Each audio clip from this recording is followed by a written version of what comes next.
Our next broadcast was the brainchild of Jack Webb and may very well be the most well-remembered and best radio police drama series of all time.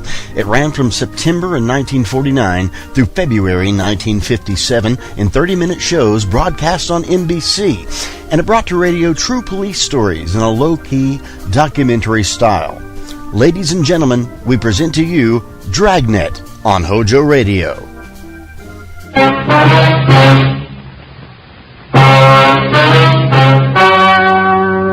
The story you are about to hear is true. Only the names have been changed to protect the innocent. Fatima Cigarettes, best of all long cigarettes, brings you Dragnet.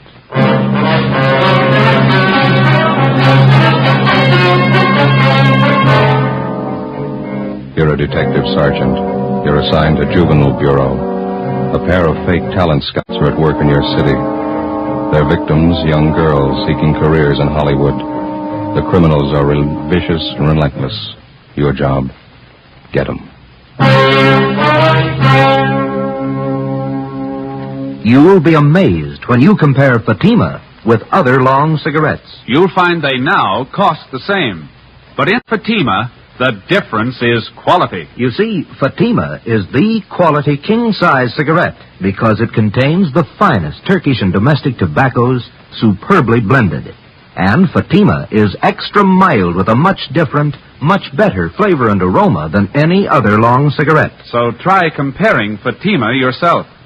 Fatimas now cost the same as other long cigarettes, but your first puff will tell you... Ah, that's different. Yes, in Fatima, the difference is quality. Ask your dealer for Fatima, the quality king-size cigarette. Best of all long cigarettes. Start enjoying Fatima tomorrow.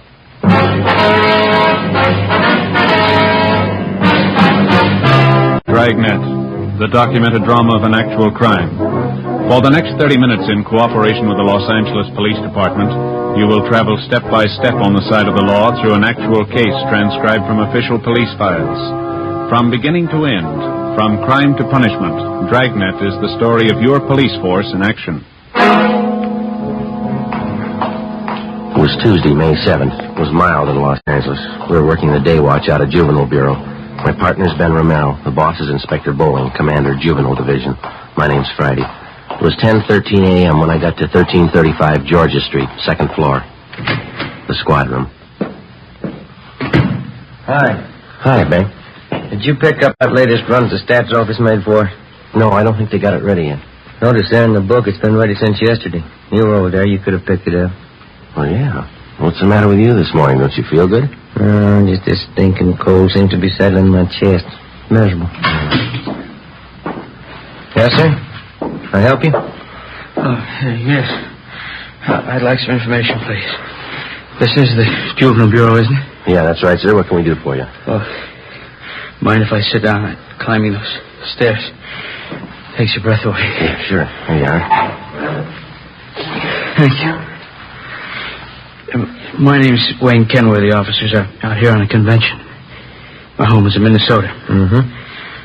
Went out last night with some of the boys at the convention. We stopped at a bar down on your Alvarado Street. Alvarado. Alvarado. Anyway, we were drinking there, and the bartender got to talking to us. Finally offered us some pictures for sale.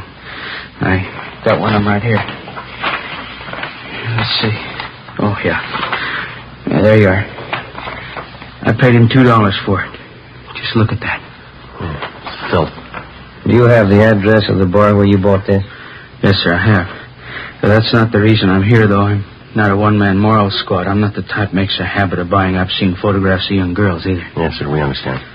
And I bought this picture from that bartender because I know the young girl in it.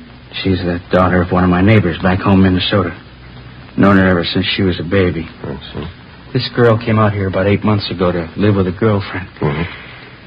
She was crazy for Hollywood, thought she might break into the movies or something. She stopped writing her folks about 2 months ago, hasn't been heard from since. Well, it sounds like a case for a missing persons bureau, Mr. Kenworthy. Well, the girl's folks have already contacted them. Nothing's been turned up. Nothing at all. Then last night, just by an accident, the bartender shows me this photograph.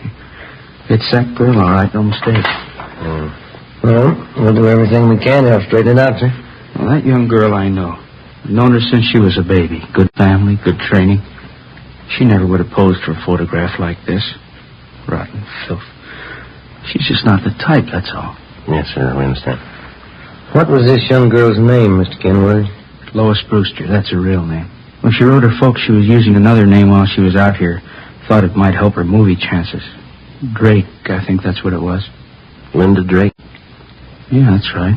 About 5'4", 115 pounds, dark hair, dark eyes? That's right. Yeah. You know where she is? Oh, yeah, we do. We had her case called to our attention. Where is she? Is she all right? No, sir, she's dead.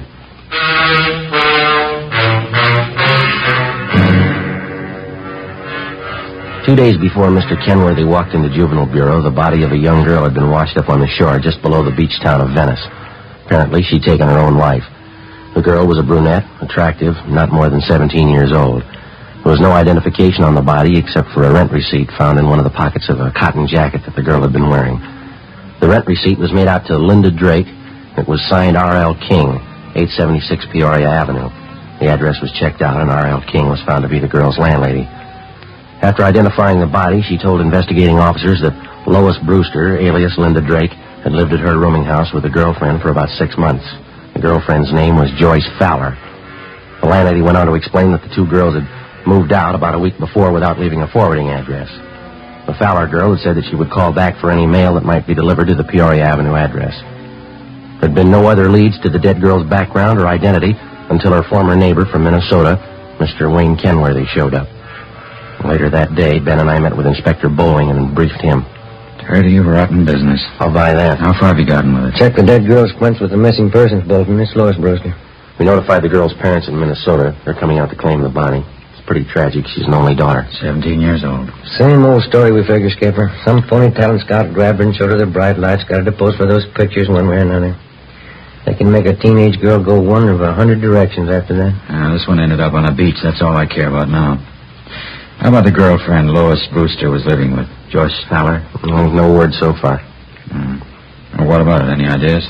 Well, it pretty much depends on finding this Joyce Fowler. There's no background on her. We got out on all points. How about phony talent scouts? Cheap modeling schools, photographers? Check out that angle. We put 4 of them away in the past 6 months. Another half dozen are being watched. We can start double-checking them tomorrow. Now, how about that picture that old fella Kenworthy brought in? Any lead there? We gathered a dozen samples just like it. One's as bad as the other. They're all printed on the same quality photographic paper. There's no markings of any kind on them. It's a common type of paper. All right, then get on the distribution angle. Stay on it. Every rotten bum that peddles this trash, and get them. I want them right up the line. Distributors, wholesalers, guy that prints the pictures, guy that takes them, every lousy one of them. I still can't figure. What's that? Well, the Brewster girl is a good home there, good training. She knew right from wrong. Kids don't forget that in a hurry. That might have been her trouble. How do you mean? She remembered it. Wednesday, May 8th. 6 teams of men from Juvenile Division, working in conjunction with the Detective Bureau, started the drive against the obscene literature and photography traffic. Within 2 weeks, more than a dozen wholesalers, distributors, and small-time peddlers had been apprehended and were awaiting prosecution. But we still had failed to uncover any new leads in the Lois Brewster case. The roommate, Joyce Fowler, the all-important witness in the case, was still missing. No trace of her. The dead girl's parents arrived in the city, claimed the body, and took it back to Minnesota for burial. The drive continued. Another week passed. On May 29th, on a tip from a usually reliable informant, Ben and I checked out a small photographic studio on Sunset Boulevard, operated by an Amo Joseph Martin. He was sullen and uncooperative. We checked through his files. Just what I told you. A few special shots I keep filed away just for laughs. Once in a while, a friend drops in. I print one of them up for him. Yeah. Hold that one up to the light. Some of them are nice-looking dolls, huh? I print one up for my friends once in a while. What kind of friends do you have? What? How about this negative here, Martin? Do you mind printing this one up for us now? Sure, officer. My compliments. How many copies you want? One's enough. If you say so. Let's see. One of the best. I'll print it up right now. This way.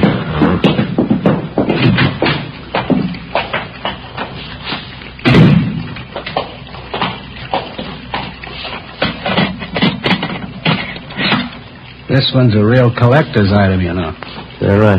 A friend of mine got me the negative. $100 it cost me. Worth it, though.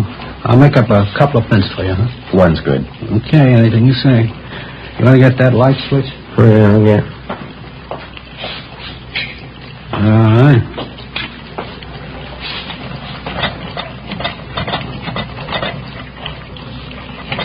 Yeah, beautiful negative. Yeah, you picked a good one, all right. Yeah, here's the paper in here.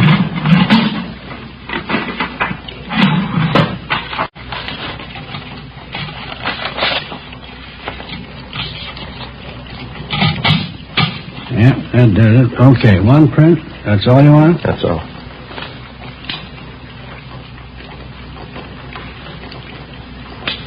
Okay, let's put it in the soup.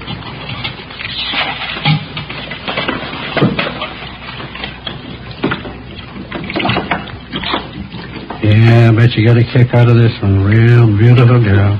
How'd you happen to get a hold of this negative? You take a picture? No, a friend of mine got it for me. It cost me a C-note. There you go. Put it in the stubber.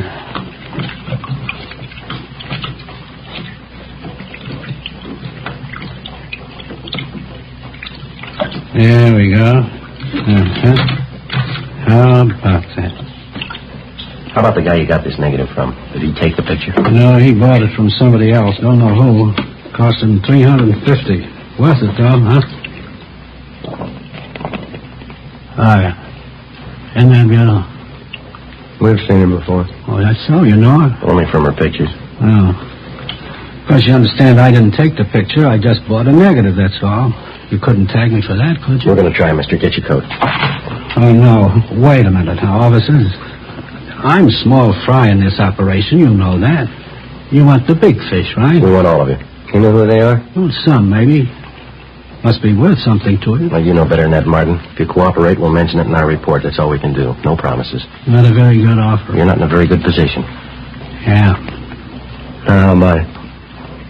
All right, I'll tell you. Emil J. Martin was booked at City Jail for violation of 311 PC. His file of lewd photographs and negatives were impounded and booked as evidence.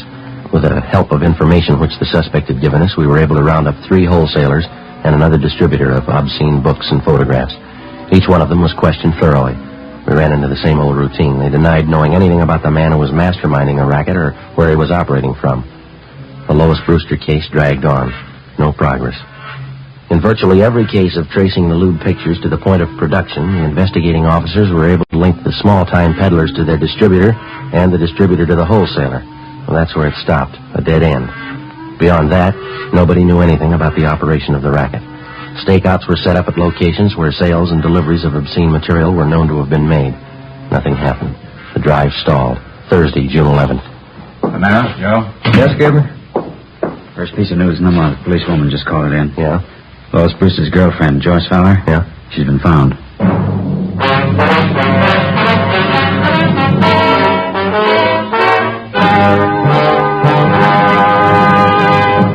You are listening to Dragnet for the solution to an actual case from official police files.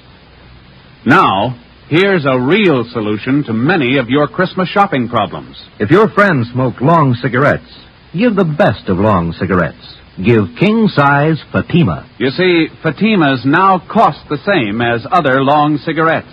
But in Fatima, the difference is quality. Quality of tobaccos. The finest Turkish and domestic varieties, extra mild, and superbly blended to give smokers a much different, much better flavor and aroma than any other long cigarette. Quality of manufacture.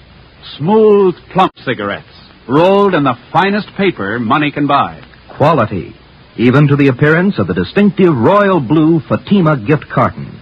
Christmas wrapped and carefully sealed to ensure Fatima's rich, fresh, extra mild flavor. Remember, Fatimas now cost the same as other long cigarettes. But in Fatima, the difference is quality. So this Christmas, give your friends the best. Give Fatima, the quality king-size cigarette. Best of all, long cigarettes.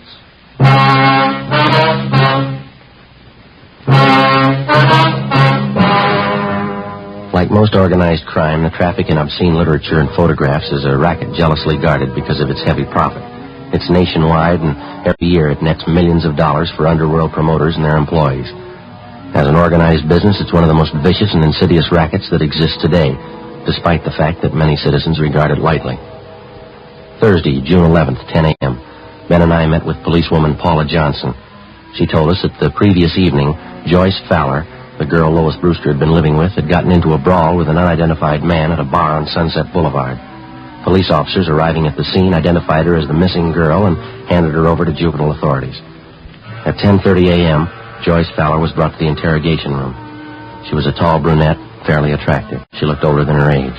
Together with policewoman Paula Johnson, Ben and I questioned her. I was out on a date with this man. We were sitting at the bar, and he started saying things I didn't like.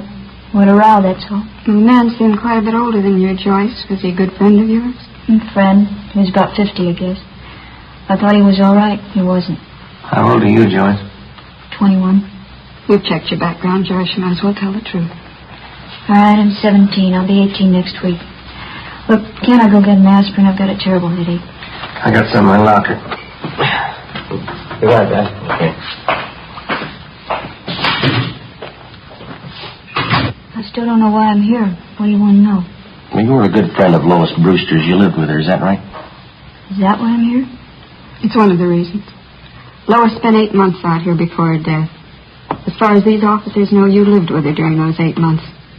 We want to find out what happened to her. We want to find out what's happening to you. Nothing's happening to me. I can take care of myself. That's what Lois Brewster thought, Joyce. How about it? You tell us? She didn't know what she was doing.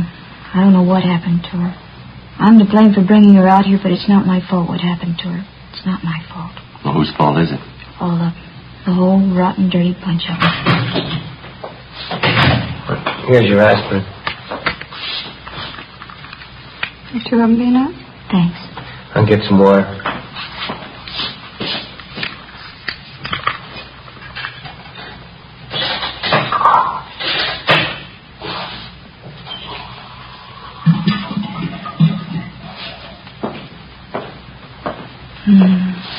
Is something wrong, Joyce? Don't you feel well?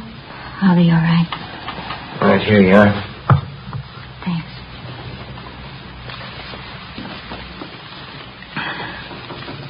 I don't remember too well how it started. Lois came out to Hollywood to live with me for 6 months, you know. Yeah, we know. We tried to get modeling jobs, bit parts in the movies. We didn't have much luck. We had to eat, pay the rent. So we took jobs as waitresses at a drive-in place out on Santa Monica Boulevard. Are you still working here? No, we were only there 2 weeks, and we got this other job. That's when it started. What was that? One day, these two men drove in with a brand new Cadillac, ordered a couple of Cokes. I could tell they were watching us, Lois and me. When they were leaving, they gave me a card. They said they were talent scouts. They asked us to come to their offices for interviews. You still have the card they gave you? No, I looked for it once. Guess I lost it. Mm-hmm. Would you go on, please? The older fellow's name was Fred Ramus. Other one was Mr. Gilbert. They were both very nice. We didn't think anything was wrong. Didn't you go for the interview? Yes, Lois and I both went. They talked to us a lot, had us read out of a script and walk up and down. They said both of us showed a lot of promise. They said they wanted to be our agents, so we signed a paper. Fred Ramus told us he'd see we got a break. Mm-hmm. Did either of them ever arrange any legitimate interviews for you? I mean, with the movie studios, radio, television, anything like that? No. They took us out quite a bit, restaurants, nightclubs. Told us we had to be seen around town first. Had to show us off to the producers, all the important movie people. Both of them were very nice. And did you keep on working at the Dragnet? No, they had me and Lois quit the job. Said it wouldn't look right. We still had to eat. We still had to pay our rent. That's when they brought up the idea of the pictures. What pictures do you mean, Joyce? I'm sorry, could I have some more water, please? Oh, yeah? Fred Ramus and Mr. Gilbert took us out to a big nightclub one night. Fred told us that if Lois and I had some good pictures taken of ourselves, he could show them around and get us jobs as models. That is, till we got a break in the movies. Here you are. Thanks. Mm-hmm. Up to that time, how long had you known these two men? About a month and a half. I didn't see anything wrong in it, so Lois and I went to this photographer's studio with Mr. Ramus, and we had our portraits taken, regular pictures. Oh, excuse me, Joyce. Did both of these men know how old you girls were? We told him the truth. We were both 17. Mm-hmm. Well, what happened after that? Mr. Ramos came back and said he'd found an advertising agency that wanted to buy pictures of Lois and me. He said we'd get $20 apiece every time we posed. For portraits? No, for posing in bathing suits, pajamas, things like that. They were supposed to be for magazine ads.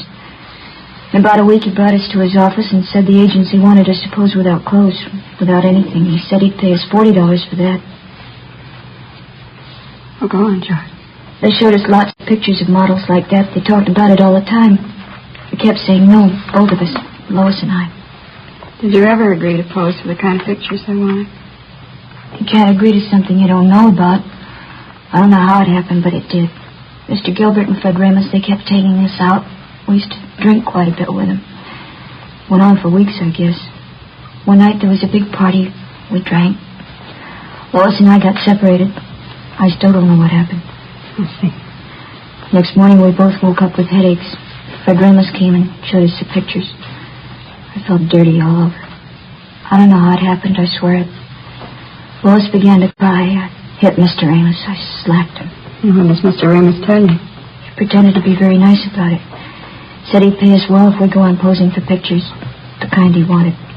If we didn't, he said he'd wreck any chance we might have in Hollywood. Said he'd see that the pictures got out. Threatened to send copies to our families, our friends back home. Didn't you think of going to the police? We talked about it. We were afraid of the publicity, the newspapers. We just kept going on, doing what he said. It's like a nightmare. Kept getting worse. We kept getting in deeper. Sorry, did you have that envelope? Yeah.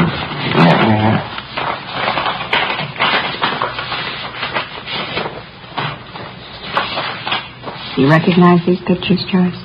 Yes. Mr. Ramos and Mr. Gilbert, they have you pose for these? Yes, that's some of them. We always drank a lot, so we wouldn't remember. That's not why Lois is dead, though. Those pictures aren't the reason. Well, how do you mean, Joyce? Ramos and Gilbert, they'd fix up dates for us. They said the men were their friends. 3 or 4 times a week they'd call. We had to go out with them. We had to do what they said. One morning we got home about 5:30 in the morning. Lois changed, said she was going for a walk. I went to bed. She left a note. I never saw her again. I see. Romero? Oh, yeah, just a minute. That long-distance call we placed to your home, Joyce. Sure. Oh, thanks. Hello? Yeah, it's me, Joyce. Yeah, it was just a mistake. Yeah. How's Uncle Henry? Swell. No, it's all right. Don't you worry. Yeah, all right. I'll write you tomorrow. Yeah, bye. Thanks for placing the call, Sergeant. You're welcome. Glad to do it. Anything else you want to know? Yeah, there's just one more thing. Do you still have that note that Lois Brewster wrote before she died? No, I lost it. I remember what it said, though. Yeah. It said, I'm sorry. It was signed Lois. That's all.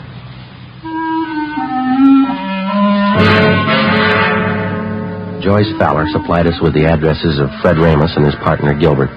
She gave us all the names and addresses of all their friends and employees that she knew of. She also pointed out their offices and base of operations. Inspector Bowling ordered an immediate investigation into the background and business activities of both men. Previously convicted wholesalers and distributors of obscene photographs were called back in and re-questioned. We finally completed the missing link in the supply line from the peddler to the producer. 5 former workers for Ramos and Gilbert fingered them as head men controlling the racket. Their offices and studios were raided and their files seized as evidence. On June 18th, Fred Ramos and his partner Harold Gilbert were placed under arrest. What's the pitch, Sergeant? What's this all about? I think you know, Mr. Ramos. Oh, you can't tag me on those pictures. You want to get your hat? It's artwork, legitimate artwork. My lawyer can prove that. He better be good. I can bet he is. You know, I'm kind of surprised at you cops taking the word of somebody like that Fowler girl. She doesn't know what she's talking about. She's a psycho. Is that right? Why, sure. I tried to do something with her and that girlfriend of hers. I even signed up as her agent. They were hopeless. You've got quite a stack of negatives here. Pictures of both of them, 17-year-olds. They're just candid shots, you know. Spicy for my private collection. There's nothing wrong in that. I figured I'd give the girls a break, let them earn a few bucks. Yeah?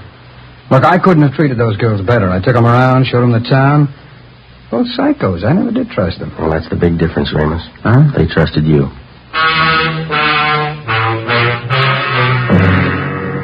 Fred Ramos and Harold Gilbert were brought downtown to Inspector Bowling's office. Joyce Fowler was seated next to the desk.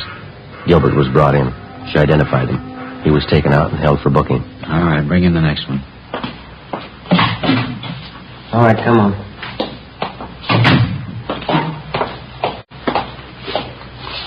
Yeah? Can you identify this man, Miss Fowler? Yes, he's Fred Ramos. What's the trouble, Joyce? Weren't you satisfied with what I was paying you? Could have settled this between ourselves. If you had any beef, you could have come to me. You're lucky, Fred. I'd kill you now if I could. Joyce, come on now, sit down. All right, Sloan, take him out. Joyce, sit down. Come on, sit down. Be back in a minute, Joe. All right.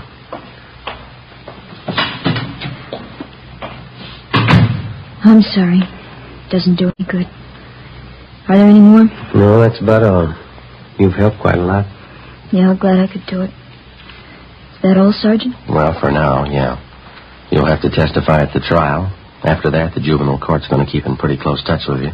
I see. Aren't you going back home, Joyce, to Minnesota? No, it'd be the same old thing. My aunt'd be glad to see me for the first week. Then she'd start all over again, hollering at me, picking. Wouldn't be any use.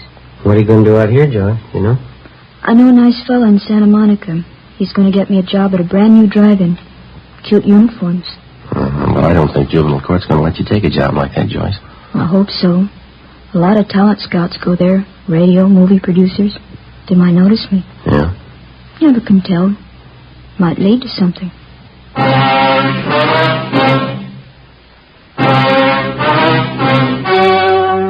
The story you've just heard was true. Only the names were changed to protect the innocent. On October 4th, trial was held in Superior Court, Department 91, City and County of Los Angeles, State of California. In a moment, the results of that trial. Now, here is our star, Jack Webb. Thank you. To get year-round thanks for the gift that you give this Christmas, why not give Fatimas to every long cigarette smoker on your list? Their first pack of extra mild Fatimas will have them convinced, like I am, that in Fatima, the difference is quality. And Christmas Fatimas come in a distinctive royal blue slip-over jacket that makes a perfect gift just as is. Remember, Fatimas now cost the same as other long cigarettes, but in Fatima, the difference is quality. Give Fatimas, the quality king-size cigarette, to every long cigarette smoker.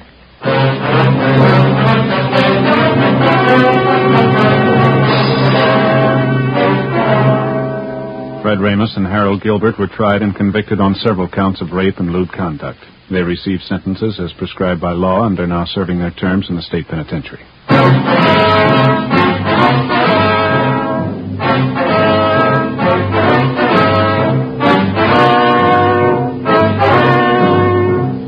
You have just heard Dragnet, a series of authentic cases from official files. Technical advice for Dragnet comes from the Office of Chief of Police W.H. Parker, Los Angeles Police Department. You're listening to HOJO Radio. More classic old-time radio coming your way next.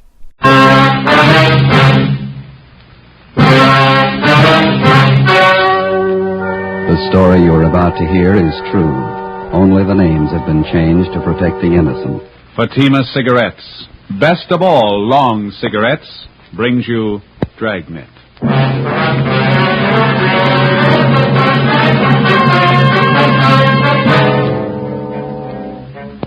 You're a detective sergeant.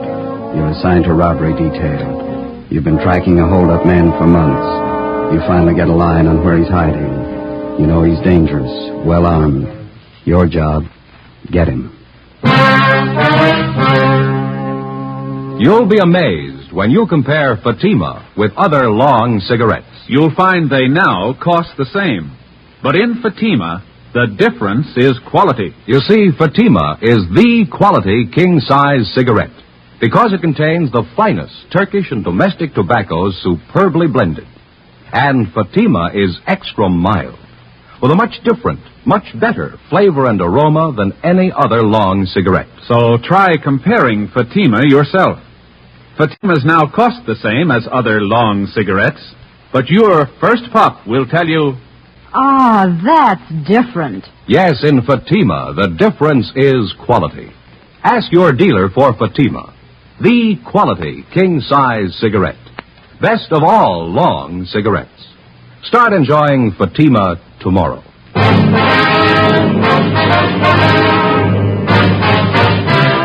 Dragnet, the documented drama of an actual crime. For the next 30 minutes, in cooperation with the Los Angeles Police Department, you will travel step by step on the side of the law through an actual case transcribed from official police files. From beginning to end, from crime to punishment, Dragnet is the story of your police force in action. It was Wednesday, March 18th. It was cold in Los Angeles. We were working the night watch out of robbery detail. My partner's Ben Romero. The boss is Captain Ed Walker. My name's Friday. It was 9:48 p.m. when I got to room 27A. Robbery detail. Joe? Hi, you ready to go? Yeah, we better hustle. Here's your top coat, Joe. Oh, thank you, Ben. Where's Tom? We can pick him up down the hall. He's checking out some tear gas shells. Might need him. How about the address? You confirm it? 2100 Buchanan Avenue. It's a corner house. Skipper?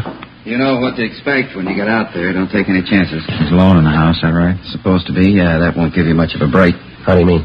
He's heavy on guns. 2 revolvers and a hunting rifle. Yeah. He's not shy about using them. Don't forget it. Right, Ed. Slack, Ben? Let's go. Okay. It's been a long haul. Yeah, I hope this washes it up. Hunting rifle, couple of revolvers. What do you think, Joe? Well, 18 robberies in 3 months. You know the guy as well as I do. Yeah. What's your guess?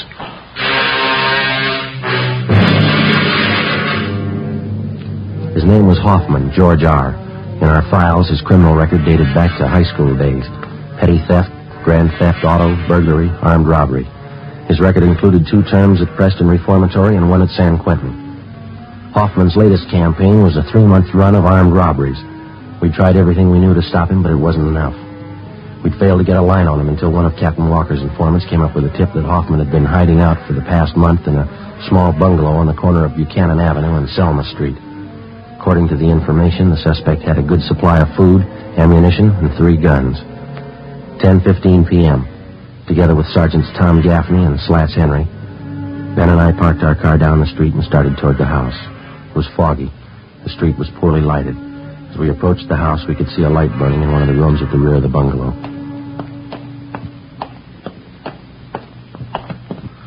The light in the back room, Joe, just went out. Yeah. Slats, you and Tom want to cover the back? Right. Let's go, Tom. Be careful. Yeah. All right, Ben. Easy, huh? Wait a minute, Joe. Curtains in that corner room. I thought I saw him move. Get out! Come on, Ben, the front door. Yeah, come on. Come on, hit it. Yeah. Come on, hit it again. Yeah, all right. Come on. They got it blocked or something. Something piled against. Come on, once more. Watch the furniture, Joe. Yeah. That front room's clear. Joe! In the back! Come on. Went out the side window. Where'd he go? Across the street. Got him pinned down behind that car there. He's in the car. All right, let's go for the tires. All right, Hoffman, give it up. Cover this end, Slats. Right. Ben, that hedge across the street, you see it? Yeah, okay. Well, let's run for it. Come on. You okay, Joe? Yeah. Hoffman, you haven't got a chance. Throw out your guns. Okay, Ben, give it back. Joe. All right. I'm coming out. Throw out your guns. Throw them in the street. Here they are. All right, get out of the car. Hands behind your head. Come on.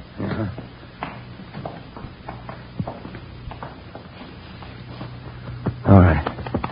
All right, hands behind your back now. Slats.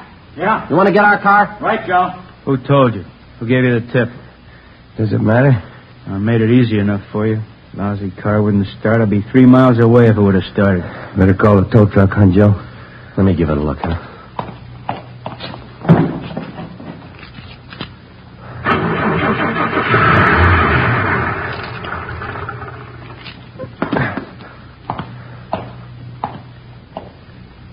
Lousy luck, that's all it is.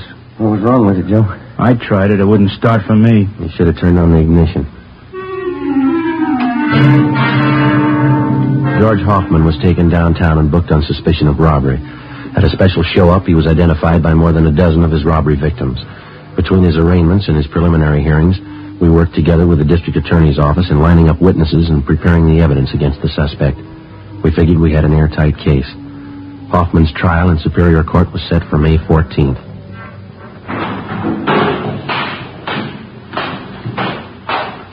Hi, Joe. Hi, Slats. What's doing? It's still arraigning Hoffman? Yeah, his trial's coming up.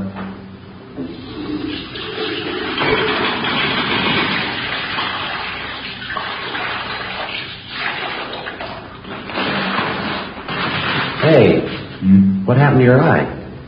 Yeah, how about that? I'll never live with that down. Yeah, come here, let's see.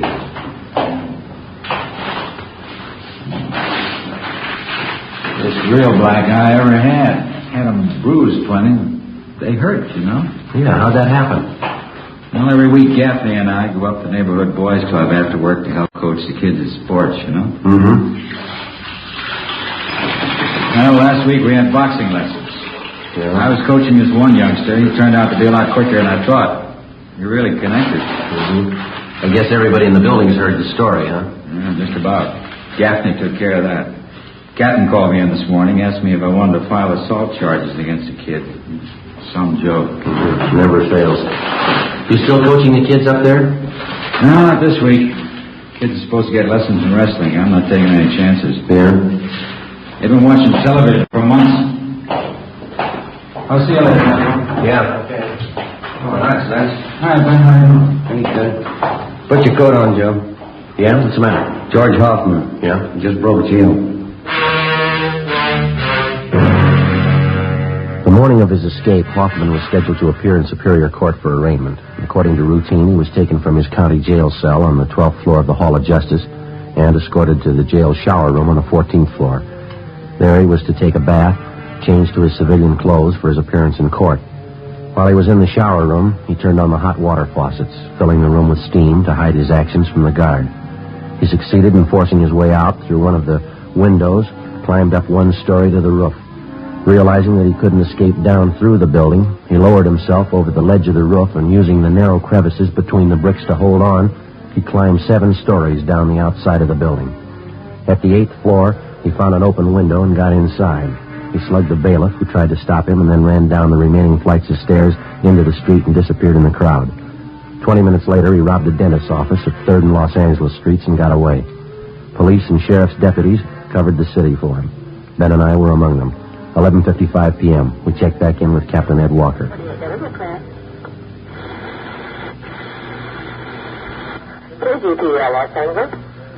You want to cut that speaker, Ben? Yeah. Nothing.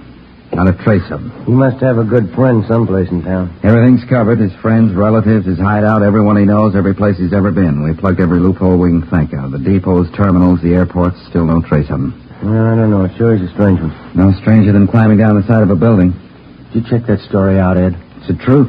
Apparently, Hoffman planned the thing out pretty carefully. Well, how do you mean? The sheriff's men talked to some of the prisoners in the jail. They said Hoffman was practicing for it since the day we put him in there.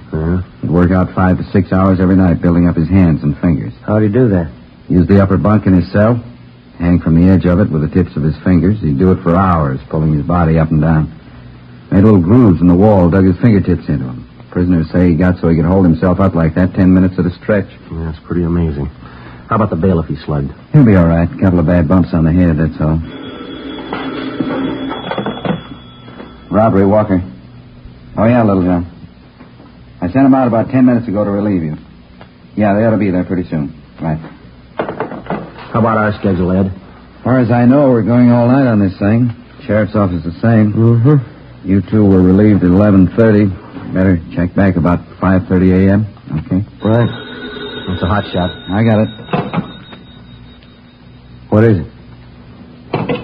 Drugstore holdup. They think it's Hoffman. The scene of the holdup was the Rex Lake Pharmacy on the corner of Pico Boulevard and Pine Lake Street. The victim, a Mr. Clarence Geringer, told us that the holdup man had entered through a rear door, slugged him, and escaped on foot with his overcoat and about $150 in cash. We showed him a number of mug shots. He identified George Hoffman as the bandit. A special detail of men were ordered on a thorough search of the general area around the drugstore. No sign of the suspect. The citywide Dragnet continued all that night and into the next day. No developments. The search went on. A week passed. 2 weeks. At 10 p.m. on the day Hoffman was scheduled to be tried in Superior Court, he beat up and robbed a 40-year-old liquor salesman in the Highland Park area. Again, he made good his escape. Routine investigation failed to turn up a single lead. June 8th. The suspect was still at large. The legwork continued. 817, is that the address you got? Yeah, he said it was near the corner. Oh, yeah, there it is. The Townsend Hobby Shop. Yeah, let's go in. Joe, look at the electric trains. Look at that one.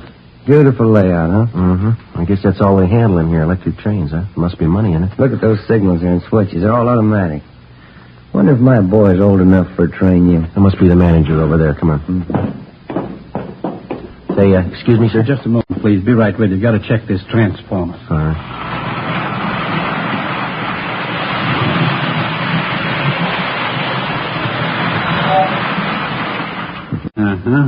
Automatic coupling on the tanker car looked out of kilter. My mistake. Now let's see.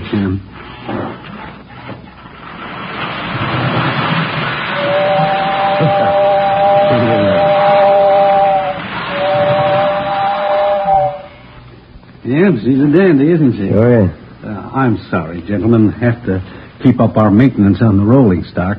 What can I do for you? Police officers, we're looking for a Mr. Townsend. Oh, yes, I'm Roy Townsend. Are you the sergeant I talked with on the phone? Yes, sir, that's right. This is my partner, Sergeant Romero. Hi, Mr. Townsend. You mentioned that you might have some information for us. Yes, as a matter of fact, I may have. About that fellow who climbed out and escaped. What was in all the papers? George Hoffman. Hoffman, that's it. I'm a pretty good one for faces. I think I might have seen him last night. Where was that? On my way home from the meeting. I belong to a model train club. Don't get enough of it here every day. Yes, sir. We'd like to know about this man that you saw. As I say, I saw him going into the auto court just down the street from where Mother and I live. It was pretty late, after midnight. Where do you live, Mr. Townsend? Over by Pasadena, Royal Oaks Avenue. I know Mrs. Cox at the auto court very well. I see. Well, this man that you saw last night, you sure it was Hoffman? I saw his picture in the paper when he climbed down and escaped. I don't say I'm positive it was him, but I'm good on faces. Well, wonder if you'd mind checking through these pictures. Oh, no, not at all.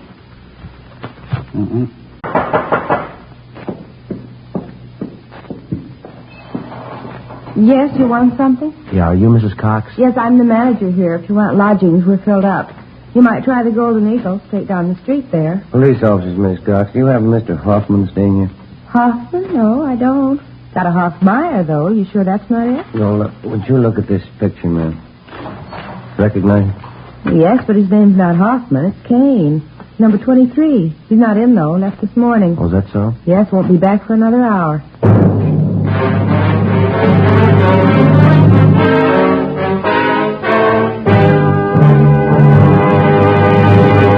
You are listening to Dragnet for the solution to an actual case from official police files. Now, here's a real solution to many of your Christmas shopping problems. If your friends smoke long cigarettes, give the best of long cigarettes. Give king-size Fatima. You see, Fatimas now cost the same as other long cigarettes, but in Fatima, the difference is quality. Quality of tobaccos. The finest Turkish and domestic varieties, extra mild and superbly blended, to give smokers a much different, much better flavor and aroma than any other long cigarette. Quality of manufacture. Smooth, plump cigarettes, rolled in the finest paper money can buy. Quality, even to the appearance of the distinctive royal blue Fatima gift carton.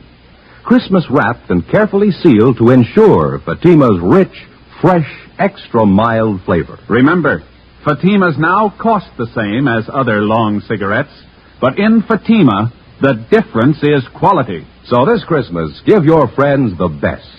Give Fatima, the quality king-size cigarette. Best of all long cigarettes.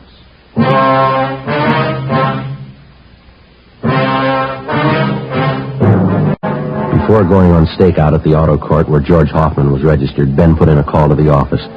The owner of the court, Mrs. Cox, gave us a pass key to cottage number 23 where the suspect was staying. We advised her to say nothing to Hoffman when he returned. We went to cottage 23 and waited. An hour passed. Hoffman failed to show. Another hour went by. Still no sign of him. Well, what do you think? You got me, I don't know. 1 hour overdue. No chance it could have been tipped. Well, I don't see how. Mrs. Cox is the only one who knows we're here. There's no reason for her to warn him.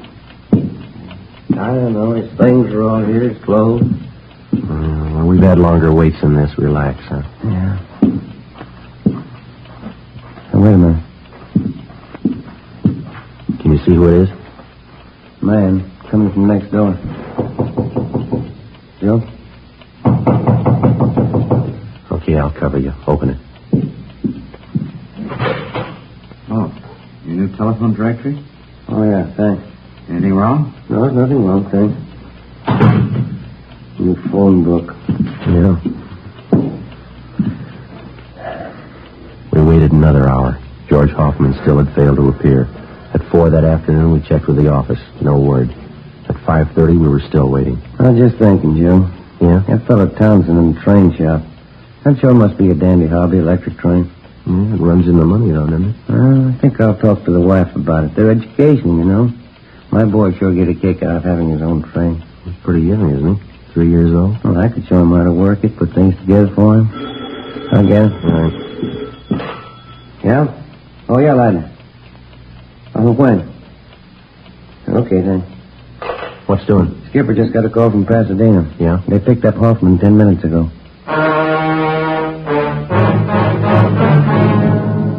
The suspect, George Hoffman, was taken back to Los Angeles and lodged in county jail. This time there was no escape. At his Superior Court trial on August 16th, he was convicted on several counts of armed robbery and sentenced to the state penitentiary. From August to January of the following year, the months went fast. We washed up a string of liquor store holdups just before Christmas, got 2 days off. My Uncle George and Aunt Allen came down from Renton, Washington to visit with my mother during the holidays. In January, Ben was off work for a week with a bad dose of flu. Another 5 months went by. Toward the end of June, we got word that George Hoffman was no longer at the state penitentiary. After serving 11 months, the former holdup man had been paroled into the Army with a provision that he serve overseas. Another 3 weeks passed. July 12th, Tuesday, Ben and I had lunch at Coken's Cafe and checked back in at the office. I wish Coken would change his menus a little oftener.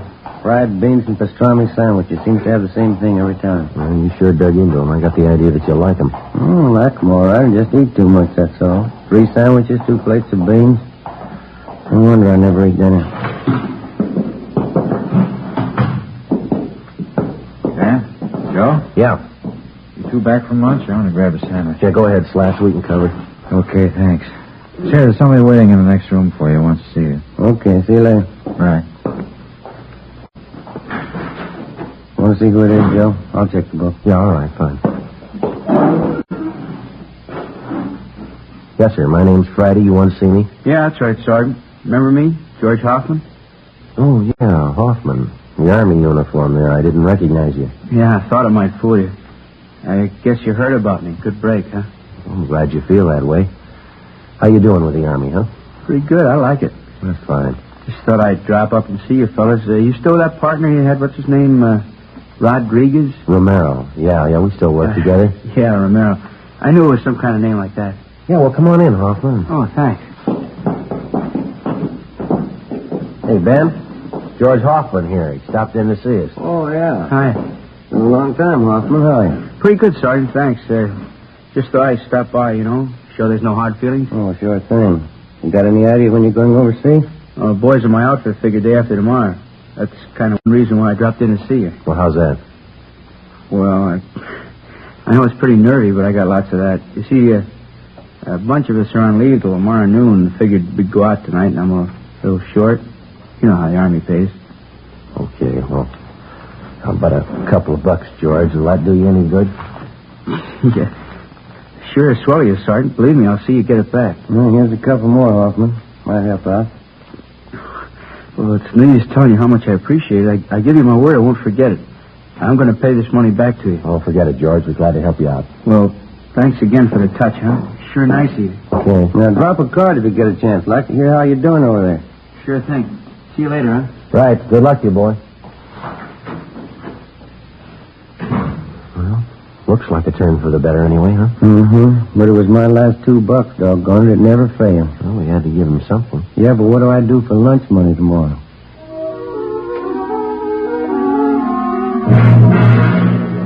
2 p.m. We drove out to the Wilshire district to interview a robbery victim. We brought him back downtown and took his statement. 4:30 p.m. We checked back in with Captain Walker. Hi, Skipper. Henry says that ex-con George Hoffman was in today. Yeah. We talked to him. Yeah, that's right, Ed. Why? Have a look. Thanks. The MP's left about 20 minutes ago. Swell. Your $2 went for nothing, Ben. Hoffman's wanted. Huh? He broke out of Army prison 10 o'clock this morning. Together with the Army authorities, local officers joined in the citywide search for George Hoffman. At 10 o'clock that night, a food market on Santa Fe and Rialto was robbed and the proprietor beaten. From our mug shots, the victim identified Hoffman as the holdup man. Shortly after midnight, a drugstore on Crenshaw was held up. Hoffman was again tabbed as the suspect. The next 2 days, the search was intensified. No leads. 2 more days went by. Late Saturday morning, we got a hurry-up call from the detail on duty at the Union Station. Hoffman had been reported in the vicinity. Ben and I drove down to the depot to check with the officer in charge, Slats Henry. Spot him, Joe? No. Let's have a look back to the ticket counters, huh? Mm-hmm. Yeah, there he is over by the phone booth. Come on. Hi, Slats. Hi. Looks pretty good. What's the story? One of the newsboys up the street gave us a tip. About an hour ago, a guy gave him $1 to come down here and buy a ticket for him. Ticket to Phoenix. Yeah? Kid came in, bought the ticket, went back up the street and gave it to the man. Mm-hmm. We showed the kid a bunch of mug shots. He picked out Hoffman's. Yeah, he's not wearing his Army uniform, huh? No, brown suit, dark blue overcoat, no hat. That's what the kid told us. Any idea which train he was taking for Phoenix? Not exactly. He asked when the first train for Phoenix was. Newsboy told him 3:35. Mm-hmm. 10 minutes to 12 now. You got enough men to handle it, Slats? Everything's covered. Only one thing lacking. Yeah? Hoffman. While the stakeout continued on the Union Station, Ben and I, together with Gaffney and Henry from robbery, covered the bars, restaurants, and hotels in the immediate area for a sign of the suspect. 2:30 p.m. What do you think? We better head back down for the station, see what's doing, huh? Okay. I'd like to have a dime for every mile we've logged on this case. Yeah.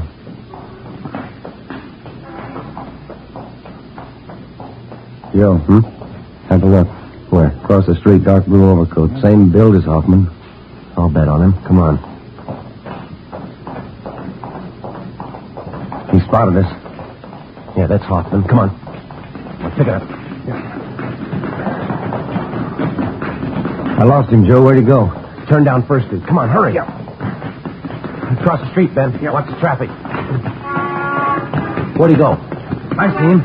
That antique store on the corner. He ran in there. Come on. There he is. All right, Hoffman. Out of the way, mister! All right, hold it right there, Hoffman. I'm coming out. Move! What's it, Joe? I said I'm coming out. You hear me? You're going the hard way, George. Come on, drop it.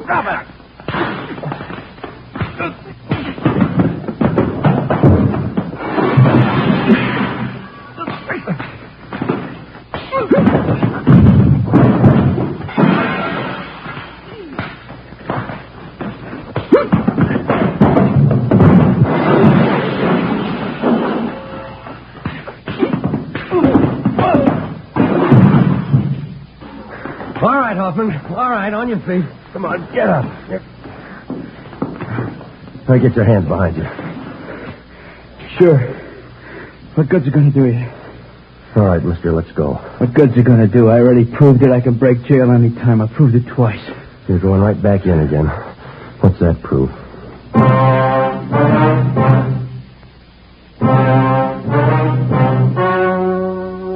The story you have just heard was true.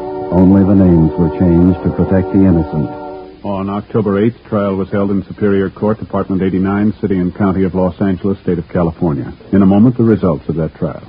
Now, here is our star, Jack Webb. Thank you. To get year-round thanks for the gift you give this Christmas, give Fatimas to every long cigarette smoker on your list. Their first pack of extra mild Fatimas will have them convinced, like I am, that in Fatima the difference is quality. And Christmas Fatimas come in a distinctive royal blue slip-over jacket that makes a perfect gift just as is. Remember, Fatimas now cost the same as other long cigarettes, but in Fatima the difference is quality. Give Fatimas, the quality king-size cigarettes, to every long cigarette smoker.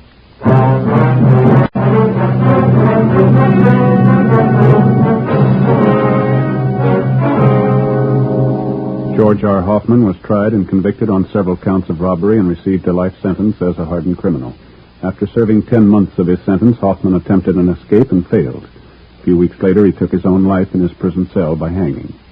Ladies and gentlemen, next week, in answer to your request, Dragnet will repeat A Gun for Christmas, the actual case history broadcast last year during the Yuletide season. That's next Thursday, December 21st.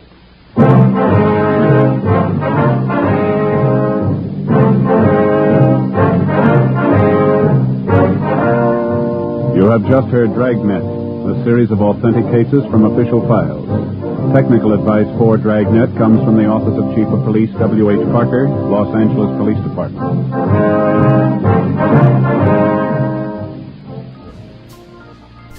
The origins of Dragnet can be traced to a semi-documentary film, He Walked by Night, in 1948, in which Jack Webb had a small role.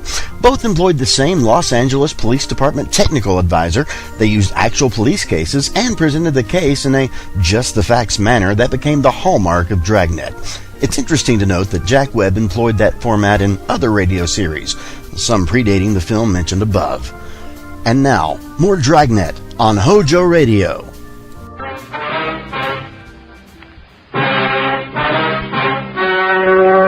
The story you are about to hear is true. Only the names have been changed to protect the innocent. Fatima Cigarettes, best of all long cigarettes, brings you Dragnet.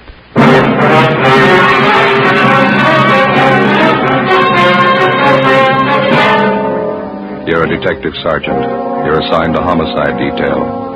A potential killer is on the loose in your city. He's robbed 6 people. For no reason at all, he beats his victims senseless. He moves fast. He's well armed. Your job, stop him. You'll be amazed when you compare Fatima with other long cigarettes. You'll find they now cost the same. But in Fatima, the difference is quality. You see, Fatima is the quality king-size cigarette because it contains the finest Turkish and domestic tobaccos superbly blended. And Fatima is extra mild with a much different, much better flavor and aroma than any other long cigarette. So compare Fatima yourself. Fatimas now cost the same as other long cigarettes, but your first puff will tell you... Ah, that's different. Yes, in Fatima, the difference is quality. Ask your dealer for Fatima, the quality king-size cigarette. Best of all long cigarettes. Start enjoying Fatima for a new year of greater smoking enjoyment.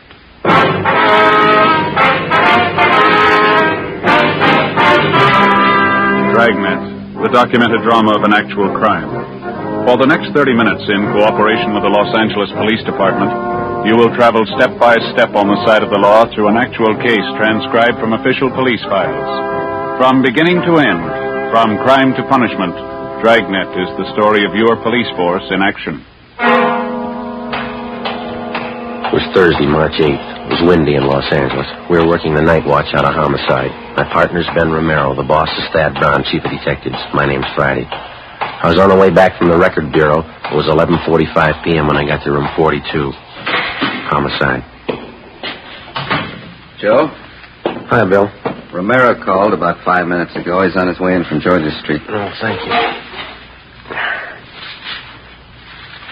The captain still around? He's gone for the night. You can catch him at home if you want him. Trouble? The rattlesnake bandit. Got 2 more couples tonight. Right. Bad? About the same as the last 3 jobs he pulled. Pretty vicious. Gave the victims a bad going over. Who are they? The young salesman, his girlfriend. They were parked up in the Silver Lake area. Bandit robbed him. When he didn't find enough money in the young fellow's wallet, he pistol whipped him, messed him up quite a bit. Why'd he do that? Oh, there's no reason for it. The young girl in the car had an engagement ring on. She offered to hand it over. The bandit pulled her out of the car, punched her in the face, hit her quite a few times. Guy just seems to be looking for blood, that's all. No leads on him, huh? No, not so far. Well, looks like I'm out. Have you got any aspirin, Bill? Yeah, I got a fresh bottle this afternoon. Lousy headache. I've had it all night. How about the thief's M.O.? The same, huh? Well, it has been so far. He works the outlying districts, parking areas. Doesn't seem to be any reason at all for these sluggings. The victims all agree on that. No provocation at all. The guy just seems to get a kick out of punching in somebody's face. 2 pills in it? Oh, yeah, that's fine, thank you. Boys in robbery turn up anything? No, neither have we. Bandit operates in hot cars. He's got a few good prints to work with. No make, though. Guy works alone, huh? Well, he did for the first 2 jobs. Last few times he had a bright-looking blonde with him. Good-looking, you know, nice figure. The victims say that she stands by and just seems to egg him on. Seems to get a big thrill out of him, I guess. Hi, Bill. Joe? Hi. How'd you do, Ben? Doctor didn't think it'd be a good idea to bother him too much tonight. We can talk to him tomorrow. Well, how about the hold-up man's description? Did you get that? Yeah, from the girl. Matches what the other victims gave us. She didn't see the getaway car, though. Didn't have a chance. Well, how about the young fellow? Is he still unconscious? Yeah, they're going to move him to the county hospital. You should have seen his face. Yeah? Terrible. It's a mess. Miss Bandit's girlfriend, the blonde, nothing at all on her? Victim says she's got a nice figure, good looking. Quite a few like that in Los Angeles. What are they getting out of these stick-ups anyway? Can't be too much, huh? Oh, that's just it. None of the heists have netted them more than $50. Hardly worth the trouble. Hot shot. I get it. What is it? Wait a minute. Rattlesnake bandit. He got another couple. Where? South end of Echo Park. Yeah? He shot both of them. Together with Cummings and McCready from Homicide, Ben and I drove to the scene of the holdup and shooting in the Echo Park area. The victims were identified as Ralph Younger, 34, a high school English teacher. He'd been beaten severely about the face and neck and shot once through the right shoulder. His companion was a Thelma Donovan, 26, a grade school teacher. She'd been shot through the temple just above the eyes. She was still alive, but in a critical condition. We questioned Ralph Younger briefly before he was removed by ambulance to the Georgia Street Receiving Hospital. His description of the hold-up man tallied exactly with that of the rattlesnake bandit. He also gave us the description and license number of the getaway car. We got out a broadcast and an APB. A routine check of the area failed to turn up any leads. 11 a.m. the next morning, Ralph Younger told us the story from his hospital bed. I was teaching Thelma how to drive, Sergeant. We were going along that side street when the sedan pulled up, forced us over to the curb. And your friend, Miss Donovan, was sitting in the driver's seat then? That's right. I got out on my side and started over to ask this fellow what he was doing. Crowding us like that. He rushed up to me and started slugging me in the face with his gun. I went down. Mm-hmm. What did Miss Donovan do? She started hollering for help. The hold-up guy ran over and shoved his gun at her. He had it pointed at her head. And he grabbed Thelma's purse and started looking through it. For money, I guess. Mm-hmm. Say, would you mind moving this pillow over a little bit? Sure, betcha. Oh, there we are. There, how's that, okay? Oh, under the shoulder, please. All right. Yeah. There. All right. Thanks. Were you lying on the street while all this was going on, Mr. Younger? No, he yanked me to my feet, made me stand by the car with my hands up. Thelma was crying. The hold-up man looked through her purse, and then he said, "Who are you trying to kid, lady? You got more money than this." Thelma told him the truth. It was all she had, $3. Well, what happened then? He shoved the barrel of the gun against her head, right here by the temple. Then I heard the gun go off. Thelma fell over in the seat. There wasn't any reason for it. No reason at all. Just shot her. Well, what did you do then? Do you remember? I jumped for the man. I wanted to kill him right there. He turned and fired the gun at me, hit me right here, over the shoulder. Mm-hmm. Then he ran out and got in his car and drove off. There was a blonde girl with him. I got a good look at her. blonde, pretty, attractive. Mm-hmm. Well, is there anything else about the man's description that you might have forgotten to tell us last night? No, I don't think so. I gave you the license number of his car. Can't you find him that way? It was a stolen car, Mr. Young. We took it from one of his other victims. It was found out in Wilshire this morning. Bandit. I only wish I'd got my hands on him. Poor Thelma. How is she, do you know? Well, there's no late report. Maybe you better check with the doctor, huh? Yeah. Hey, before you go, would you mind ringing this button here? It's for the nurse. The shoulder's giving me trouble again. Yeah, okay. Well, thanks very much, Younger. Sure hope that shoulder of yours gets better. I hope so. Goodbye. We'll be checking with you later on. Yeah, okay. Come on, Ben.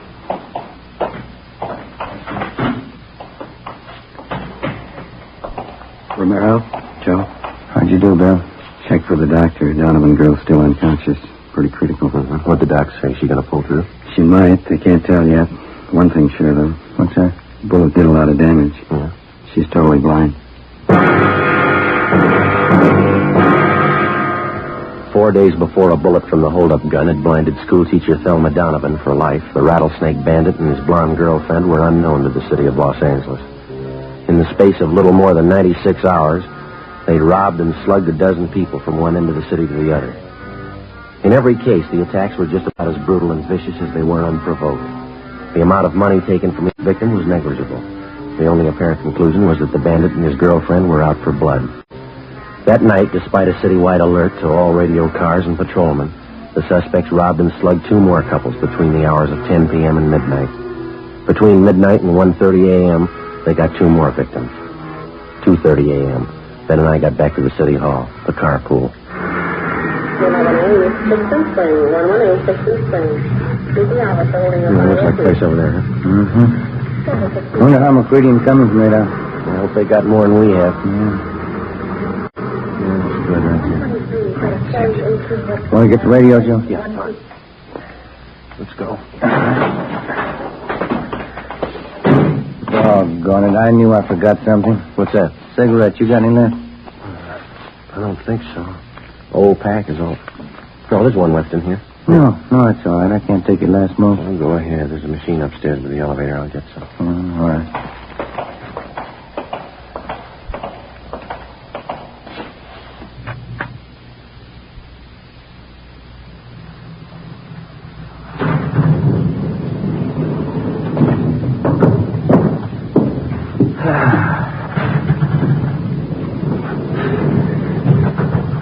I sure better get these shoes half so I'll be walking around with my stocking feet pretty soon. You just got them a couple of weeks ago, didn't you? Yeah, that's right. Tops are as good as new. Sold for darn things went just like that. No wonder they had them on sale. Yeah.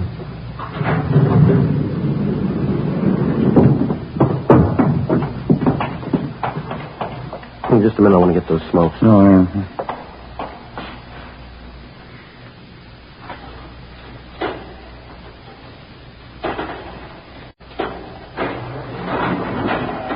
Skipper say he was going to stay around? Until about 2, yeah. He's probably gone by now.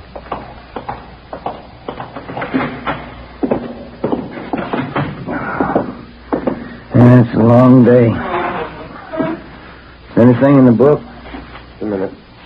Yeah, your wife called. I want you to get a refill on that prescription for your little boy. Oh. Hiya. How'd you two do? Nothing. How about you? Chandler called from robbery a minute ago. Thinks they may have something. Yeah? At 211, big service station out on Pico. Hold-up man had a blonde in the car with him. What about description? Jives pretty well with the guy we're after. Well, the M.O. doesn't. That thief and his girl haven't tried anything but car hold-up since they started. How'd they manage the job? Well, you know how they've been operating for transportation. They rob the people, steal their car. When they reach another victim, they transfer to his car. First time they switched that system was tonight. The hold-up on South Hoover, the man and his wife. Huh? Instead of changing over, they stayed in the blue Chevy coupe. Same one they took in the job before that. Up to now, they've used the same hot car in the last 3 jobs. Sure going to help if they stick with it. What about the gas station attendant? Well, excuse me, probably Chandler. Homicide coming. Yeah, Glenn.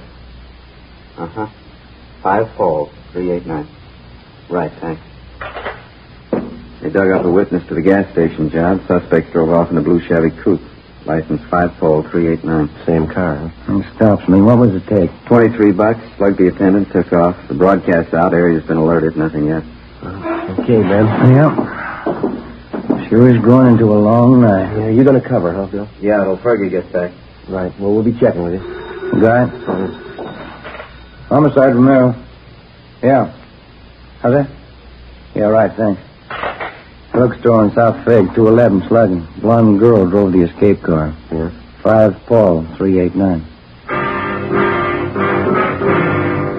In the next 3 hours before dawn, the rattlesnake bandit and his blonde girlfriend held up and robbed the restaurant and 2 more service stations and made good their escape. For some unknown reason, they continued to use the same stolen car, the blue Chevrolet Coupe. By noontime the following day, composite pictures of the holdup couple were drawn up by the crime lab artist from the descriptions given by the victims. The pictures were printed up and given wide distribution throughout the city. The description and license number of the escaped car was in the hands of every radio car and patrolman in all divisions. The search was intensified. It got us nothing. The following night and early morning, without even slowing their pace, the suspects added 4 more holdups and sluggings to their credit. One of the victims was Fred Lerner, proprietor of a small lunch counter near 18th and Olive. I've been held up before, officer, 6 times. Never saw a punk as hard-looking as this guy, though. You're sure about the description, Mr. Lerner? Well, he stood just as close as you're standing to me now. Wild look in his eye, waving that gun around. I wasn't taking any chances. I gave him everything. Well, how much was that? $18.50. Well, how about the getaway car? You're pretty sure of the make and the color? Well, I ran to the door there as soon as they left. Saw him drive off. There's the license, just as I wrote it down. It's 5P389. I saw the whole thing. Sure surprised Lois would tie up with a punk like him. Lois? Who's that? Well, you know, the blonde who drives the car for him, Lois Hagen. Well, how do you know that's her name? She used to be a waitress, worked for my brother. Lois Hagen, blonde. I spotted her right away in that car. Yeah? Yeah, sure, Lois. Didn't you know it was her? 7:30 a.m. We put in a call to the record bureau and had them check on the name and description of Lois Hagen. No make, no previous record. With the help of Fred Lerner and his brother, we traced the Hagen girl to a drive-in where she used to work. There, we checked the employment records and got an address on her. 1800 Norwich Drive. Turned out to be a small apartment house in West Hollywood. Then checked with the landlady while I waited the car. Santa Fe 2. John Haley, Santa Fe 2, McKinnon 35. Well, that's it. What'd you get? Talked to the landlady. She's managed the apartment for 16 years. Yeah? She never heard of Lois Hagen.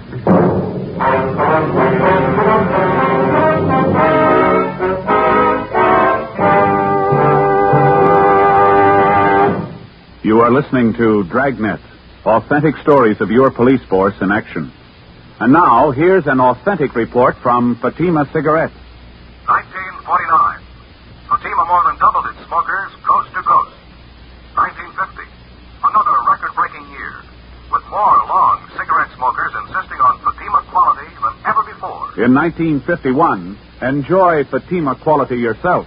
Yes, friends, in Fatima, the difference is quality.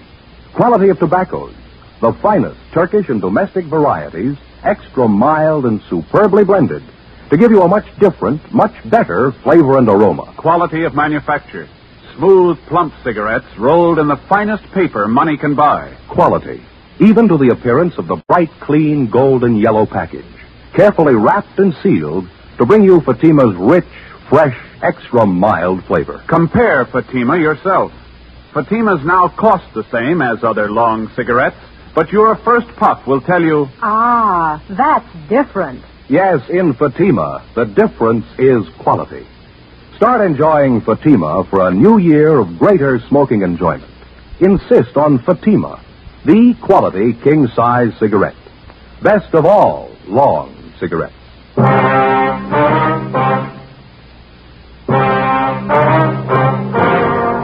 Tuesday, March 13th. That night and the one following, the rattlesnake bandit and his blonde girlfriend, supposedly Lois Hagen, continued their campaign of holdups and sluggings. They robbed 2 liquor stores, an all-night cafe, cigar shop, and 2 more service stations. In each case, the descriptions of the suspects and their getaway car was the same. Routine investigations got nowhere.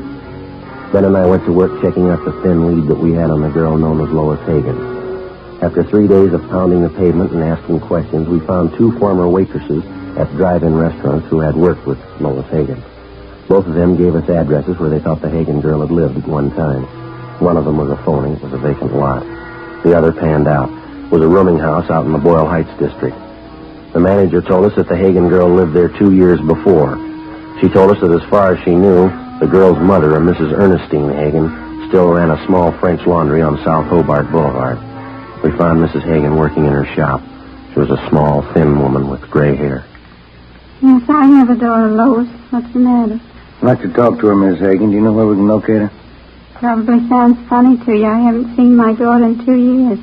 Well, do you have any idea where she's living, ma'am? No, she's not much of a daughter. We didn't get along. As I say, 2 years ago, we had an argument. She left me. Never wrote a letter. I just don't know. I see. I heard she's living in Detroit for a while. I guess she's back here now. One of my lady friends, Mrs. McCormick, saw Lois shopping out in Hollywood. That was about a month ago. Mm-hmm. How old is your daughter, Mrs. Hagen? She'll be 20 next month. She looks older than she really is. Won't you excuse me, please? My flat iron back here. I have it heating. Certainly, ma'am. Do you have a copy of the composite picture of the girl? Yeah. Yeah, it's right here. Okay. I didn't realize it was getting so late. I have this rush order to get ready by 4 o'clock, officers. If you want, you can come back here. We can talk while I get it out. All right, ma'am. Thank you. Come on. Put the chair there, if you like. Oh, thank you. Seems I'm always so busy lately. I used to have some fine help. It's not so easy to find anymore. The iron seems awful hot. It's all right. I wonder if you'd mind looking at this picture, ma'am, this one here. All right. Mm-hmm. Looks something like Lois. You're looking for her, is that it? You done something again? Well, we're not sure, ma'am. Has she been in trouble before? I can't be more ashamed of her than I already am. Yes, she's been in trouble before. She was nothing but trouble. My only child. Her father died when she was a baby. I guess she needed a father. I couldn't do anything with her. Was your daughter ever in any serious trouble? With the police, I mean? I don't know, maybe.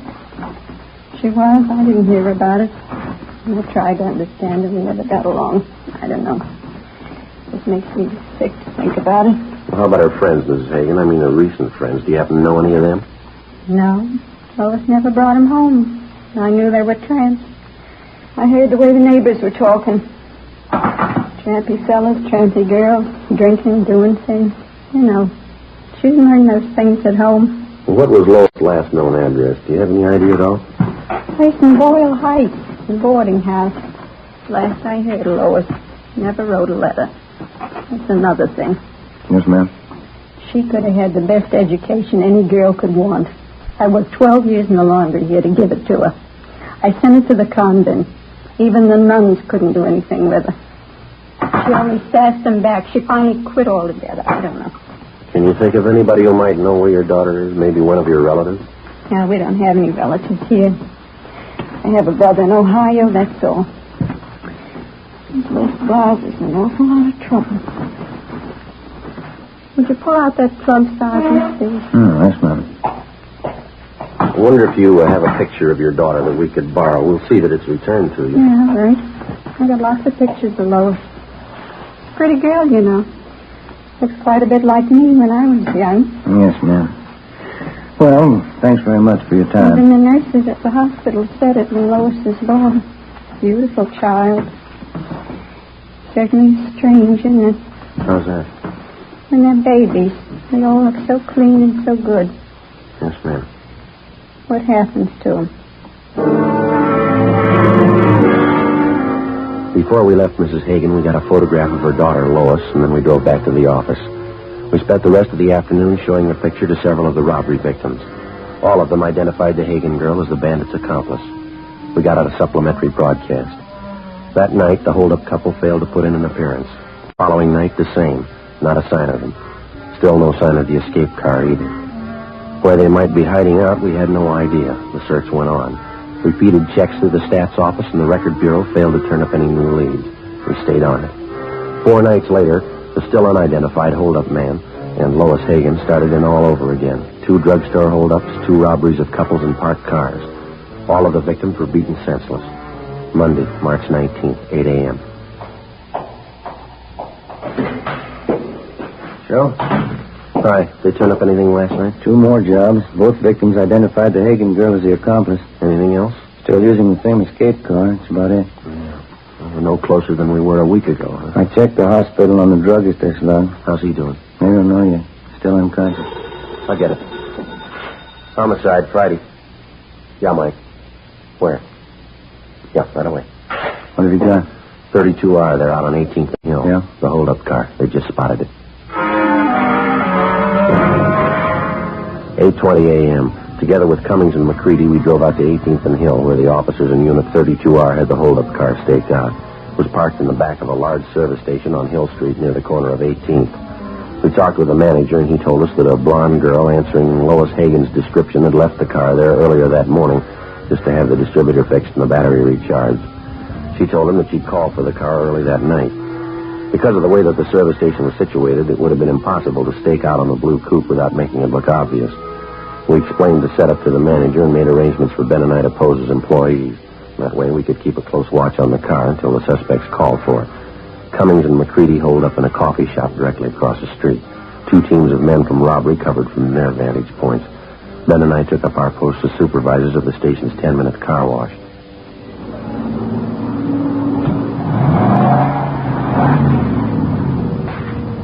They sure do a great business here, huh? Yeah. You mentioned to the manager about keeping the area clear around that car, didn't you? Yeah, it's all set up. We're not going to have an excuse in the world if we miss those 2. Yeah, if they show up. What are we supposed to do now? Pull these tickets off the cars as they move off the wash line? Yeah, that's all. Just slip the tickets in that box over there, see? Mm-hmm. Must have run them a few dollars, huh, installing all this equipment. Seems to be paying off, doesn't it? What time you got now? A few minutes past 4. Want to smoke? No, I just put one out. 1 a.m. Ben spotted a young blonde girl turn the corner onto Hill and start up the street toward the service station. As she came closer, she looked to the right and the left. She paused in front of the station, looked on both sides of the street, and then she turned completely around and walked on past. Lois Hagen. She's going right down to the corner. How about it? Yeah, I'll put in with you. How about a tail? We can't just let her walk away from us. No, just a minute. Take a look. She's turning around. Coming back this way. She's coming in. Yeah, we better get back to our car. Looks like it. Right.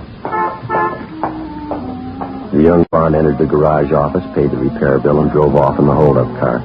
Ben and I followed in 80K. Cummings and McCready tailed us. The blue coupe moved 2 blocks down Hill Street and then turned into an apartment garage. We parked on the street, went in and got the manager out of bed.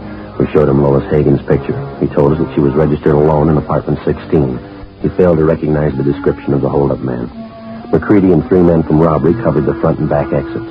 Cummings, Ben, and I climbed the stairs to the 3rd floor. Number 16. Joe, you want to ring it?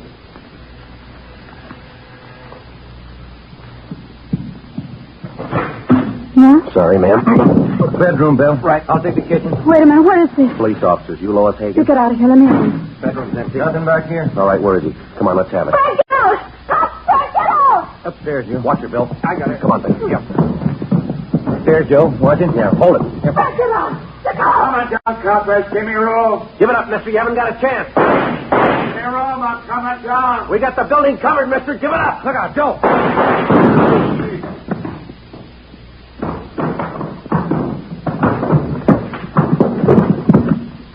I'll get his gun.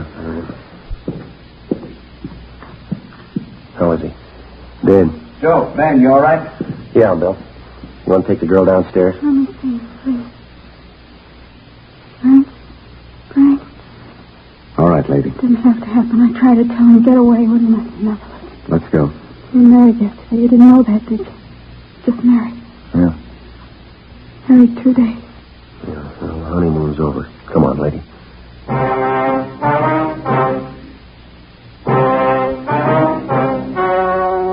Story you have just heard was true. Only the names were changed to protect the innocent. On August 5th, trial was held in Superior Court, Department 87, City and County of Los Angeles, State of California. In a moment, the results of that trial.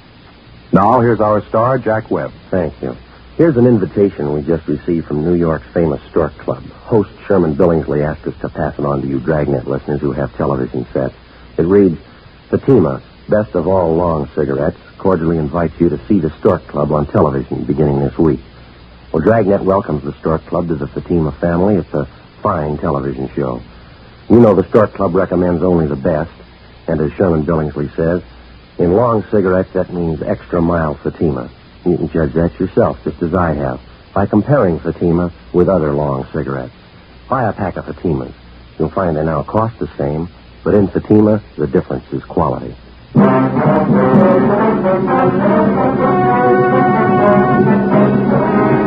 The body of the dead hold-up man was identified as that of Frank Ralston Kilbride. His accomplice, Lois Hagan, was tried and convicted on 6 counts of armed robbery and assault with a deadly weapon. She received sentences as prescribed by law and is now serving her term in the state penitentiary for women.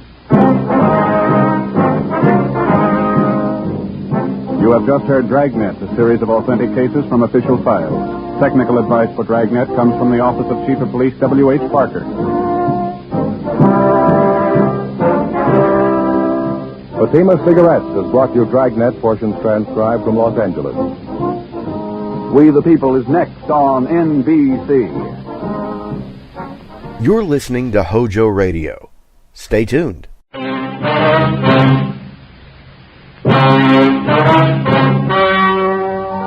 The story you are about to hear is true.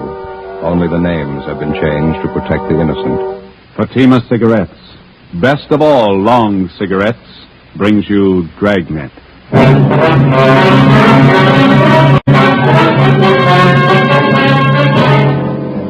You're a detective sergeant. You're assigned the homicide detail. A man crouches on the window ledge of a downtown building 13 stories above the street. He threatens to leap to his death within the hour. Your job, stop him. You'll be amazed when you compare Fatima with other long cigarettes. You'll find they now cost the same. But in Fatima, the difference is quality. You see, Fatima is the quality king-size cigarette because it contains the finest Turkish and domestic tobaccos superbly blended.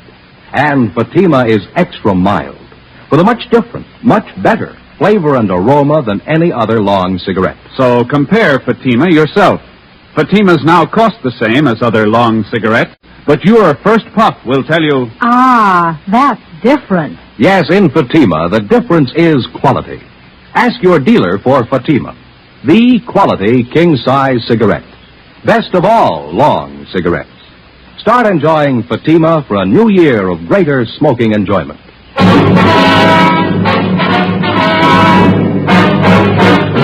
Dragnet, the documented drama of an actual crime. For the next 30 minutes, in cooperation with the Los Angeles Police Department, you will travel step by step on the side of the law through an actual case transcribed from official police files. From beginning to end, from crime to punishment, Dragnet is the story of your police force in action. It was Thursday, September 6th. It was warm in Los Angeles. We were working the day watch out of homicide detail. My partner's Ben Romero. The boss is Captain Steed. My name's Friday. I was on the way back from communications, and it was 1:28 p.m. when I got to room 42. Homicide. You ready, Skipper? Yeah, coming. Man, what's up? Just got the call, 3rd and Temple. Yeah? Fitzroy building, 13th floor. They got a jumper. Friday, Ben? Let's hustle it. Right. What's the story? Skipper took the call. Not much to tell. Guy's perched out on a window ledge, 13 floors up, threatening to jump. Yeah? What time you got, Romero? 1:33. Not much time. What? The guy on the ledge, he served notice. Well, how do you mean? Says he's going to jump at 2 o'clock. 1:36 p.m. Ben pulled the car to a stop at 3rd and Temple. We double parked near the intersection and started to cross the street to the building on the northeast corner. It was a steel frame structure with a block granite facing. The stone lettering over the main entrance read, R.H. Fitzroy Building, 1927. The immediate area had been blocked off in all directions. The sidewalks directly adjacent to the building on 3rd Street and on Temple Street had also been cleared of all pedestrian traffic. Hundreds of curious onlookers jammed against police lines at the far side of the intersection. Reaching back for a full block in either direction, hundreds more had packed in behind them. 13 stories above the pavement was the center of attraction, the figure of a man standing upright on a narrow ledge, looking down at the crowd. On the street directly below him, men from the fire department's rescue squad were hurriedly stretching out nets. We entered the building, took the elevator to the 13th floor. Who was standing by up here, Skipper? Bechtel and Wiseman. I saw the crowd gathering in the street on the way back from lunch. Looked up and saw a guy on the ledge that came right up. How long has the guy been standing out there? About 15 minutes. Sure drawing a crowd. Must be a couple of thousand people down there.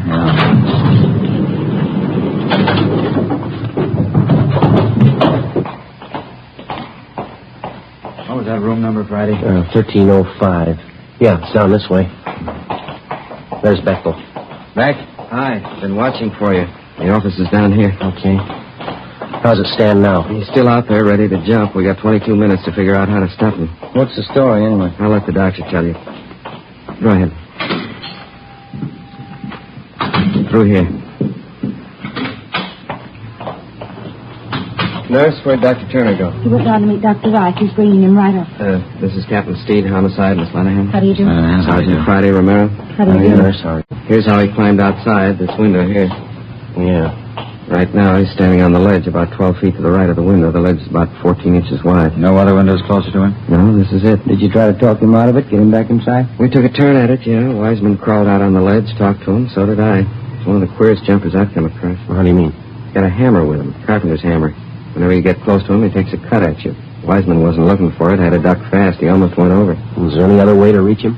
Double-checked the whole layout. This window's the closest. What about lowering a man from the roof? Wide piece of cornice up there, a big overhang. Put him down on a rope, and he'd be hanging 3 feet from the side of the building. Wouldn't come close to the guy. How about this doctor you mentioned, Beck? You figure he can help? It's worth a try. Miss Lenahan? Yes, Sergeant. You saw it happen. You know better than I do what Dr. Turner's idea is. Would you fill these men in, please? Make it brief. Surely. Now, this man on the ledge, who is he, do you know? Walter Harrison's his name. He's one of the doctor's patients. His sister brought him in for a routine checkup. That was about 1 o'clock. How old's the man? 41. His sister told us he's been complaining of a backache lately. While the doctor was examining him, and Mr. Harrison flew up all of a sudden. He yelled out we were trying to cripple him, that we wanted to kill him. Oh, excuse me, please. Sure. Dr. Turner's office. No, I'm sorry, not this afternoon. We have an awful lot of trouble. Yes, all right, then, sir. Well, what happened after Harrison started to act up, Miss Lenahan? Dr. Turner and I tried to hold him. He shoved us both out of the way. He hit the doctor in the face, then he ran to the window, got out on that ledge, and crawled along the side of the building. He's been there ever since. This Harrison is a mental case? Yes, he's been for 10 years. Been in and out of the state hospital at Camarillo a couple of times. His sister Ruth's been taking care of him. She was here when it happened. Where is she now? Next door, the treatment room. Thelma, that's the other nurse. She's looking after Miss Harrison. She's pretty close to hysterics. Tried to talk to her, Skipper. Not much help so far. Mm-hmm. You say the doctor's been treating this Mr. Harrison? No, he just came in for a physical checkup. Dr. Reich's been handling his mental condition. That's where Dr. Turner is now, getting Reich. He has his office in the next building. What time have you got, Ben? It's getting short, 19 minutes to 2. How about the time element, Beck? If he's going to kill himself, why is he waiting for 2 o'clock to do it? He's got me. He scribbled a note out there, threw it down to the street. One of the men in the rescue squad grabbed it and brought it up. I got it right here. Here, let me see. Now look at that there, too. They want my life. They want... What's his next one? Dead. Dead. They want me dead. Yeah. I'd like to pray first. I'll jump at 2 o'clock. What's this last thing, Ben? I can't read this. Let me see. At 2 o'clock, don't touch my body. That's it. Don't touch my body. You saw the guy at close range, Beck. What do you think? He's serious? I don't know. I'm not even going to guess. How about me going out and talking to him, Skipper? It might work. It won't do any harm. That ledge is 14 inches wide, Romero. If you slip, I don't want to explain it to your wife and kid. Well, how about me giving it a try? That jumper case last October, I was on that one. It's volunteer duty, Joe. I'm not going to order you. You know the risk. Yeah, I'll watch it. You want to stand by here at the window, Ben? Yeah, okay. Let's get that window up, huh? There's blinds. Yeah. There's blinds up. Okay. I'll give you a hand with the window. All right. Come. Up she goes. Oh, stuck. Yeah, it is. All the way up, huh? There it goes. Okay. Be careful now, huh? Yeah, I will. Joe? Yeah, Beck. Don't forget about that hammer the guy's got. It's just my guess. Yeah, what's that? The guy might want to die. I don't think he wants to do it alone. 1:43 p.m. If we could take Walter Harrison's word for it, we had exactly 17 minutes to talk him into a change of mind before he plunged to his death on the pavement 13 stories below. I crawled out of the window and started inching my way along the narrow ledge. Went slow. I kept my eyes on Harrison. He stood about 10 feet away from me, looking down at the crowds jamming the streets below. I edged along to within 8 feet of him. He didn't seem to notice me. He was a fairly tall man, about 5'10", medium build, dark hair. He was wearing gray pinstripe trousers, a white shirt, no coat, no necktie. I got to within 6 feet of him. He raised one arm and made a motion with his fist at the crowd below. Animals! You dirty sack of animals! You won't touch me! I'll jump right through you! You won't even touch me! I kept edging toward him. He still didn't seem to notice me. He turned his body a little. Kept pounding the side of the building with a hammer. I got a look at his right hand. In it he held the carpenter's hammer. I got to within 5 feet of him. An airliner passed overhead. Harrison looked up. He muttered something, then he turned. He saw me. I'm going to kill you. It's all right with me, Waller. Why do you want to kill yourself? You're only going to hurt people. You don't care about people. You don't care about me. What am I doing out here? Well, you got it wrong, Walter. A lot of people care about you. They want you back inside. They want you where it's safe. You're another one of those. You want to get your hands on me. You want to grab me. Well, you're not. I'm going to kill you. It's all right, Walter. You can kill me. I want to help you first. You stay back. Don't you move anymore. I got this hammer and I'll smash your face with it. I'll smash it. I only want to talk. I know we can straighten this out. I'll do it my way. You understand? My way. I know who you are. You've been after me before. I know what it's all about. Yeah, I know you do, Walter, but you got it wrong. Now, look, you're going to jump off this building at 2 o'clock. That's in 15 minutes. That's right. You bet I am. All right, now, let's talk it over for 5 of those minutes, huh? Can't do any harm. I'm not going to hurt you. How about it, okay? Why should I talk to you? Because I care about what happens to you. So does your sister. So do a lot of people. Well, then you're like a lot of people. You want to get your hands on me. Like those animals down there, the whole dirty pack of them. They want to grab on me, get all around close and put their hands on me. Well, they're not going to do it. Of course they're not. Nobody's going to hurt you. You know that, don't you? You bet your life they're not. You see that dirty pack down there? Well, they don't know it, but I'm going to jump right through them. I'm going to jump right through all of them. They won't even touch me, and I can do it right now. Wait a minute, Walter. Don't forget your promise. What are you talking about? What promise? 2 o'clock. You wrote that down yourself. You said you wouldn't jump until it was 2 o'clock, didn't you? That was no promise. I just wrote it down, that's all. Just 2 o'clock. Yeah. Well, your sister believed it. We gave her the note. She says that you promised. Now, you going to make a liar out of yourself? You're the liar. Ruth didn't say that. She didn't say it was a promise. You got to take my word for that. All right, let's go in and ask her. How about it? See Ruth inside? Sure. Come on. Come on, take my hand, Walter. All right, I'll take your hand. Watch your step. Look out, will you? You get back! Get back! Now, next time I won't miss. I'll smash your whole arm. You think you're pretty smart, don't you? You're trying to trick me. Well, I told you before. I know who you are. You're trying to get your hands on me. You promised your sister 2 o'clock. You're still going to break that promise? I'm not like you and that back down there. I don't break promise. Everybody knows that, Walter. They trust you. Now, come on. How about talking this thing out? What time? 1:46. 14 minutes to go. You're lying. How do I know that's the time? Well, you can look at my watch. Here, right here. No, you stand back. I told you before. You stay away from me. I just wanted to show you the time, that's all. All right, you can look at that big clock up the street, see? The one on the side of the Hobart building up there? 14 minutes. How do I know that's right? How do I know they're not in with you, too? You already said it. Big company.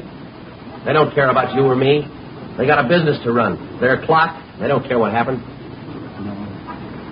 No, of course not. They don't care. All right, well, I'll just keep an eye on that clock. All right. You don't mind if I talk while you wait, do you? What's that funny? What's it doing right there? Well, it's just an airliner. Probably on its way into Burbank. You're not fooling me. That plane's been by before. It's flying low, too. Yeah, I guess I didn't notice it. Well, what difference does it make?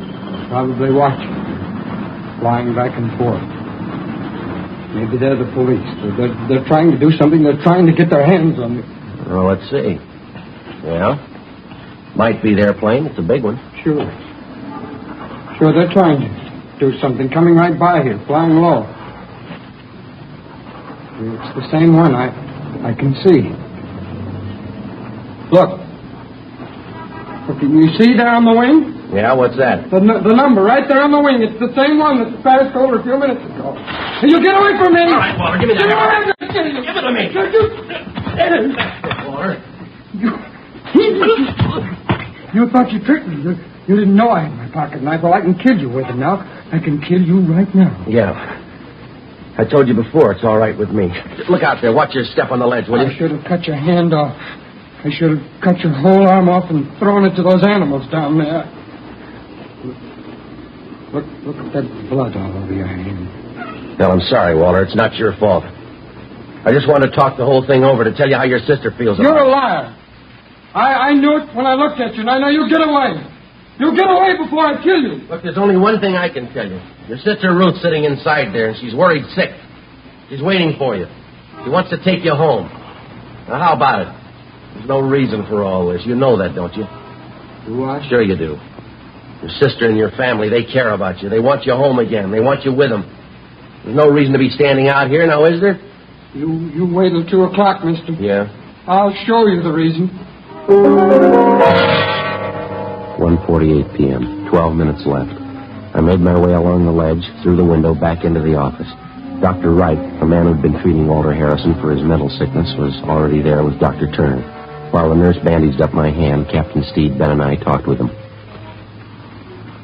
I've treated Harrison for 10 years, on and off, I guess. He showed some improvement, not much. Definite paranoid tendencies. Did he ever try this before, Dr. Wright? Not to my knowledge. His sister might tell you more. I really don't know what to advise you to do. He's never been this violent before, using a hammer, a knife. There you are, Sergeant. I feel all right? Yeah, that's fine. Thank you. There's only one thing I've got to know, Doctor. Is it worth letting another one of my men go out there on that ledge? I'm afraid that's your decision, Captain. It may help, it may not. I know the patient, but I can't read his mind. I was just thinking. We might bring Harrison's sister to the window and have her talk to him. You think that might help, Doctor? Very possible it might. In a spot like this, I'm in the same boat you are. It's all guesswork. You think Harrison's really going to be ready to jump at 2 o'clock, Doctor? From what Sergeant Friday tells me, yes, I think he'll jump. We've got to come up with something. We can't just stand around and watch a guy take a dive down 13 stories. I wish I knew the answer. There's got to be one someplace. There's got to be an answer. Well, let's check your watch. We got 10 minutes to find it.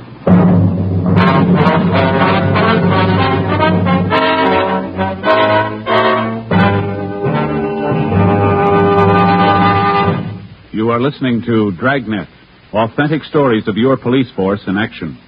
And now, here's an authentic report from Fatima Cigarettes. 1949.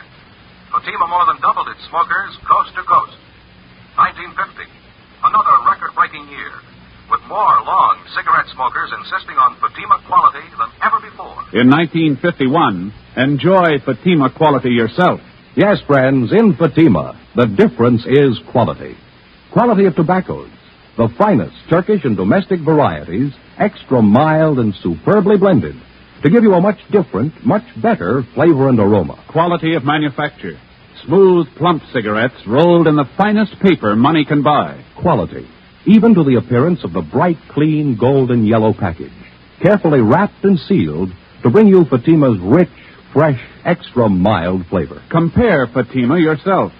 Fatimas now cost the same as other long cigarettes, but your first puff will tell you... Ah, that's different. Yes, in Fatima, the difference is quality. Start enjoying Fatima for a new year of greater smoking enjoyment. Insist on Fatima, the quality king-size cigarette. Best of all long cigarettes.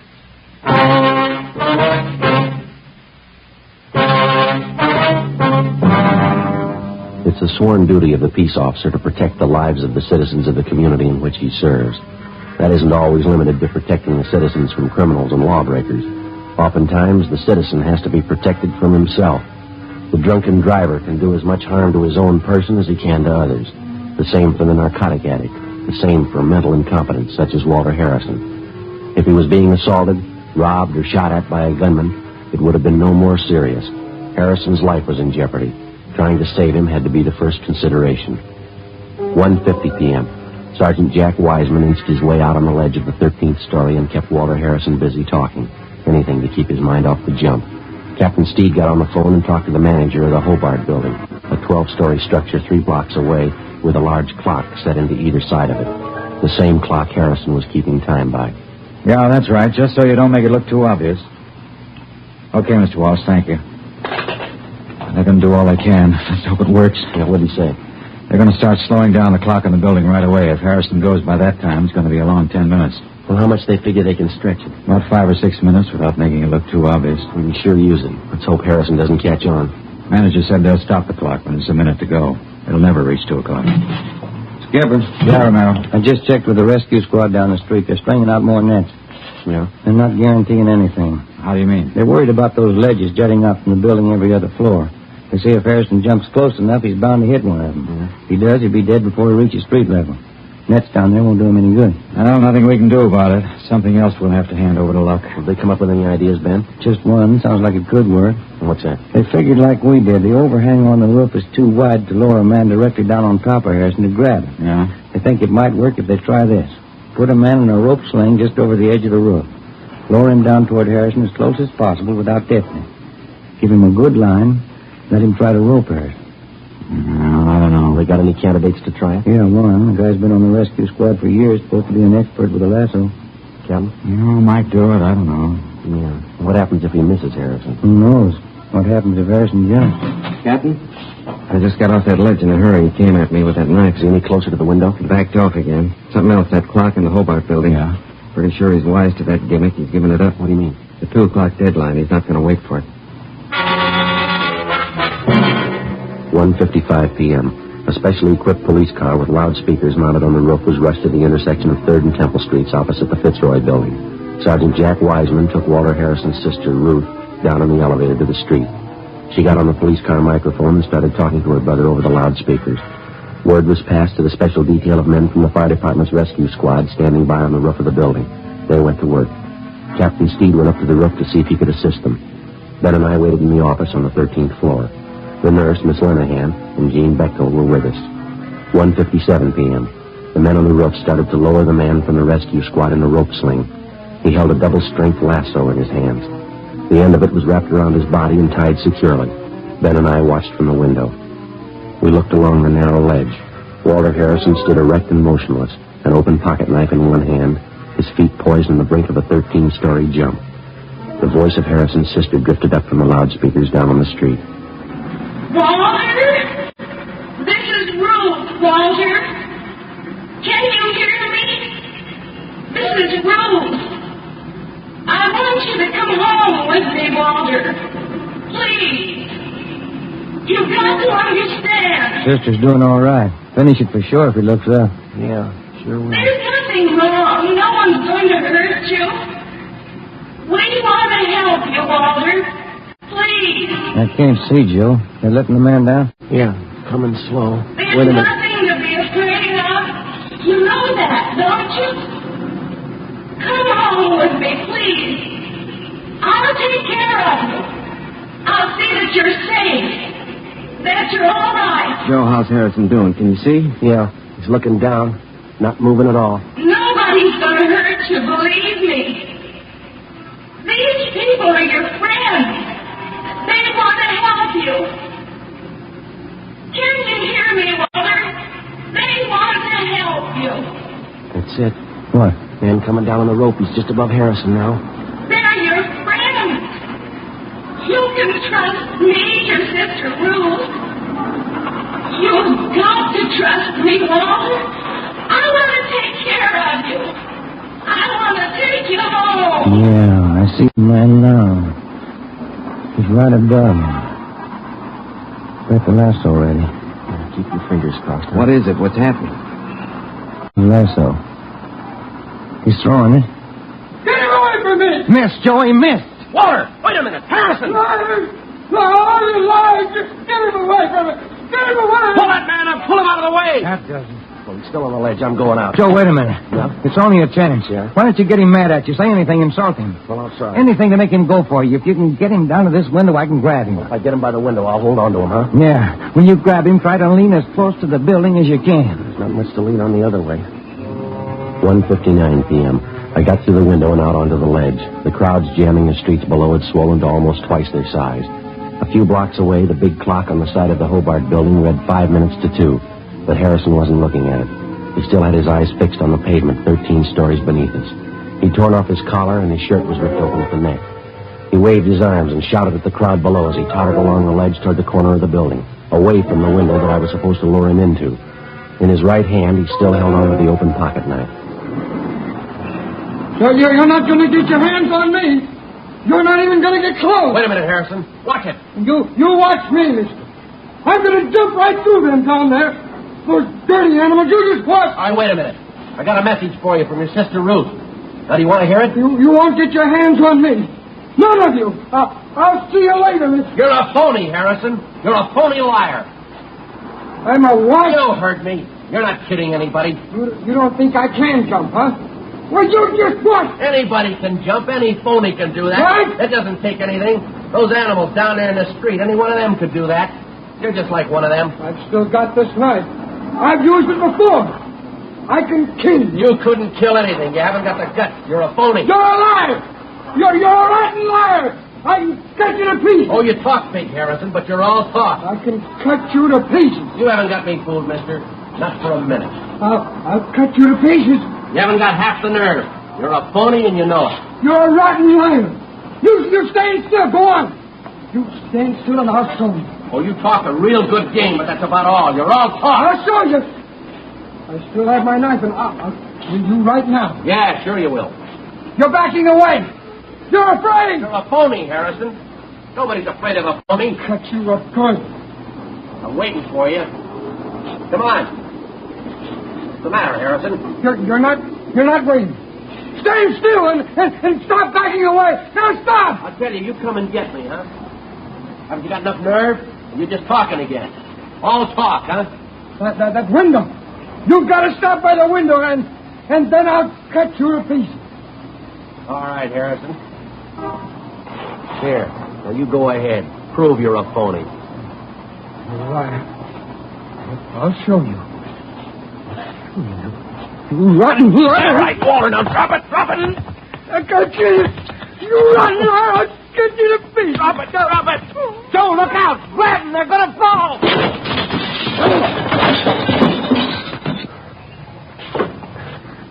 Oh, how close can it get? Yeah. Nurse? That was just wonderful, Sergeant, both of you. Are you all right? Yeah, fine. Would you mind getting Captain Steve for us, please?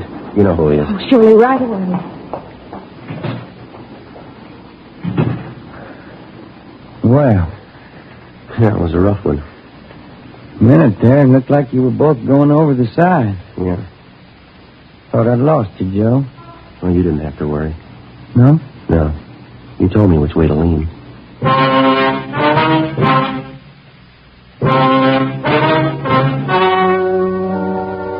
The story you have just heard was true. Only the names were changed to protect the innocent. On September 10th, a sanity hearing was held at the County Hospital Psychopathic Ward, City and County of Los Angeles, State of California. In a moment, the results of that hearing. Now, here is our star, Jack Webb. Thank you. Friends, there's one big difference in long cigarettes, and here's the one sentence that tells the full story. In Fatima, the difference is quality. That's why this headline is being featured in leading national magazines. Yes, these new Fatima full-page color ads are another proof of Fatima's fast-growing popularity. More long cigarette smokers are insisting on Fatima quality than ever before. Now, if you're a long cigarette smoker like I am, buy a pack of extra mild Fatimas. You'll find, as I have, that Fatimas now cost the same, but in Fatima, the difference is quality.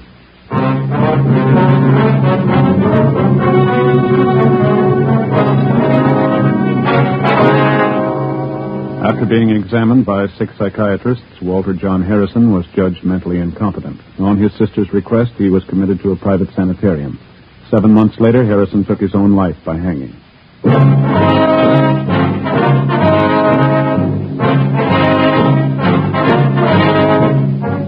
You have just heard Dragnet, a series of authentic cases from official files. Technical advice comes from the Office of Chief of Police W.H. Parker, Los Angeles Police Department.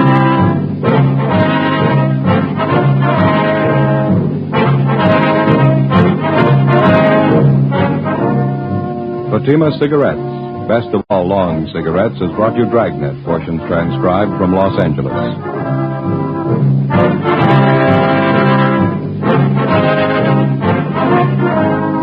We the People is next with Stories of Today on NBC. Actor and producer Jack Webb's aim in Dragnet were for realism and unpretentious acting. He achieved both goals, and Dragnet remains a key influence on subsequent police dramas in many media. The show's cultural impact is demonstrated by the fact that even after 5 decades, elements of Dragnet are known to those who have never heard nor seen the program. The ominous 4-note introduction to the brass and timpani theme music titled Danger Ahead is instantly recognizable, as well as the show's opening narration. Stay tuned for more Dragnet right here on HOJO Radio. Gentlemen, Liggett & Myers, makers of Fatima Cigarettes, is proud to bring you its prize-winning radio program, winner of the Motion Picture Herald Fame Award. The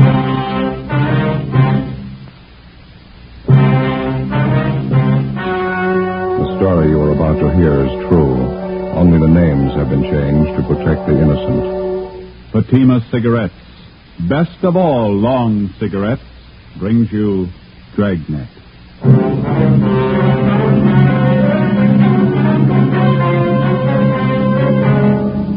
You're a detective sergeant. You're assigned a homicide detail.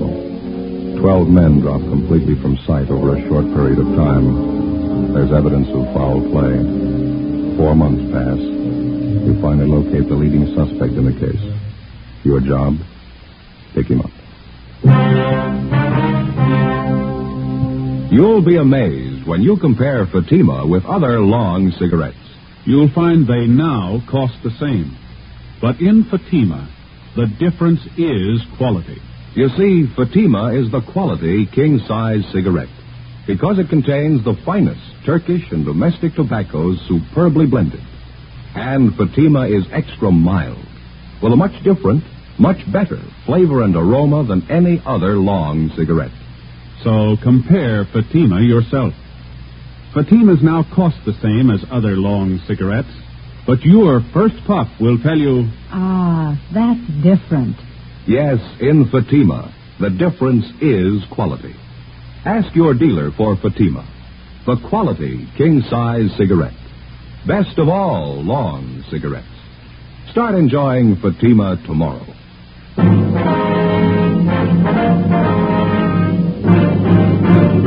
Dragnet, the documented drama of an actual crime. For the next 30 minutes, in cooperation with the Los Angeles Police Department, you will travel step by step on the side of the law through an actual case transcribed from official police files. From beginning to end, from crime to punishment, Dragnet is the story of your police force in action. It was Wednesday, October the 6th. It was sultry in Los Angeles. We were working the day watch out of homicide. My partner's Ben Romero. The boss is Thad Brown, chief of detectives. My name's Friday. We were on the way out from the office, and it was 10:45 a.m. when we got to Ortega Street, number 1285. Second floor? Yeah, room 14.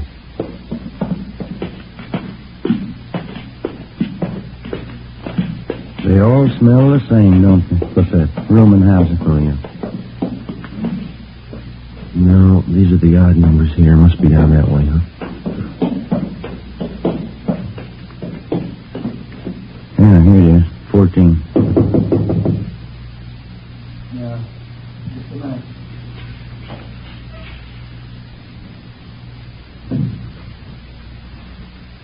Taking his time. Try it again, huh? Yeah, all right.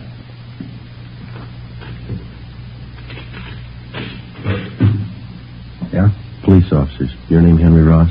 Get out of here. Get out. All right, come on.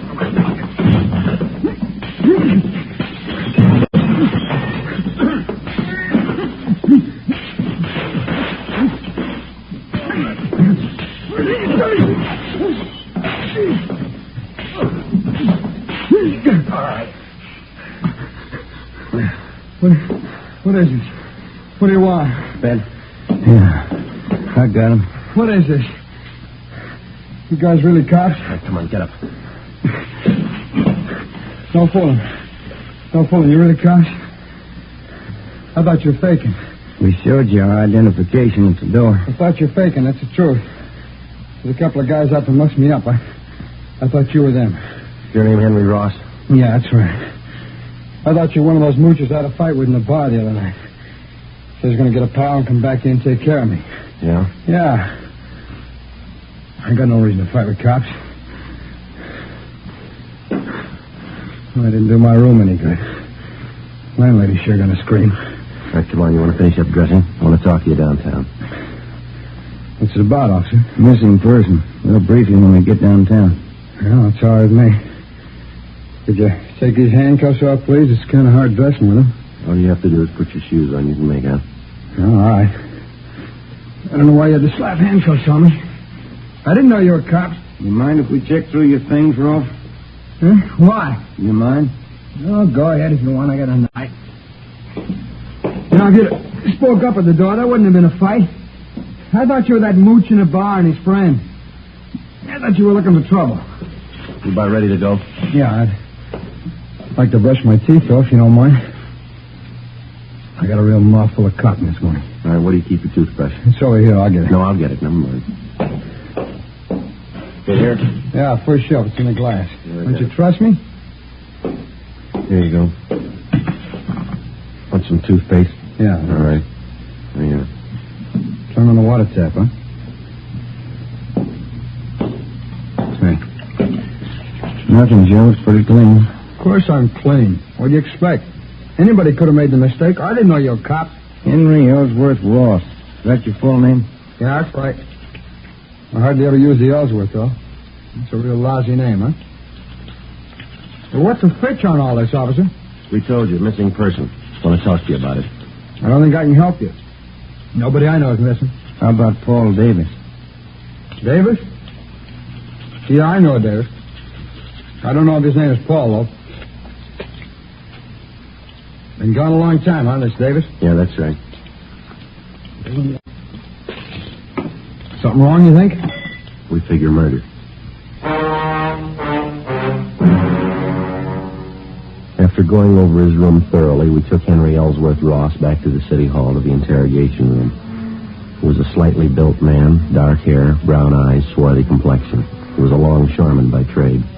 Among his friends and acquaintances, he was known as a heavy drinker and a man with a violent temper. Ben and I questioned him for a half an hour and got nowhere. He sat across the table, relaxed, scraping at a thick callus on his hand with his fingernail. I'll tell you the truth. I just don't know what you're getting at. I think I know a guy named Davis, and that's about as far as it goes.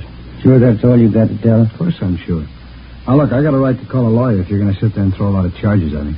We're not throwing charges at you, Henry. We've got a missing persons case. We'd like to have you cooperate. That's about it. Well, maybe I'd like to, but I can't. Paul Davis is just a name to me. Maybe I know him. I don't know. You got that report there, Ben? Yeah, just a minute. There you go. Thanks. And here's the way it goes, Henry. Yeah? Well, according to his wife, Paul Davis left Los Angeles by auto a little over 4 months ago. He was driving up to Oakdale, California, to take a job with a dairy company up there. He never got there. He's been missing ever since. So? What's the pitch? All we've been able to find is Davis's car, the 36 Ford Coupe, 7 Tom 792. It was sold a month ago up in Lodi, California. But Davis didn't sell it. A man by the name of Carter signed the pink slip at the time of the sale. Henry Carter. Sorry. Don't mean anything to me. Well, this Carter made it look like Paul Davis had signed the Ford over to him. We checked it out. Davis's signature was forged. That's so? It's supposed to have something to do with me? Did you ever use the name Henry Carter? Of course not. Ross. It's the only name I go by. Never had your name changed? No. Never used an alias? I told you, no. I wonder if you'd mind taking a look at this. Here you go, this here. What's this got to do with me? The pink slip to Paul Davis' car. See these signatures on the back here? Transfer of ownership. You recognize either one of them? Paul Davis. Henry H. Carter. No? Doesn't mean anything to me. Is it supposed to? It should, yeah. Why? The signatures are both in your handwriting. How about it, Henry? How about what? I don't even know what you're talking about. You're trying to give me the treatment? What's this all about? They're trying to locate Paul Davis. I'm not even sure I know the guy. I think you better level, Henry. Our handwriting man checked both the signatures. It's your writing. Well, then maybe you better get a new handwriting man. I never saw that slip. I never wrote those signatures. Anybody can copy handwriting. Well, I've got something else for you, Ross. I'd like to have you check it over, see if you can identify it. What is it? The letter. Want to take a look here? Does that mean anything to you? No, nothing. I hope you're not going to tell me this is my handwriting. That's what the report said. Oh, it's crazy. I never wrote like that in my life. All the writing characteristics match up, same as the signatures on the pink slip. All right, maybe they are the same. I didn't write either one. I never wrote like that in my life. Here, let me show you how I write. That's all right, Henry. Ben, you want to pull the package tomorrow night? Yeah, okay. I don't savvy one bit of this, Sergeant. How about laying it out? You can see the name at the bottom of the letter. It's signed Henry Carter, same as the pink slip. Well, that doesn't mean anything to me. Well, this letter was sent to the wife of Paul Davis about 9 weeks ago. And it says here that Davis supposedly was too busy to write his wife, so he had this Henry Carter send a letter. He also writes in here that Davis sold his car to Carter. Somebody trying to cover up, huh? Yeah, we think so. We think it's Henry Carter. This Davis guy, he's been gone about 4 months? That's right. You said you thought Davis was murdered. How come? Just an idea. Oh. 8 men had disappeared from around here in the last 14 months, just like Davis. 6 more up in the San Joaquin Valley the same way. They took off alone on auto trips and never seen again. Not a trace. Pretty funny. There you go, Joe. Thank you. We've got your record here, Henry, from Baton Rouge. Sent to Sheriff Clemens for it. Huh? Look, do we have to drag all out again? It's past. Just one thing we had to check, Henry. You told us that you never use an alias, is that right? All right, I have. I didn't know what you're getting at. I didn't think there's any use dragging out dirty laundry again. I asked you if you ever used the name Henry Carter. Okay, I've used it. It's a common name. There's a lot of Henry Carters around. We only know one will fit your description. I'm clean. You know that. Want to smoke, Henry? No. You? Yeah, thanks. Well, let me have one, will you? Sure. Here you go. Thanks. We got a match here. You know, we rode this thing for 4 months. All over the state. Here. Thanks. I'll tell you what we got, Henry. We'll let you make up your own mind. It's not my writing. On June 4th, Paul Davis left Los Angeles in his car headed for Oakdale. Late in the afternoon, he stopped for gas at a service station just beyond San Fernando. Lieutenant says a man was with Davis. You fit that man's description, Henry. Yeah? Oh, I've seen monks like that in court. They get on the stand, they can't even remember their own name. A couple others. You and Davis stopped for a hamburger just outside of Gorman. There's a man there. He remembers you, too. You stopped again in Bakersfield. Picked up a quart of oil for the car. You and Davis had a Coke. The last time he was seen alive. That makes me a killer, huh? A month after that, the pink slip to Davis's car came through DMV up in Sacramento. That was for the transfer of ownership from Davis to Henry Carter, both in your handwriting. A couple of weeks later, Mrs. Davis got that letter. A month ago, Davis's car was sold to a dealer in Lodi. Yeah. We found the dealer, Ross. Showed him your mugshot. He says you sold him the car. That all? That's just the main part. There's more. We've been on the road a lot. We followed you from here to Sacramento and back, Henry. Every stop, every detour took us a long time. Yeah, I guess it did. What do you say, Lon? Nothing. Any way you want it, Henry. You got another smoke? Yeah? Yeah, here you go. Thanks. Here.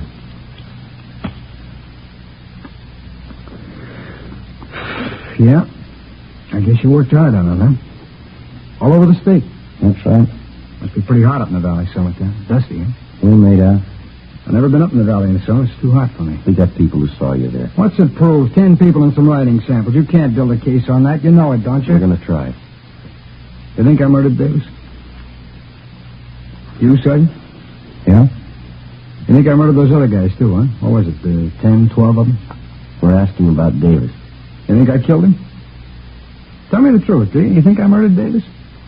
Yeah, I think you did. Uh-huh. Well, then you know as well as I do. There's only one way to prove it. Yeah. Find his body. 1:15 p.m. Ben and I took Henry Ross out and fed him some lunch. Then we took him back to the city hall to the interrogation room where we continued to question him. He was relaxed and he talked a great deal about everything but the disappearance of Paul Davis. He didn't seem anxious to get away, made no demands for an attorney to represent him. For a full hour, he did most of the talking. He told us about the different homicide cases he'd read up on. He asked us about the 12 men who disappeared in the past months in the same manner Paul Davis had. Was there any trace of them at all? Did we have any leads? How did we think we were going to find them? Well, we finally got around to asking him if he'd submit to a lie detector test.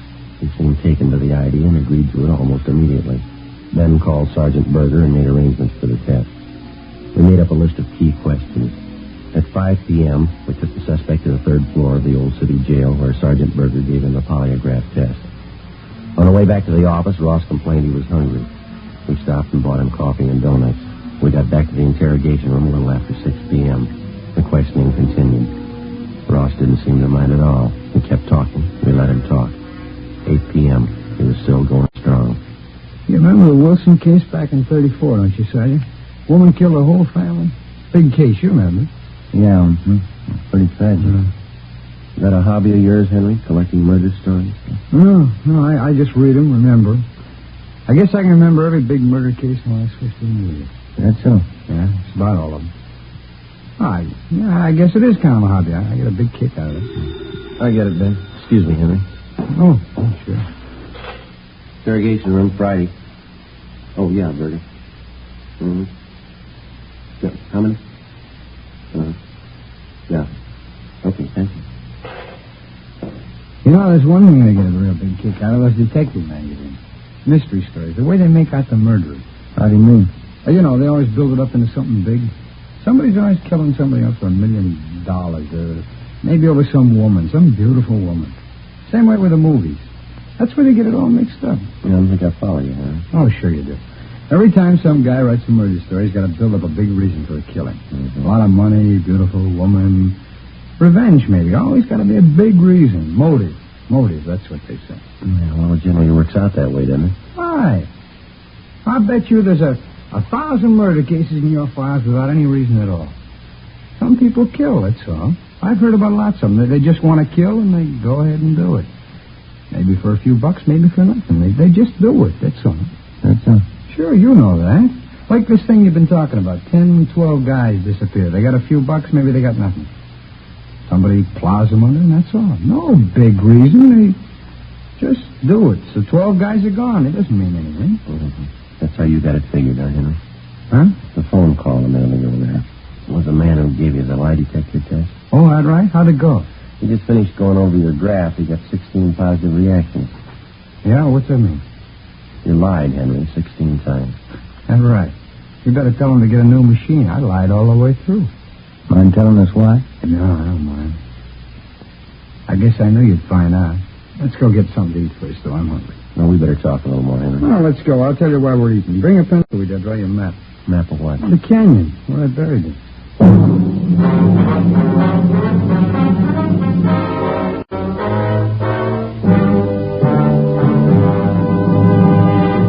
You are listening to Dragnet for the step-by-step solution to tonight's authentic case history.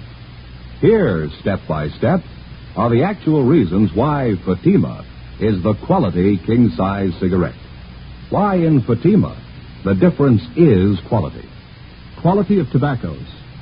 The finest domestic and Turkish varieties, extra mild and superbly blended to give you a much different, much better flavor and aroma. Quality of manufacture. Smooth, round, perfect cigarettes. Rolled in the finest paper money can buy.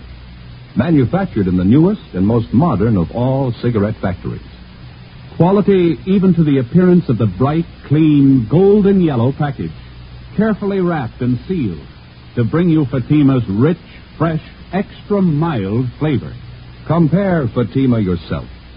Fatimas now cost the same as other long cigarettes, but your first puff will tell you... Ah, that's different.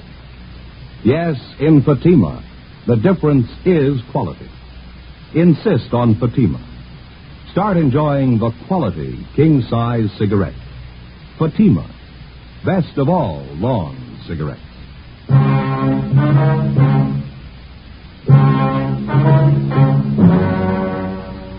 Wednesday, 9:55 p.m. Ben and I took Henry Ross across the street, bought him a Coke at Mac's place, and we took him next door to the Melbourne cafeteria. It was almost closing time. Ross got himself a cottage cheese and pineapple salad, bacon and liver with onions, rye bread, banana pie, and coffee.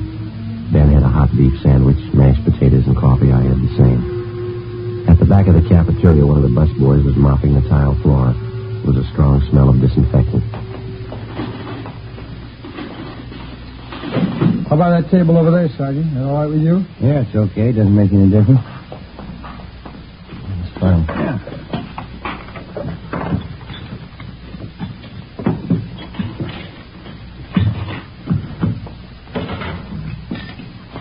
Oh, want some water?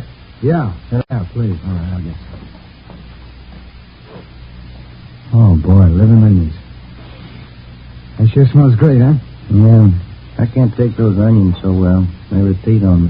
Not me. I can eat anything. Salt and pepper? Yeah, thanks. Boy, I'm sure hungry. I haven't eaten much today. You get a sandwich made with rye bread? Graham bread. Oh, you should have gotten the rye. Real German rye bread. Here. Smell that. Real nice and fresh. Here you go. Ben? Oh, thanks. Oh, thank you. You know, all that talk really shortened up my appetite. Boy, this food tastes good. Mm-hmm. Shall we, Joe? Yeah, thanks. We brought a pencil along, Henry. You want to start taking notes? As good a time as any, I guess. You know, the whole thing just comes right back to what I was trying to tell you there in the office. Yeah, what's that? Well, you know, all about those phony mystery stories. Oh, yeah. Every time there's trouble, there's a big reason behind it. It's phony, that's all. Yeah? Sure, this Paul Davis, for instance. I guess I knew you'd find me out. I knew this morning when you picked me up. You had it figured. Must have been a big job, huh? Finding me? Pretty big, I mean, you know. A lot of mileage. How'd it happen? Well, there again. It's just like I was saying. There's no big reason behind it. I needed a few bucks and Miss Davis came along. I guess he was it. Hey, pass me a ketchup, will you? Oh, yeah. Here you are. Just a lid off there. There you go. Thanks.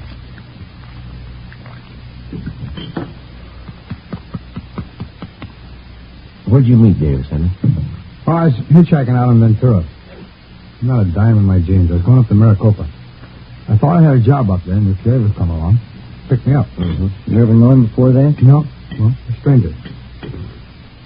He said he's going to Oakdale. The guy give me a ride.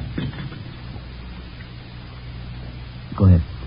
Well, we stopped for gas at San Fernando, and I saw he had a few bucks in his wallet, and I guess that's when I got the idea. About what? Killing him. Now, maybe that gives you an idea what I was talking about. You don't need any big reason to kill somebody. Davis said, 18 bucks. Now, suppose I told that to a writer. Somebody killing the guy for 18 bucks. That wouldn't make much sense, huh? He'd tell you it'd never sell. You need $1 million, beautiful woman, good motive. Yeah. Where'd you kill him, Henry? Just outside of Bakersfield. A little canyon there. I got Davis to buy a fifth of sherry in Bakersfield. He drank some on the way. Pass the salt, huh? Yeah. There you go. Thanks. The liver's no good without plenty of salt. How'd you kill Davis, Henry? Well, that's a funny thing. He drank some of the wine, got a little sleepy. I was just outside of Bakersfield. Dark by that time. I spotted this little canyon. I figured it was as good a place as any.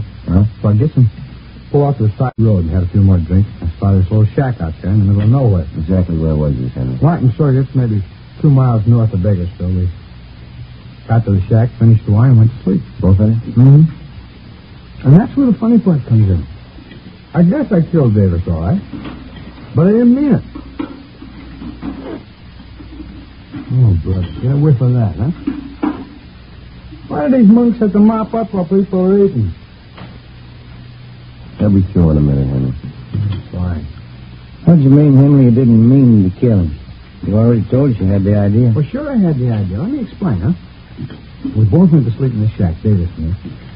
Guess that must have been about 9 o'clock at night. I don't know what it was. Maybe the wine, I guess, but I started having nightmares. Yeah, now maybe this part sounds like a story, but it's the truth.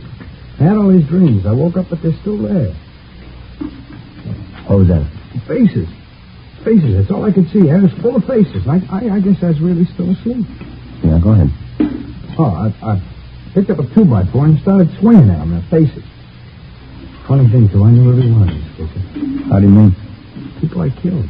There were only a dozen of them, really. It seemed like there were 100 of them all around in the air. Well, I grabbed that 2x4 and I started swinging. I was cold and sweating all at the same time, and I kept on swinging. And I saw Davis's face, and I swung hard, kept swinging. Didn't even make a sound. His eyes closed, kept on swinging at his head. Well, I come to, there he was, lying on the floor. Seemed to take those other faces away. They didn't bother me after I killed Davis. What'd you do with him, Henry? Oh, pulled him outside the shack, dug a hole and buried him. Burned his clothes, took his car and money, and drove off. I'll show you if you like where I buried him, I mean. How about these other men, Ross? These faces you saw? Oh. When do I get a little more coffee? Huh? It's all gone. I'll get it. No, no, thanks. What about it, Ross? The other men? Well, I don't recall them too well. Supposed to be sitting in the office, 10 or 12 of them. A couple in Sacramento, the others down through the valley. Like I say, there was no big reason for killing them. It just happened that way. What'd you do with him, you remember? Generally, there's one of them that stands out. Guy by the name of Slattery, some kind of salesman, a real crybaby. Where'd this happen? No, they picked me up in his car outside of Churchilla. Nighttime, he was feeling pretty good. I made him stop on a side road. I hit him with a piece of angle iron. He cried like a baby. Buried him in a field there. One of the faces that I saw. That's funny, huh? It shows you how psychology works, huh?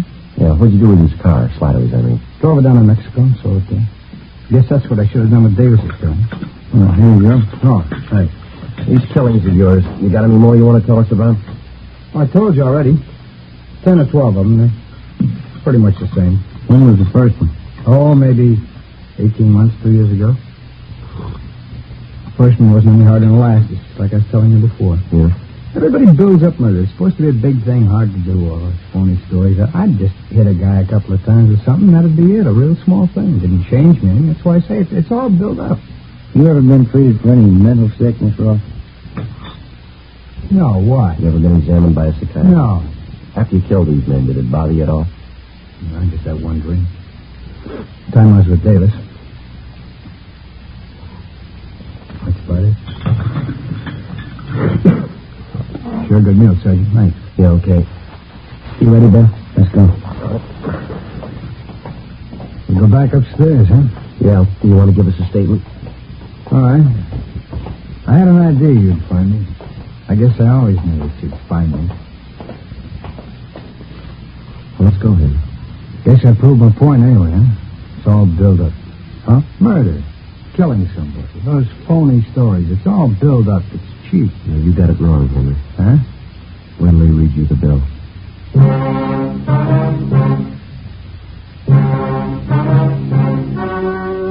The story you have just heard was true. Only the names were changed to protect the innocent. On January 7th, trial was held in Superior Court, Department 86, City and County of Los Angeles, State of California. In a moment, the results of that trial. Now, here is our star, Jack Webb. Thank you. Friends, the makers of Fatima have done everything possible to produce the kind of cigarette you want, just as we on Dragnet try to bring you the kind of entertainment you want. In my honest opinion, Fatima is the best of all long cigarettes. But frankly, my opinion doesn't count because Fatimas must please you. That's why I suggest you buy a pack of Fatimas tomorrow so you can prove to yourself that Fatimas are extra mild with a rich, better flavor and aroma. You'll find Fatima now costs the same as other long cigarettes. And I'm convinced that you'll discover what I did. In Fatima, the difference is quality.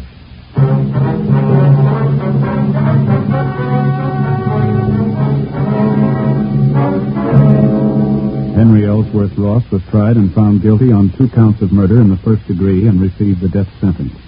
While he indicated that he had murdered the other 10 men, he refused to give any further information regarding the killings or what he had done with the bodies. Ross was executed in the lethal gas chamber at the State Penitentiary, San Quentin, California.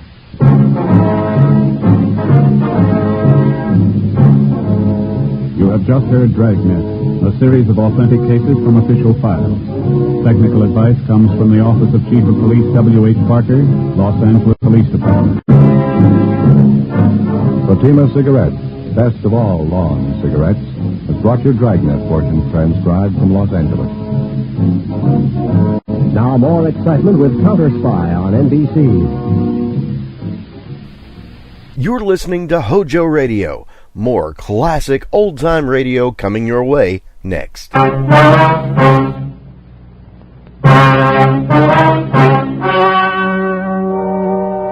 story you were about to hear is true.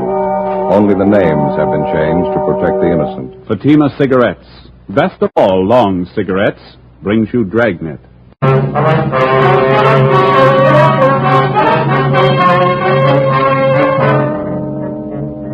You're a detective sergeant. You're assigned to robbery detail. A middle-aged businessman in your city is robbed and beaten senseless.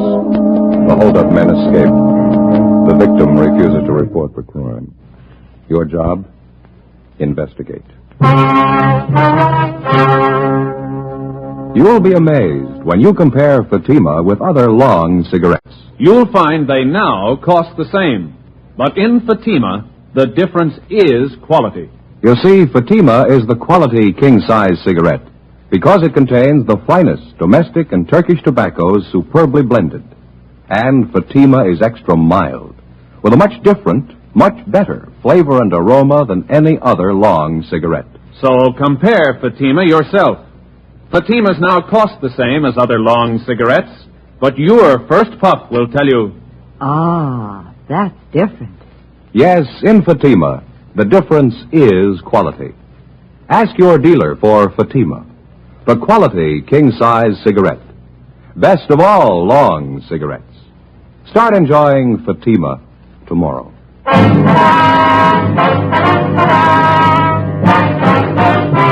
Dragnet, the documented drama of an actual crime.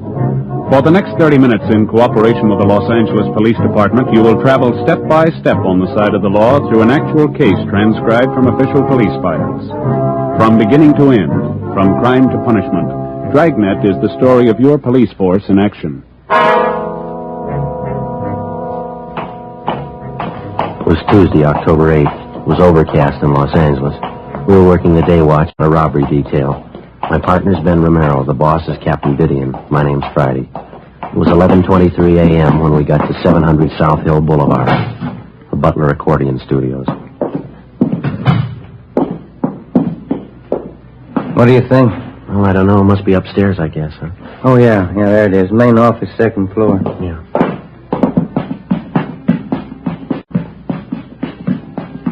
Who is that, Joe? What? That portrait up there on the wall.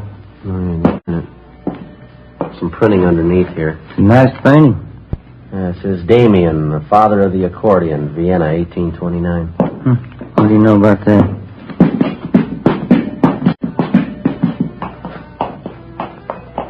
Must be it down there, huh? Yeah. Want to try? Yeah. Yes, sir? Are you Louis Butler?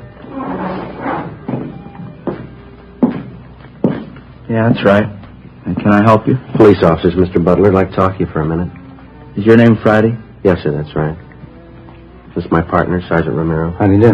I'm sorry, Sergeant. I told you on the phone. I just don't want to talk about it. We'd appreciate it if we could have your cooperation. It's a pretty important matter. Well, I'm the only one concerned in it as far as I can see. I just as soon forget the whole thing. Besides, I got a pretty busy day ahead of me.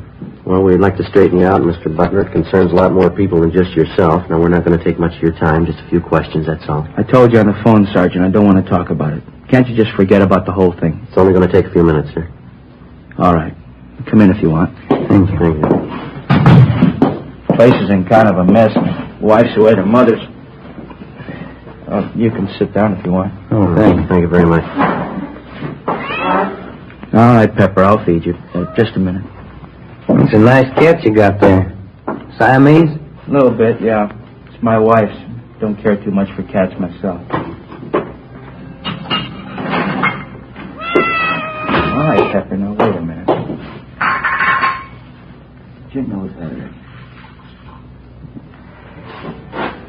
Here you go, Pepper. That ought to hold you for a while. Look at that, Joe. Sure goes for that milk, huh? Yeah, sure does. You're going to have to make it fast, Sergeant. I got an appointment for lunch downtown. All right, sir. I'd just like to have you elaborate on what Dr. Hart told us. Is he your family doctor, by the way? Yeah, that's right. He had no business calling you in the first place. I told him I didn't want it to get out. What did he tell you? He said you came to him for treatment night before last, and you told him you'd been beaten up and robbed. He treated you for cuts and bruises about the face and head. No, it was nothing. Didn't amount to anything. Well, was there actually a robbery, Mr. Butler? Believe me, Sergeant, it didn't amount to anything. I don't even want to go into it. How much did the robbery involve? Money, I mean. I'd rather not say. I don't want any fuss made about it. That's why I didn't report it. Just isn't worth it to me. We understand the hold-up men took more than $800 from you. Wouldn't you like to get that money back?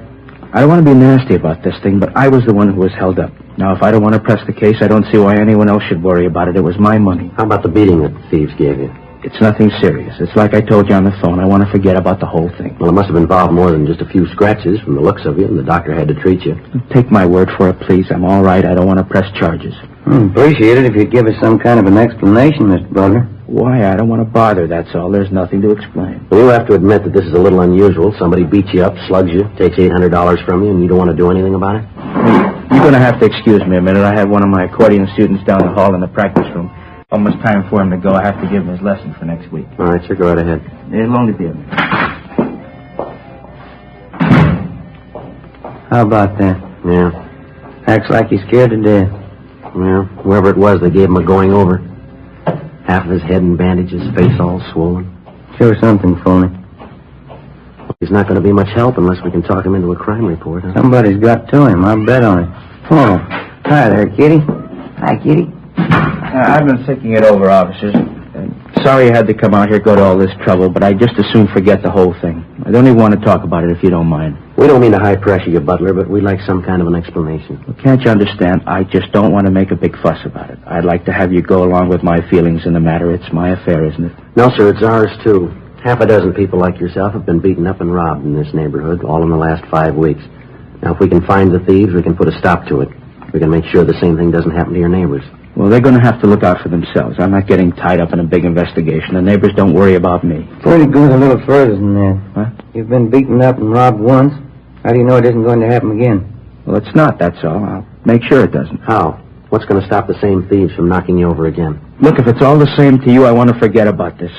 I'm going to have to be running along. It's getting late. No, there's just one more thing, Butler. When the doctor was treating you the other night, this Dr. Hart, he says you told him that you knew who the hold-up men were now. Is that right? No, he got it all mixed up. I didn't mean it that way. How did you mean it? I'm in a funny position. I just can't explain, that's all. I can't take the chance. Did the hold-up men threaten you? I can't talk about it. Give me a break, please. You're making a mistake, mister. Play ball with those thieves and they'll ruin you. It's not only me, it's my family, too. I'm not going to take the chance. If they threatened you and your family, you're taking more of a chance keeping quiet about it. They'll bleed you white. Blackmail, robbery, anything you can think of. Now, this has happened before. Can't you see the spot I'm in? I know who they are. I know what they can do. I got a wife to think about. Would you put your family in that position? You're buying protection from a couple of hoods. Now, figure it out. How much is it worth? How far can you trust them? If you pick them up, they'll know I told you. I don't want anything to happen. Can't you see that I haven't any choice? What else can I do? Help us put the thieves where they belong. You'll have all the protection you need till they're locked up. It's a big order. I don't know. You and your wife will be under 24-hour guard. Now, that's a promise. How long would that have to go on? Long enough to bring them to trial and convict them. Now, how about it? They warned me about telling the police. They said they'd get both of us if I did, me and my wife. Now, they meant it, too. They'd get us. What can you do about it? Get them first. After another hour of talking, we finally persuaded the robbery victim, Louis Butler, to come downtown with us. He dictated a full statement about the holdup and filed a crime report. He told us he'd been robbed and slugged late at night a few blocks from his music studio. $820 had been taken from him by two bandits, both of whom were armed, both of whom he recognized. He said one of the men was a Marvin Carter, a former bartender at a neighborhood tavern. The other was Ralph Quincy, a merchant seaman. We went across the street and met with Deputy District Attorney Fred Henderson. The next day, the case was presented to the grand jury and a true bill was returned. The two suspects, Marvin Carter and Ralph Quincy, were indicted on one count of armed robbery. That afternoon, both of them were booked at the main jail and then released after posting the required bail of $10,000. 4:30 p.m. Ben and I went back to the office and met with Captain Didion. How are you making out on it? Pretty fair shape, Skipper. The arraignment's set for 2 weeks from Thursday. How about protection for the victim? Well, it's all set up. Butler and his wife are under 24-hour guard. 3 teams of men on it. There's 2 thieves getting out on bail. It's not going to make it any easier. Who are you working with from the DA's office? Henderson. Seems to think we've got enough to convict both men. What makes him so sure? Well, for one thing, we got a line on a couple of good witnesses to the holdup. Excuse me. Robbery, Didion. Yeah, Mike. No, I'll check it before I leave. Right. What was that about witness? A man by the name of Bartlett runs a drugstore. He and his son were in the neighborhood when Louis Butler was held up. They're supposed to have spotted the two thieves running from the scene. Have you talked to him yet? Just over the phone. We've got an appointment with him at 6 o'clock tonight. Take the statements. I guess I don't have to tell you. Stay as close to this thing as you can. If we miss this time, we may not get another chance. You know as well as anyone how tough it's been reaching these thieves. Yeah. Well, we wouldn't be this far along if Butler didn't decide to cooperate and file charges. I wish I knew how many victims there are in this thing just like Butler. People we don't even know about, so scared they don't dare file charges. Guess there's a dozen of them anyway. I can't figure. People hire a police force on salary to protect them and their property, then they turn around and try to make a deal with a bunch of hoods, buy them off. How far have you gotten on the hold-up gang? Well, how do you mean? The two men you've got tabbed, Carter and Quincy. Anyone else working with them? Well, it's possible, not sure yet. Both Carter and Quincy have juvenile records. That's about it. We're still checking on them. Robbery, did he? Yeah, Tom. That's right. No, I'll tell them they're here with me now. Right, thank you. It started already. How's that? The victim, Louis Butler, he got a phone call at his house a few minutes ago. Yeah? Figured it was one of the hold-up gang. They gave Butler a choice. What'd they say? Either he drops the charges or they'll kill him. 5:30 p.m. Captain Didion issued orders that the two suspects in the case, Marvin Carter and Ralph Quincy, be placed under 24-hour surveillance. An additional team of men was assigned to guard Louis Butler. Each officer was carefully instructed to take all possible precautions to prevent the robbery victim and his wife from being harmed in any way. 6 p.m. Ben and I met with the two witnesses to the holdup, a drugstore proprietor, Sam Bartlett, and his teenage son, Harold.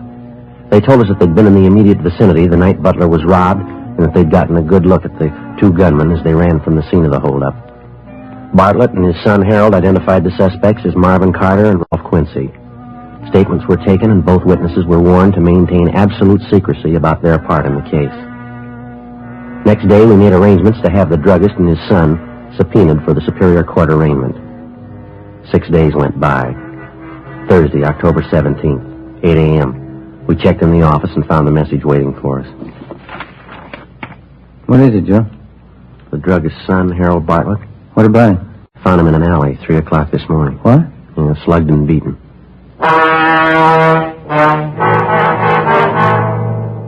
Late that afternoon, Ben and I received permission from the doctors to visit briefly with our witness, 17-year-old Harold Bartlett.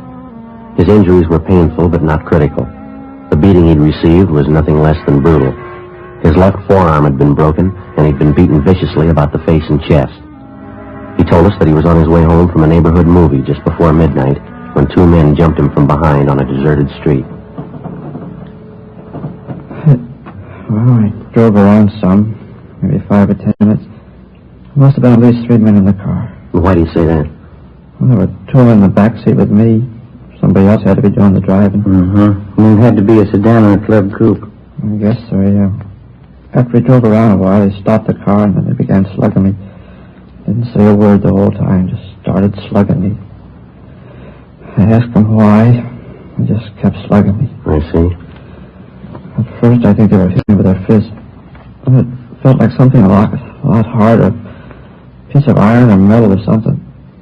That's when I grabbed the cloth off of my face and I started to holler. What happened then? Oh, yes, nobody heard me. Nobody came anyway. One of the men swore at me and grabbed my arm. Hit it with something. Sure sore. They didn't say anything to you all this time? No, not till just before they pushed me out of the car. It seemed like I was at that car for hours. When they started to talk to you, Harry, what'd they say? It was about that robbery my father and me saw. The one you talked to us about last week? What'd they say about it? I said, maybe this will help you keep your mouth shut, stay out of other people's business. They said that a couple of times. They said a lot more had happened to Dad and me if we went to the police. If we were witnesses at that trial. You remember if the men called each other by name? No, I don't. I don't remember anyway. Well, son, you remember when we talked to you and your father last week, we told you to say nothing about the case to anyone, didn't you? I remember, Sergeant. I guess it's my fault. Well, did you tell other people that you were a witness in the case? Did you mention it in public? I guess I did, yeah. I didn't think it was that important. Guess I talked about it quite a bit. I'm sorry. It's my fault. That's all right, Harry. If you remember it from now on, it'll save a lot more trouble. I remember, Sergeant. Those two men last night scared me for a while. Guess most of it was talk, huh? How do you mean, sir? Well, they were warning me about staying away from the cops. They said they'd kill me and my dad if we were witnesses. Mm-hmm. They were probably just trying to scare us out. They were fooling. Well, you had a sample last night, son. Yeah? Were they fooling?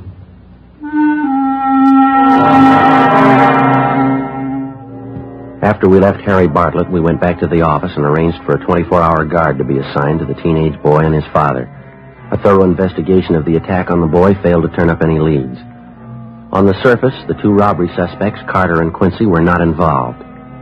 During the week that followed, we heard of no further threats or attacks, either on the victim, Louis Butler, or the witnesses involved in the case. Ben and I worked with Deputy District Attorney Henderson, preparing the case against the two suspects. 2 days before the trial opened in Superior Court, we got an urgent call. Yeah, I know, but how did it happen? Mm-hmm. Yeah. Yeah, all right, Tom, thanks. What's the trouble? Couldn't be worse. No victim. What do you mean? Mr. and Mrs. Butler have disappeared.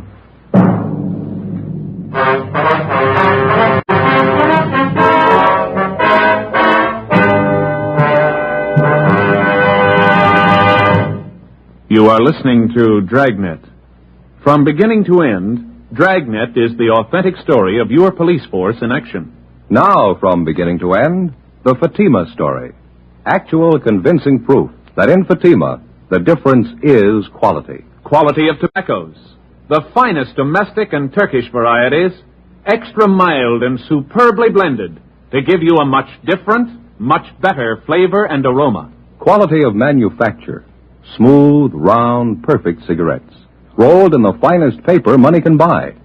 Manufactured in the newest and most modern of all cigarette factories. Quality even to the appearance of the bright, clean, gold and yellow package, carefully wrapped and sealed to bring you Fatima's rich, fresh, extra mild flavor. Because of its quality, its extra mildness, its better flavor and aroma, more long cigarette smokers are now insisting on Fatima than ever before. So if you smoke a long cigarette, compare Fatima.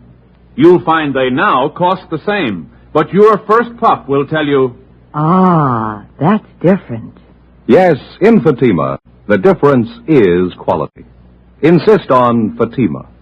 Start enjoying the quality king-size cigarette. Fatima.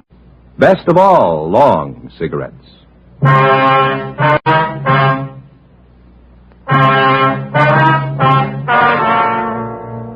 Tuesday, November 5th, 9 a.m. The trial of robbery suspects Marvin Carter and Ralph Quincy opened in Superior Court, Department 88. The complaining witness, Louis Butler, failed to appear. For 2 solid days, we'd been busy checking all of the Butler's friends and relatives in the city. They couldn't help. Each time the Butlers had left their residence, they'd been under surveillance. We'd had an understanding with them that in the event that they were in their automobile, and for some reason the officers assigned to them lost them in traffic, the Butlers would immediately return to their home. On the night of November 3rd, under the pretext of going to a neighborhood theater, the Butlers made a right-hand turn from a left-hand lane of traffic, so it became obvious that they were trying to elude the officers following them.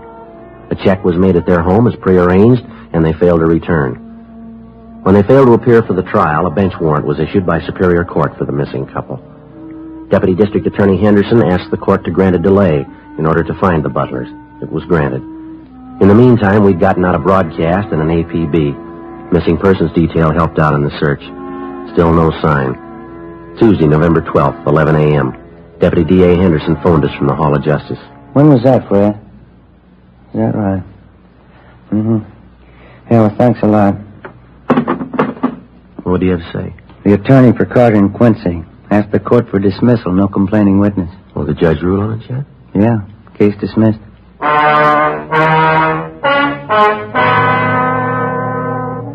No matter how guilty the two men might have seemed, there was nothing further anyone could do. Without a complaining witness, our case was finished. The two suspects, Carter and Quincy, were released from custody. In a few days, Quincy left town for the east. Carter remained in the city. The search for Mr. and Mrs. Butler went on. No sign of either one of them. December came, and then the Christmas holidays, New Year's. On January 16th, Louis Butler suddenly reappeared back in town and surrendered on the bench warrant. They explained to the judge that because of the numerous threats on their lives just before the trial, they were afraid to appear, and that they left the state without telling anyone. The judge gave them a lecture and a warning and dismissed charges. Another month passed, February and then March. On April 2nd, we got word from Denver, Colorado that one of our former robbery suspects, Ralph Quincy, had shot and killed a 24-year-old policeman while attempting a robbery in that city. Quincy was tried and convicted of murder and received a life term. In the meantime, we'd heard little or nothing about the other former robbery suspect, Marvin Carter. Another 2 months passed. Spring months wore on into summer. Monday, July 8th, 8 a.m. Friday, Romero, see you a minute. Yeah, Skipper? You want to sit down? I got something for you. Yeah. A holdup victim, man by the name of Sheridan, came in late last night, filed this crime report here. Have a look.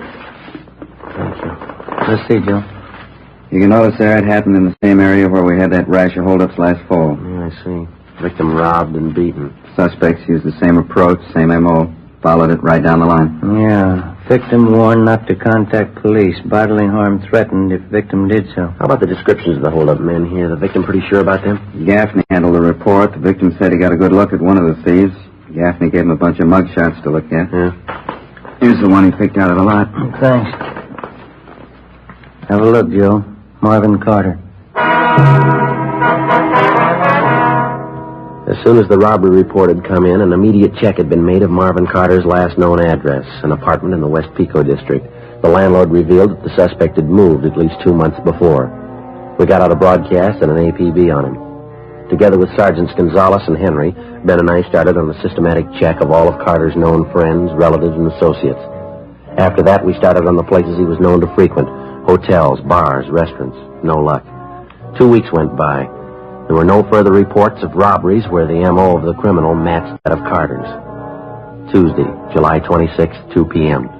We got a call from one of our informants, Bertie Simmons, who told us that he might have some information for us.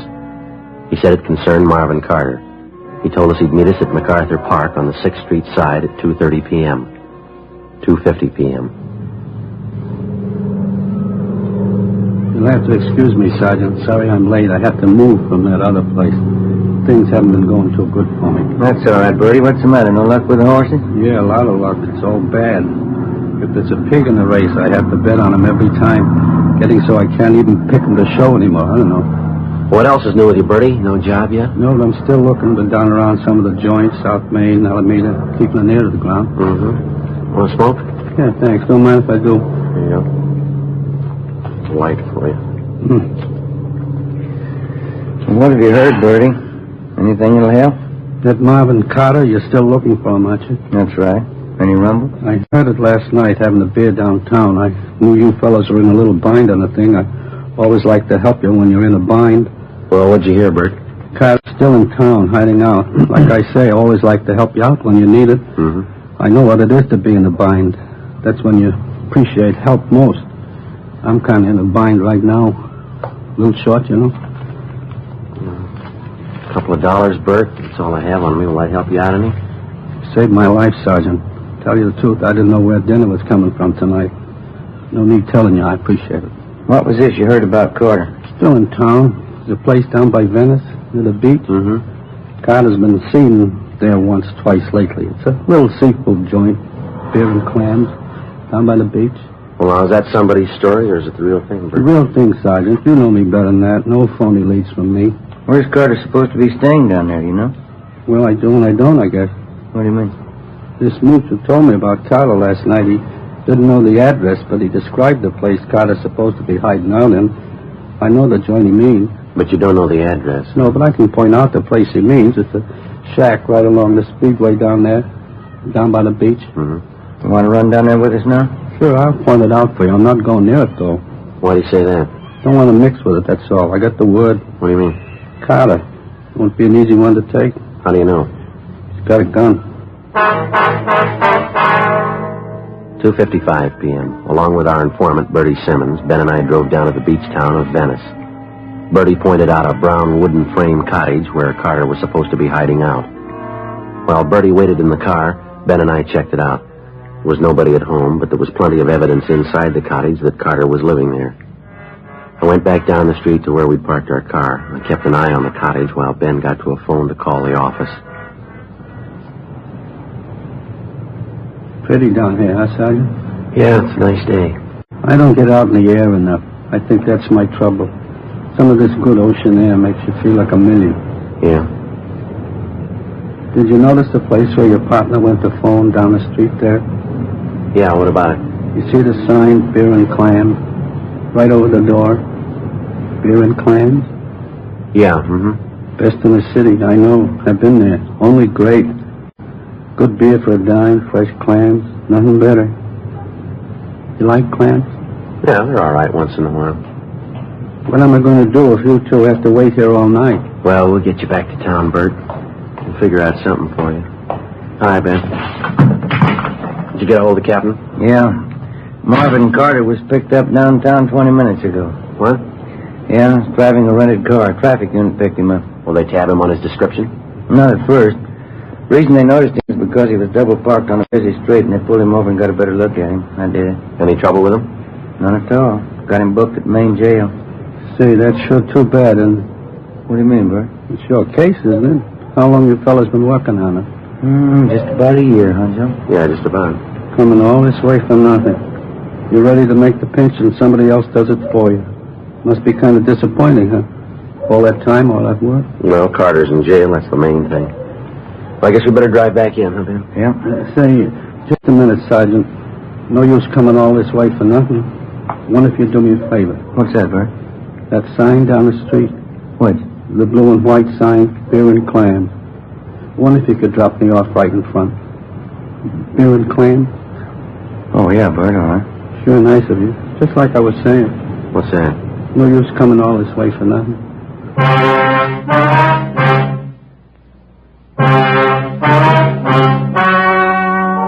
The story you have just heard was true.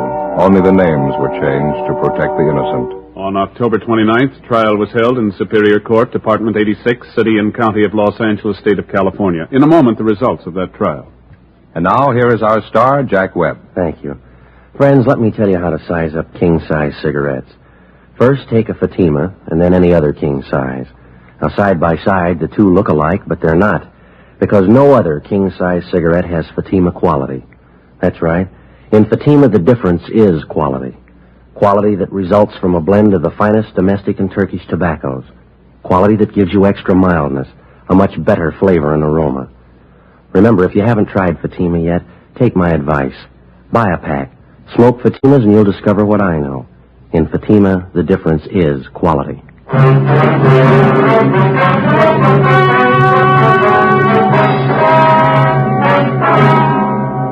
Marvin Lawrence Carter was tried and convicted on several counts of first-degree robbery and was sentenced to the state penitentiary where he is now serving his term. First-degree robbery is punishable by imprisonment from 5 years to life. Ladies and gentlemen, Miss Lyle Rooks, editor of Radio Television Mirror. The readers of Radio Television Mirror have chosen Dragnet, the favorite program of its type, for 1950. I am privileged to present the citation to you on behalf of the editors and readers of Radio Television Mirror throughout the nation. Thank you, Miss Rooks.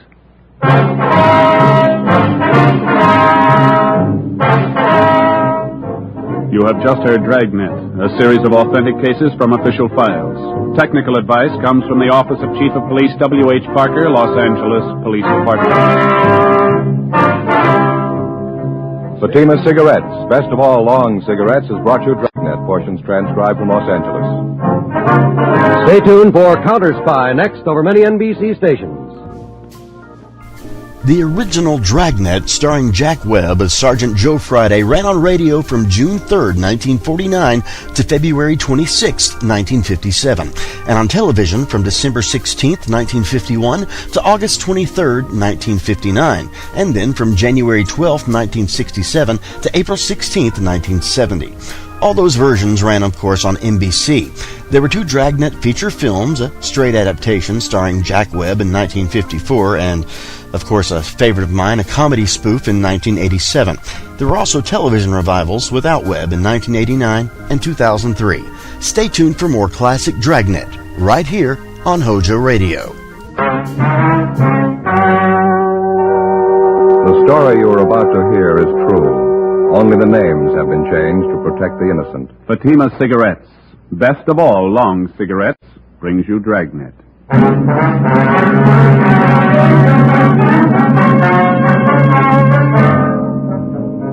a detective sergeant. You're assigned to robbery detail. A doctor is severely beaten, robbed, and left in critical condition. Suspicion points to a narcotics addict.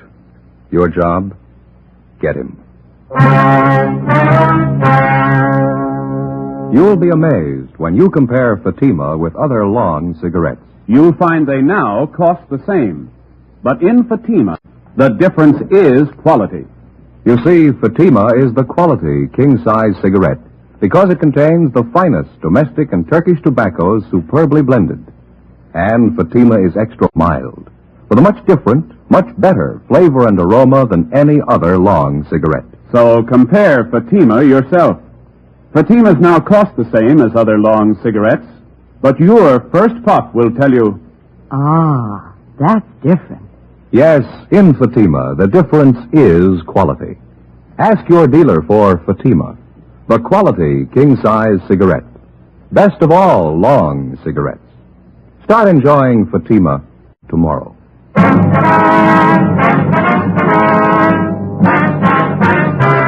Dragnet, the documented drama of an actual crime.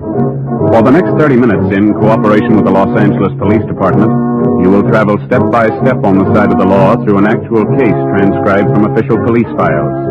From beginning to end, from crime to punishment, Dragnet is the story of your police force in action.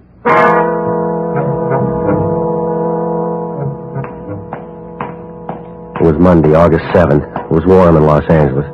We were working a day watch out of robbery detail. My partner's Ben Romero. The boss is Thad Brown, chief of detectives. My name's Friday. It was 1:15 p.m. when I got to 4656 Collis Avenue. The front door. Is that you, Joseph? Yeah, Ma, it's me. I didn't expect you so soon. Well, I'm off for lunch, and Ben and I were in the neighborhood, so... Oh, well, I'll get the telegram. Thank you. I must say, I'm glad you could get home.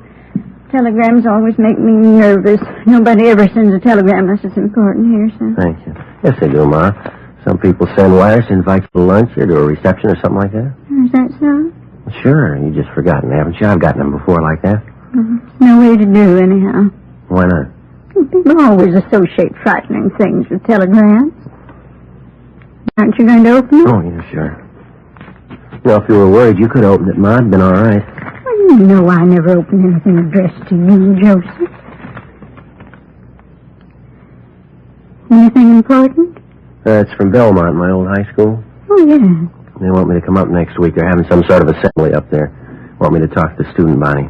Oh, that's nice. You going to go? Yeah, I think I better, don't you? I'll have to clear it through Captain Sheldon, though. No, I think it's awfully nice for him to remember you. What are you going to talk on, did you say?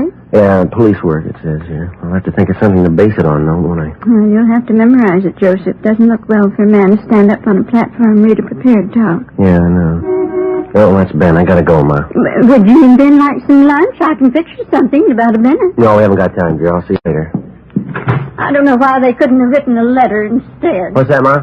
I said they could have written you a letter. Besides, it's much cheaper than a telegram. Yeah, Ma. I'll see you later. Bye, Joseph. Bye.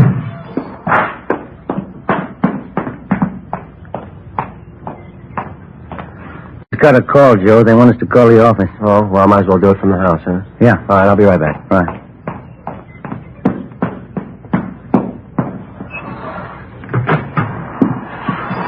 It's just me again, Ma. Came back to use the phone. You're all right, Joseph.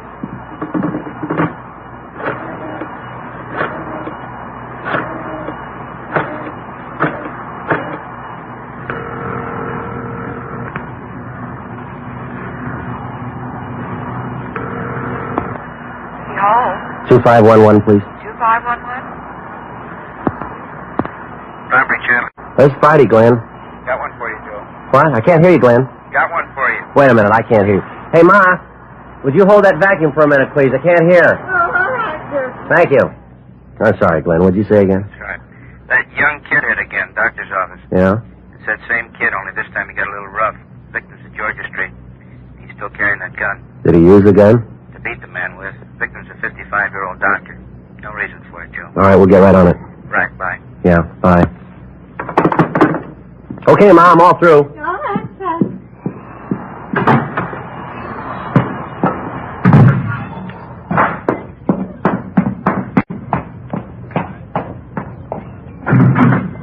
Anything? Yeah. That young hype hit again. Doctor's office beat him up pretty bad. It's down at Georgia. Great combination, isn't it, Joe? What's that? Arm full of narcotics and a loaded gun.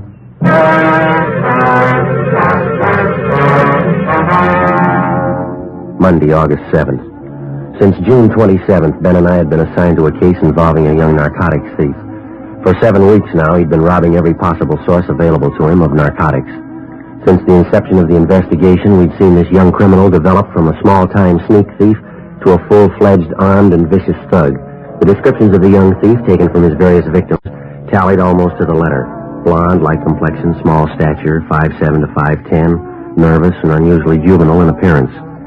Everything possible was being done for his quick apprehension. Hundreds of mug shots were screened and shown to victims. No identification. 3:30 p.m. We checked back in at the office. Went to see Sergeant Ed Hall, Narcotics Division. Chandler said you went over to Georgia Street to see that doctor. Yeah, that's right, Ed. Short visit. Poor guy. Pretty bad, huh? Well, the guy's really a mess. Kid must have worked overtime on him. What's his condition? Still critical when we left. They wouldn't let us stay long. We got a description. It's the same kid. Doctor's name was Gannon, huh? 55 years old. Yeah, pistol whipped him. Knocked out 7 of his teeth, fractured his jaw. Doctor was wearing glasses. They don't know if he'll see out of his right eye anymore. Well, this puts Junior in the big leagues now. Yeah, it sure does. We got out a supplementary all points on him. Here's a list of the junk that he got. It's quite a haul here. Yeah. Morphine quarter grain, 30 vials. 5 vials half grain codeine. Dolphine quarter grain, 6 vials. Yeah, you did all right. Long list here. We got that from the nurse. She was out to lunch when it happened. It's a small office out there, and the doctor closes up at noon. Nurse goes out to lunch, and he eats in the office. That's when the kid got to him. He knew when to hit, didn't he? Yeah. Well, boys haven't been able to turn up a thing for you. Nobody seems to know the kid. Well, the amount of stuff he hauled out of that doctor's office, something ought to show, shouldn't it? Should, yeah, with a haul like that. You got anything at all to work on? Yeah, that car that was used on the job. Still got it staked out. Well, we just picked this up from the report counting. Car was reported stolen 2 hours after the robbery. It's a little bit of a break, huh? The report was taken out at the Wilshire station. Mrs. Irving Adams states that her husband had notified her that the car was stolen from him while he was at work today. Said he always parks it out in front on the street. We haven't checked it out yet, but we figured it was a good place to start, maybe. Wait a minute. What'd you say that name was? Irving Adams. Oh, let me see that report. Well, this Adams is a user. He's up in county now, waiting trial. Are you sure about that? Yeah, Walker and I picked him up. I just talked to Adams up in the county jail this morning. How long has he been in? Let's see. It was last Tuesday, July 30th. The car couldn't have been stolen from Adams today if he's been in jail for a week. Well, there's one guy can figure it out for you. Adams. 4:05 p.m. We went up to the 10th floor of the county jail, the interview room. We talked to Irving Adams for an hour. He said he wanted to cooperate, but he couldn't explain his wife's action in reporting the car stolen from him. He kept repeating that he knew his wife was not involved in anything, that she was innocent of any complicity in the case of the youthful gunman. He could give us no information on anyone fitting the gunman's description. He insisted that the entire matter was a mistake and that his wife could clear everything up if we just talked to her. 5:20 p.m. Ben and I drove out to 239 West 92nd Street, the Adams residence. It was a small white bungalow trimmed in red. The front lawn needed cutting and care. There were 4 bottles of soured milk on the front porch, along with several old newspapers. The front blinds were down, and although it was still early, the front porch light was burning. The other homes in the neighborhood appeared to be neat and well kept. The screen door was ajar and supported by one rusty hinge. 5:21 p.m. Looks like nobody's home. Well, let's give it a try, huh? Give me a minute, I'll cover the back. Right.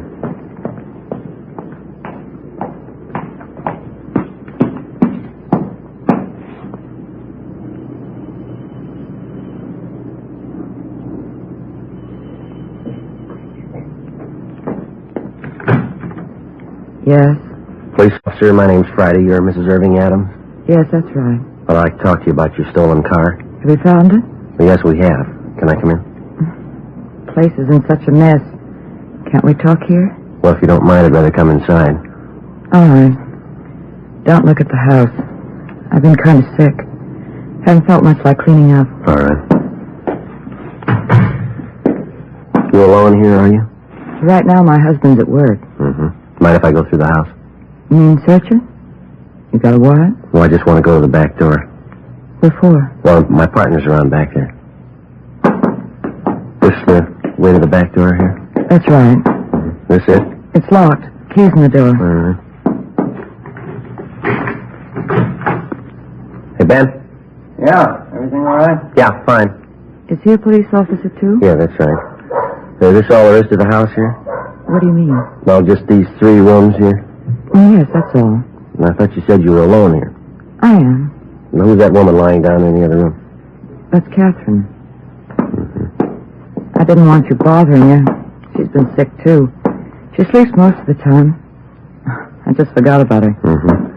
Anybody else around? No, nobody.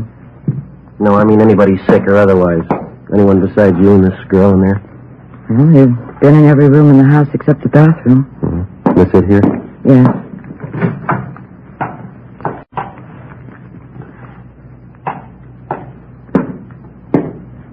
Okay.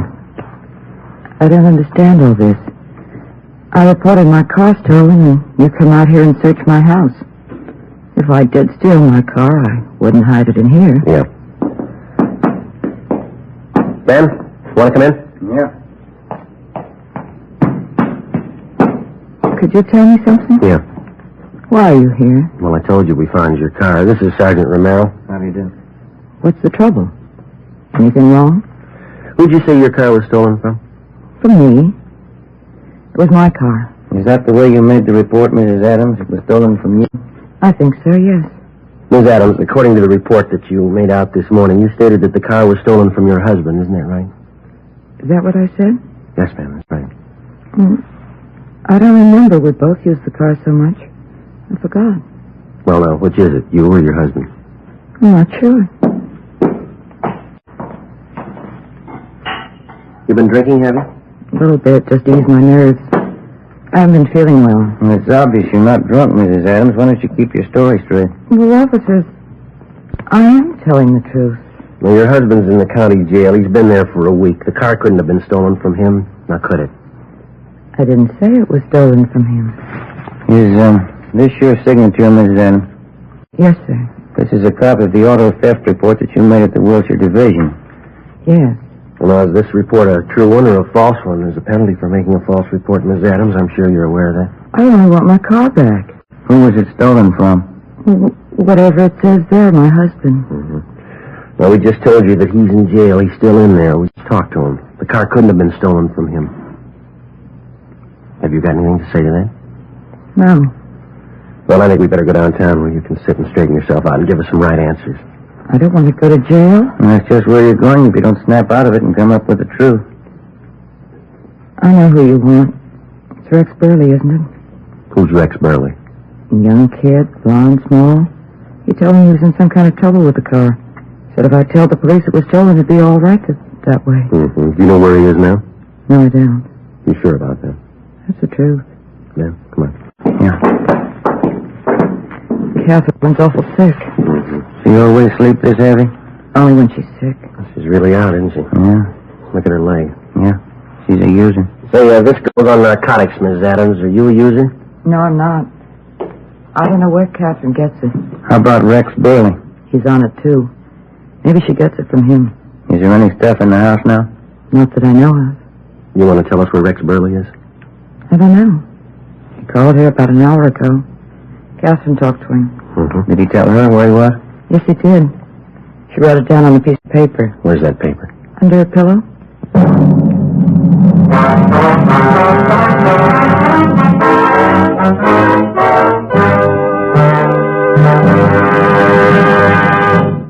You are listening to Dragnet. From beginning to end, Dragnet is the authentic story of your police force in action. Now, from beginning to end, the Fatima story. Actual convincing proof that in Fatima, the difference is quality. Quality of tobaccos. The finest domestic and Turkish varieties, extra mild and superbly blended to give you a much different, much better flavor and aroma. Quality of manufacture. Smooth, round, perfect cigarettes. Rolled in the finest paper money can buy. Manufactured in the newest and most modern of all cigarette factories. Quality, even to the appearance of the bright, clean, golden yellow package. Carefully wrapped and sealed to bring you Fatima's rich, fresh, extra mild flavor. Because of its quality, its extra mildness, its better flavor and aroma, more long cigarette smokers are now insisting on Fatima than ever before. So if you smoke a long cigarette, compare Fatima. You'll find they now cost the same. But your first puff will tell you... Ah, that's different. Yes, in Fatima, the difference is quality. Insist on Fatima. Start enjoying the quality king-size cigarette. Fatima.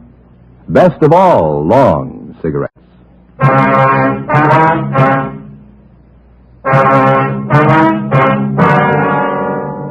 Monday, August 7th, 6:30 p.m. The young girl who was identified as Catherine Dorrance was awakened, and she produced Rex Burley's address. She stated that she'd known him for the past year. She had just graduated from high school and gave her age as 18. In talking further with both Iris Adams and Catherine Dorrance, we found that the description of Rex Burley checked out with that given us from the suspect's victims. They both stated that, as far as they knew, it was his true name, that he had no friends or associates known to them. A check with R&I showed no record on the name Rex Burley. At 6:37 p.m., Sergeants Hall and Walker from Narcotics Division arrived and continued the investigation of the two female suspects. A stakeout was placed on the house at 239 West 92nd Street. The address we got from Catherine Dorrance was a hotel on Washington Boulevard. We drove out and checked with the clerk. We asked if he had anyone registered under the name of Rex Burley, and he told us no. We gave him Burley's description. He said that a young man similar to that had registered and was in room 210. We got a pass key from the clerk. We walked up to the second floor.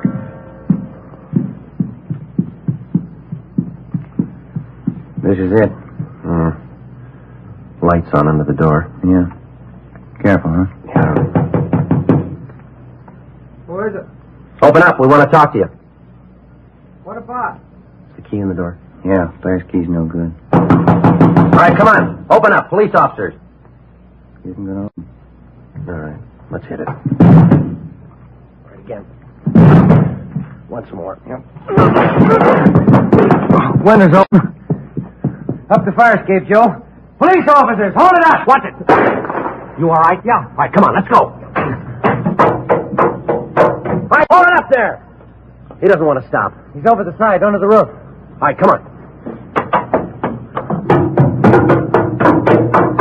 All right, easy. See him? No, it's pretty dark. All right, come on. Easy now. All right, easy. Over there on that side, can you see him? No, it's too dark. Watch that skyline. He's over there in that corner. See him? Yeah, now he's gone. Must have ducked back down. Well, he's in that corner. All right, let's take him. Now keep down. You circle around from that side. I'll go around this way. Right. Be careful. Keep down.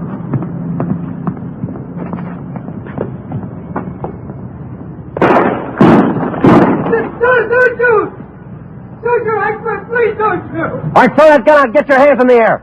Walk toward the middle of the roof. All right. Here's the gun. I see him, Joe. I got him covered. You all right? Yeah. All right, keep those hands up. All right, stand still. I'm sorry. I'm sorry. All right, get your hands behind you. Ben? Let's go, Burley. I didn't mean to do it. I was wrong. I know I was wrong. Should have thought about that a long time ago. How old are you, Burley? 20. You're living pretty high, aren't you? I had to have this stuff. I needed it. How else could I get it? I didn't have the money to buy it. You didn't have to get started on it. Come on, let's go. I didn't want to get started.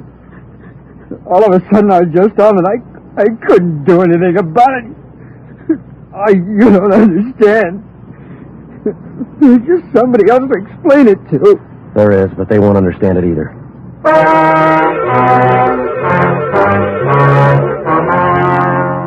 Monday, August 7th, 8:40 p.m. Lex Burley was taken downtown to the robbery division for further interrogation. He told us that he was in his senior year in high school when he got started on narcotics. He kept repeating that he didn't mean to get started. He readily admitted his participation in 6 narcotics robberies. He told us that he got Catherine Dorrance, his 18-year-old girlfriend, started on dope.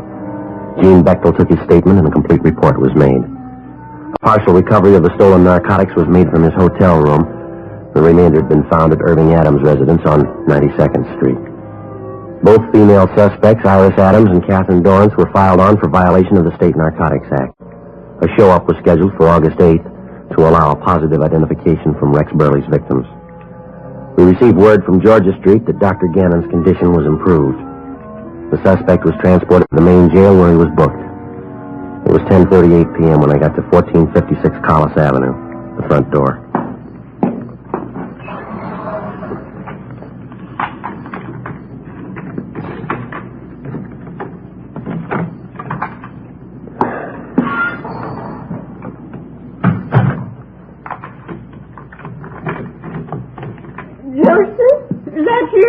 Yeah, Ma. Have you had your dinner? No, I'm not hungry.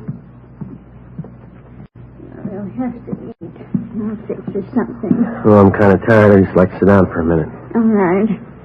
Here's evening paper. Oh, thank you. Well, what'd you do to the sleeve of your coat? Oh, yeah. Oh, guess I must have ripped it, huh? Mm-hmm. You slip it off, I'll mend it after I fix you some dinner. Well, why don't you sit down and work on it now if you want to? I've got something I'd kind of like to go over with you. All right. You remember that telegram from Belmont this morning? Yeah, your old high school. Mm-hmm. Well, I think I got an idea for a speech, maybe. Just made a few notes here. Mm-hmm. Wrote down some of it. You think you feel like listening to it? See if it's okay? All right. Did you write the speech today? No, just parts of it. I haven't written it clear out yet. I just got a few notes. I want to see what you thought of it. All right. Well, let me have your coat, son. Yeah. There you go. Thank you. Now, let's hear you talk. Well, remember, it's not written down yet. It's just kind of hit and miss as I go along. But I think I can get the thought across, and then I'll put it all down on paper. All right. Mr. Fisher, that's the principal up there, you know. Yes. Mr. Fisher and members of the faculty and students. I'd like to tell you about a young boy who started out in high school and ended up on the roof of a downtown hotel dodging police bullets. I'd like to tell you about his girlfriend, 18 years old and a dope addict. This young fella started out on narcotics in search of a new thrill, something new that he hadn't experienced in his young life. He was still in high school when a group of the more high-living youngsters used to congregate at the local malt shop. Well, that's not so good, is it? Well, maybe it sounds better this way. There was a malt shop on the corner where some of the youngsters used to get together after school. Kind of a place where, if you had the right connections, and our young boy and girl did, you could get a drink of liquor in the back room. Well, the high school faculty knows all about this local malt shop, and they inform the authorities, and pressure is brought to bear. But the man who operates the place is clever. If you can call the operations of a man like this clever. He knows how to cover up, how to keep the front room legitimate and the back room a spawning place for juvenile delinquency. And the students don't help much. There seems to be something doing the formation of a juvenile mind that when his teachers or his parents catch him doing wrong or they try to tell him it's bad, he prides himself in seeing how long he can get away with it undercover. Seems to be the stylish thing to do to outwit your parents and teachers. As the youngsters grow older, they invariably find out how infantile and stupid this is, but sometimes it's too late. Does that sound kind of stuffy, Ma? What do you think? Sounds like the truth. Let me hear the rest of it. Well, you know how kids are. Sometimes they resent it if they think you're lecturing them. Maybe No. they could have been with Ben and I tonight. It might make a difference. Well, I don't want to make this too long, Ma. I think maybe I ought to finish up something like this. From this malt shop on the corner and that back room, our young boy gets a good shove down the road of self-degradation. He has the right connections, and it isn't too long before he graduates the liquor in the back room for something he thinks it's far better, narcotics. He's heard that Unlike liquor, you can't smell it on his breath. And he's a real veteran now. He has hangovers. He's heard that narcotics doesn't leave you with a hangover. So it doesn't take too long before, in police parlance, he's hooked. Living in this day and age, he thought that they taught him well in his economics and civics classes. He thought he knew what post-war inflation was all about. He didn't have the vaguest notion of the cost of his daily supply of narcotics once he was hooked on it. He found that before long he had to have his daily dosage. In no time at all, he found that it was all he could do to get by on $30 a day. That's what it cost, Ma. $30 each and every day, or he became violently ill, so sick that he couldn't seem to function properly. Well, in order to maintain his daily needs, he got a gun, and he robbed, and he beat people, and he stole. He shared with his girlfriend, and he dragged her down with him. He ended up on the roof of a hotel trying to shoot his way out. Well, the boy was 20 years old. His girlfriend was 18. 2 years ago, they both sat out there in a high school auditorium during an assembly. He went a long way, didn't he, in his 2 years out of high school? He was taken into custody on the night of August 7th. He was crying when we put the handcuffs on him. He was crying when we left him in his cell at the county jail. I guess he's still crying. What do you think, Ma? That's just rough. I haven't... Will they believe it? You think it'll do any good? Well, I don't know, Ma. It's up to them.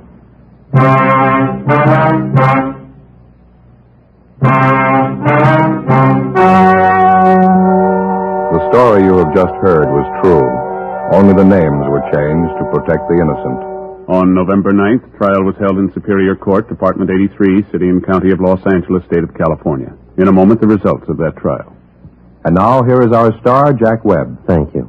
Friends, there are many cases on record of two people, not related, looking so much alike it's hard to tell them apart. A quick check of fingerprints, however, easily proves who's who. Now, at first sight, you could just as easily be fooled by king-size cigarettes. If you were to place a Fatima and any other king-size cigarette side by side, you'd find they look identical. But believe me, there's a real difference. In Fatima, that difference is quality. Quality that gives you extra mildness, a much better flavor and aroma. Compare Fatima with any king-size cigarette. The size is the same, now the price is the same. But in Fatima, the difference is quality. Buy a pack tomorrow.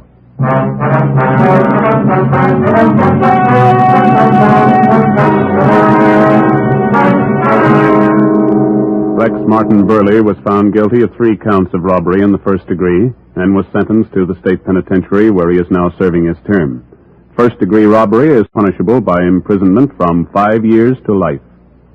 The Federal Civil Defense Administration will send you an air raid instruction sheet if you will write the Superintendent of Documents, Washington, D.C., enclosing 5 cents in coin or stamps. You have just heard Dragnet, a series of authentic cases from official files. Technical advice comes from the Office of Chief of Police W.H. Parker, Los Angeles Police Department.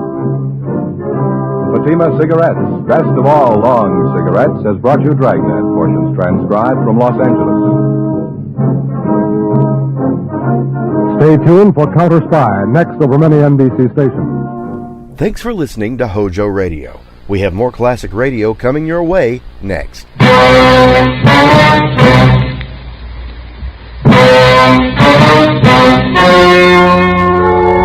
The story you are about to hear is true. Only the names have been changed to protect the innocent. Fatima Cigarettes, best of all long cigarettes, brings you Dragnet.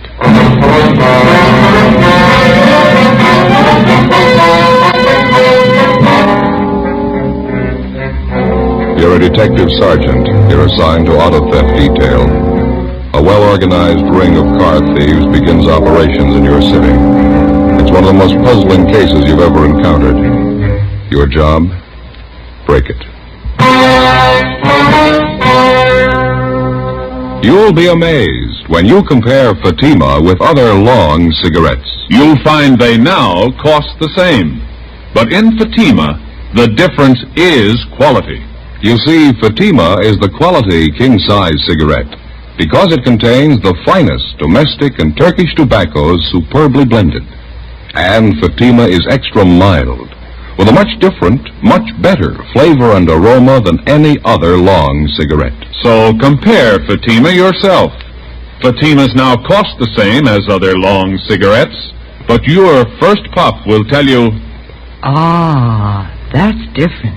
Yes, in Fatima, the difference is quality. Ask your dealer for Fatima, the quality king-size cigarette. Best of all long cigarettes. Start enjoying Fatima tomorrow.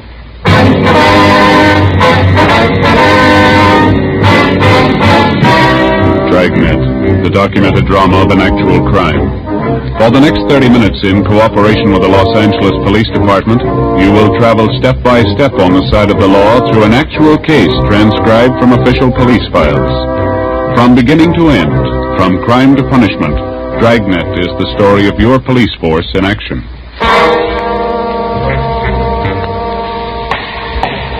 It was Monday, May 11th. It was fair in Los Angeles. We were working the day watch out of auto theft detail. My partner's Ben Romero. The boss is Captain Stilson. My name's Friday. It was 8:35 a.m. when I got to room 40, Auto Theft Division. Captain's office. Morning, Friday. Morning. Hi, Joe. Ben? Want to sit down? Thank you. I was just telling Romero here, I'm briefing all the men in the Bureau on this thing. That's the reason I called you two in. Yeah? I got some figures here I want to go over with you. As you know, the percentage of all auto theft recoveries is 96 to 98% on the average. That's normally. Yeah? In checking the monthly averages the past 4 months, that percentage has dropped to the low 80s. Quite a drop. Corner Pocket thinks so, too. They want some action on it. Well, we've been working on it. Absolutely no pattern to the thefts. Time, location, the method. Makes it impossible to stake out on it. Yeah, those are some of the reasons our percentage is taking such a dive. I know the problems. We all do, but we got to break this thing soon. Well, it figures we're dealing with a well-organized bunch. They know what they're doing. And cross-checking all the reports, it seems to boil down to this in general. It appears that all the outstanding thefts are GM cars. Cads, Pontiacs, Chevys, Oldsmobiles. All late models, all seem to be in good condition, low-mileage cars. Well, in addition to the regular broadcasts and teletypes, we got out a special bulletin on us, didn't we? That's right. All the thefts were listed, license, make, model, and color. Been sent to all major cities and border patrol stations. Nothing so far. I was checking through the salvage reports. Salvage buy. Do you have the last 2 months' escape for March and April? Yeah, right here. I noticed the same thing. That outfit down on San Pedro Street. Yeah. Let me see. Oh, yeah. This is a composite on the reports for the past 2 months? That's right. This one here. Herman Salvage, 2716 West San Pedro. They seem to deal a little heavy on General Motors cars, don't they? Yeah, they do. I've been watching the buys on this place for the past few weeks now. I wanted to make sure it wasn't coincidence. Well, looks like a good place to run down anyway. You two want to check it out? All right, fine. 2716 West San Pedro. That's it. Outfit appears to be okay. Never been out of line. Seems funny they should deal so top-heavy in GM cars, doesn't it? Right when our recovery percentage takes a dive, yeah. Do you have the last salvage report there, Captain? Yeah. The last one? Here you are. Thank you. Yeah. Here's one for Herman's, 1949 Cadillac. A little further down, Herman's again, 47 Olds. Yeah. There's 5 GM buys on the list. Herman got 4 out of 5 of them. Let's find out why.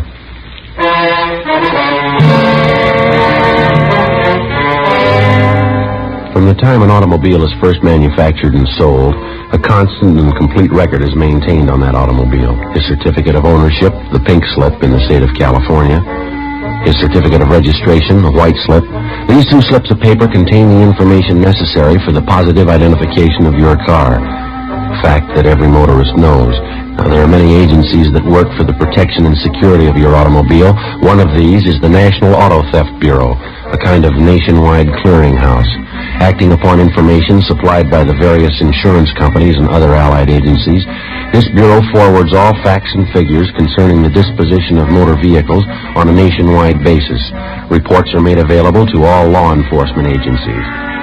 One of the pieces of information put out by the National Auto Theft Bureau is the salvage report, listing all sales and purchases of automobiles that, for one reason or another, may have been relegated to the junkyard or to the salvage company. A fact that many motorists may not know. 9 9:14 a.m., Ben and I checked through the police commission and found that the owner of Herman Salvage was a Herman Lester.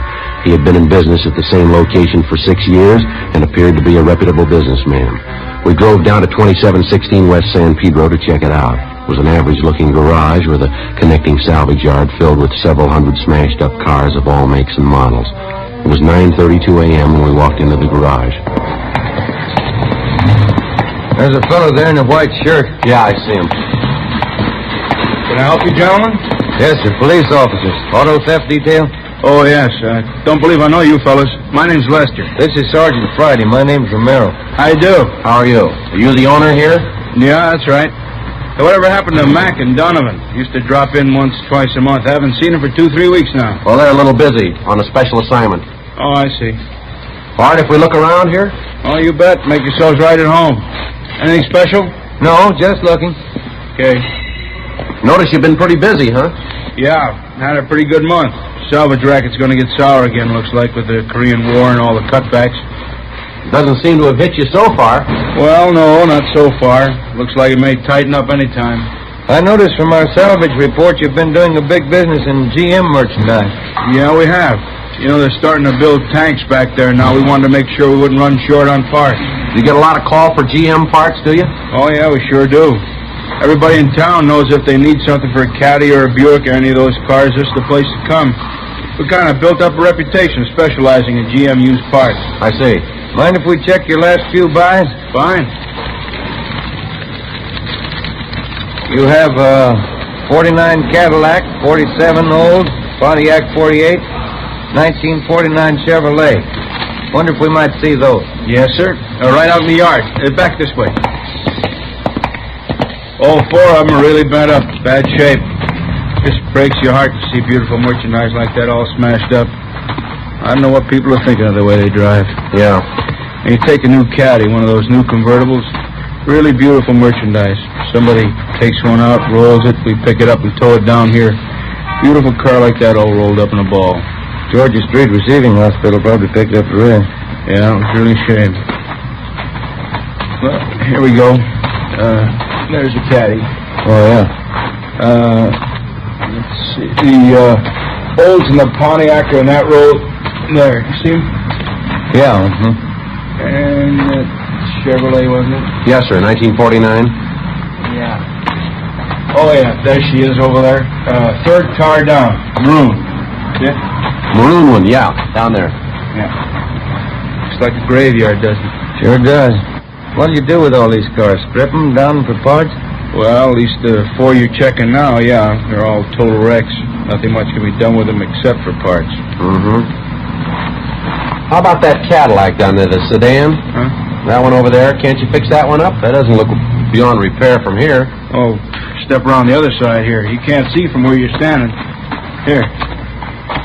The right side's all stove in. By the time you figure replacing those side panels and fenders, trim, we couldn't come out on it. Yeah, I see now. Well, I don't know too much about it, but it'll look good from over there.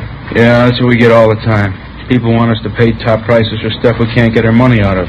If we could repair them, fix them up, and resell them as a complete automobile, there'd be a lot of money in this business. You do that with some of them, don't you? Oh, very few of them, I'll tell you. That's what we look for, but we don't always get lucky. I see. Say, how'd you boys like to see some really beautiful merchandise? What's that? Well, come on back in the shop. All right. Kind of a hobby of mine.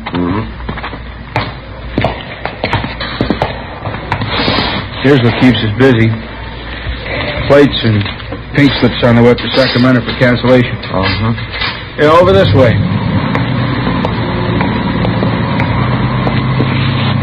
Here we are. Take a look at this baby. Yeah. Hot rod, huh? No, not exactly. We don't go in for that kid stuff racing around town. Well, sure looks like one. Yeah, but it's a little better than most of the kids can throw together. What'll it do? We clocked her up at Muroc at 112 last weekend. You know, they've been coming in here from all over town to see this car. That's so. Yeah. You ever get up to Muroc Dry Lake? No, I never do, but that's the place for it. Running around town on those things can cause a lot of accidents. Those drag races the kids have? Yeah. We don't go in for that stuff. This is strictly scientific as far as I'm concerned. I like to build them up, see what we can make them do. Cost a lot of money, don't they? Got $5,400 in this one right now. I'm putting more into it. Mallory ignition, milled heads, twin Wakefields. Here, let me start it up for you. Okay. 120 horses under there.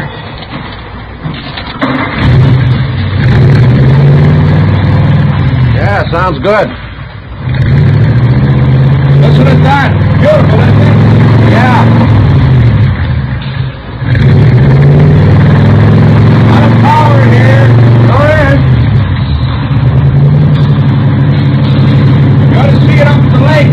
You really go. Yeah, I'll bet. This all made up out of salvage cars?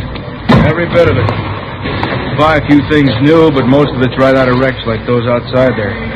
Takes a lot of talent to build up something like this from scrap, doesn't it? No, not really. After you've been at it as long as I have, it's not too tough. The trick is to get more speed out of them than anyone else can. Yeah, you did a good job on this car, right? Oh, if you put your mind to it, you can do a lot with a wrecked car. Before we left Herman's Salvage, we checked all 4 of the GM cars that were listed on the salvage report.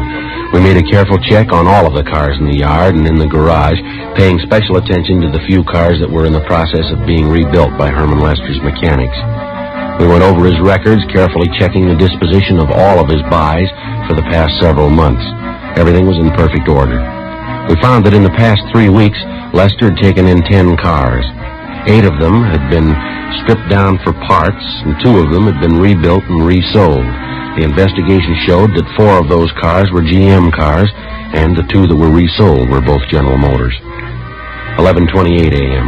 Ben and I drove back to the office and asked Mac and Donovan if they'd check through the 2 resale cars to make sure everything was in order, as the reports indicated.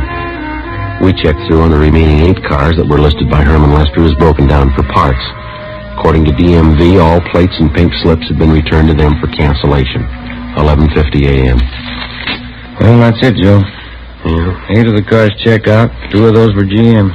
Yeah, well, that leaves just the 2 that Mac and Donovan are checking, huh? I don't know. Everything down there looked all right. It's a cinch Lester wasn't holding back anything, as far as I could tell. It's cooperative. Everything in order. If those 2 that Mac and Donovan are working on check out. I got a hunch they will. Seems to me Lester told us everything. Everything we asked him, anyway. I don't think he got back. If he did, I got an idea who might be able to tell us somebody's been left out in the cold here. What are you getting at? Well, now, if Herman's been able to buy up all those GM cars, what have the other salvage dealers been doing about it? That's a thought. Let's check his competition. 12:40 p.m. We drove back down to West San Pedro Street. We picked out a group of salvage companies in the immediate neighborhood close to Herman's. 3209 West San Pedro, John's Wrecking Yard. We introduced ourselves and started to talk with the owner, a John Bacon. A routine check was made of his establishment, and as far as we could tell, everything appeared to be okay. And that's all you made, huh? Just that one buy? That's it. 1946 Ford. We're dying a slow death. Business pretty bad, huh? Never seen it worse. At least as far as we're concerned. How do you account for that, Mr. Bacon? Oh, everything, I guess. Business bad all over at the moment. Scrap metal situations in a state of flux at the present time. In looking around, Mr. Bacon, we noticed you don't have much in the way of General Motors stuff. Is that because of GM going into war production? Any cutback would eventually affect you fellows, wouldn't it? No, not at all. Cutback would, sure, but there's no tremendous curtailment right at the present time. They're still turning out a lot of automobiles back there. Well, then what's your problem? We're being outbid, right up and down the line by the same outfit. Who's that, sir? A company by the name of Herman's Salvage, just up the street there. Go out to buy a piece of merchandise, their boys just won't let us get near it. They pay more than you do, huh? More than we can, Sergeant. I honestly don't see how they're coming out on some of their deals. It's that much out of line, huh? Certainly is. You know, whenever there's anything available, all the salvage companies get their bid in. Well, Herman simply outbids all of us. Yeah, it makes it kind of rough. I'm not the only one. Pete Larkin up the street, old man Henry next door, all of us. I don't know what we can do about it. Herman seems to be doing all right, no matter what he pays for his cars. None of us can figure it out. Just judging from the number of cars he outbids us on and the number he rebuilds, I just can't see how he's coming out. But he is, huh? Figure he's laying odds on a big shortage. That's what all of us think. He's laying in the stockpile. Is that the idea? Sure. What else could it be? We continued our check on all salvage dealers, both in the neighborhood of Herman Lester's place and throughout the city. It seemed to be a fact well known to most dealers that Herman was outbidding all of them on any and all GM automobiles. The only possible explanation was that he must be trying to lay in a large stockpile of this particular make of car. 3:35 p.m. We received word from Sergeants Mack and Donovan that they had checked out the 2 remaining cars listed in Herman's books, the resales. Ben was right. They checked out with no discrepancy. During the next 10 days, the investigation continued. The theft of late-model GM cars continued with few recoveries. Suspects were arrested and questioned. We could find no connection that might lead us to an organized ring of car thieves that might be responsible for the lack of GM car recoveries. The salvage reports showed no change in Herman's buying technique. Apparently, he was still dealing heavy on the one particular make of car. Thursday, May 25th. We received a teletype from DMV listing all the salvage buy transfers. In making our usual daily check of this teletype, we noticed a 1949 Cadillac, engine number 598-77415. It had been resold from salvage to a used car lot. That's the place right up the block. Yeah, I see. Same cad we saw in Herman's salvage yard. Yeah, it's funny, isn't it? The one in particular that I asked him about, you remember? Yeah, I remember. You thought it could be fixed up. He said no. It's only been a little over 2 weeks ago, hasn't it? Yeah, that's right. Well, still doesn't prove anything. Here we are. Jake's. This is the place. Yeah, there's a cad in the front line right down there, huh? Mm-hmm. I don't see anyone around, do you? No, I don't. Well, I guess it's all right to check the engine number anyway. Yeah, I'll get the hood released. Right.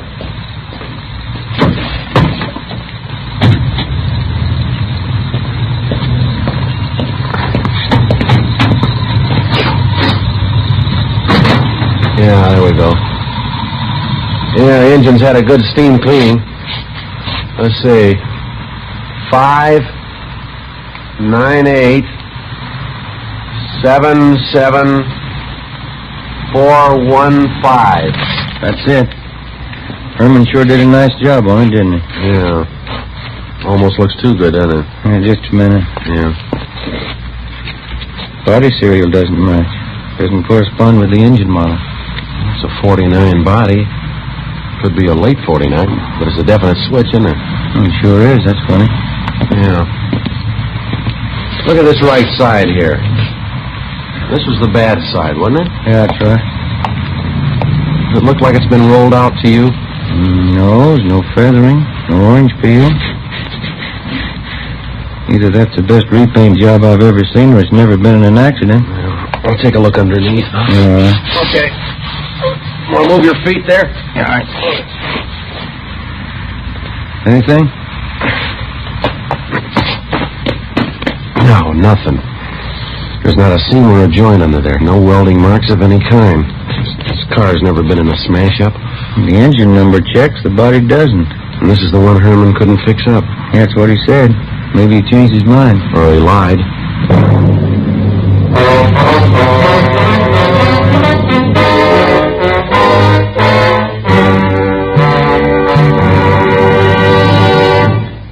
You are listening to Dragnet. From beginning to end, Dragnet is the authentic story of your police force in action. Now, from beginning to end, the Fatima story. Actual convincing proof that in Fatima, the difference is quality. Quality of tobaccos. The finest domestic and Turkish varieties, extra mild and superbly blended to give you a much different, much better flavor and aroma. Quality of manufacture. Smooth, round, perfect cigarettes. Rolled in the finest paper money can buy. Manufactured in the newest and most modern of all cigarette factories. Quality, even to the appearance of the bright, clean, golden yellow package. Carefully wrapped and sealed to bring you Fatima's rich, fresh, extra mild flavor. Because of its quality, its extra mildness, its better flavor and aroma, more long cigarette smokers are now insisting on Fatima than ever before. So if you smoke a long cigarette, compare Fatima. You'll find they now cost the same. But your first puff will tell you, Ah, that's different. Yes, in Fatima, the difference is quality. Insist on Fatima. Start enjoying the quality king-size cigarette. Fatima. Best of all long cigarettes.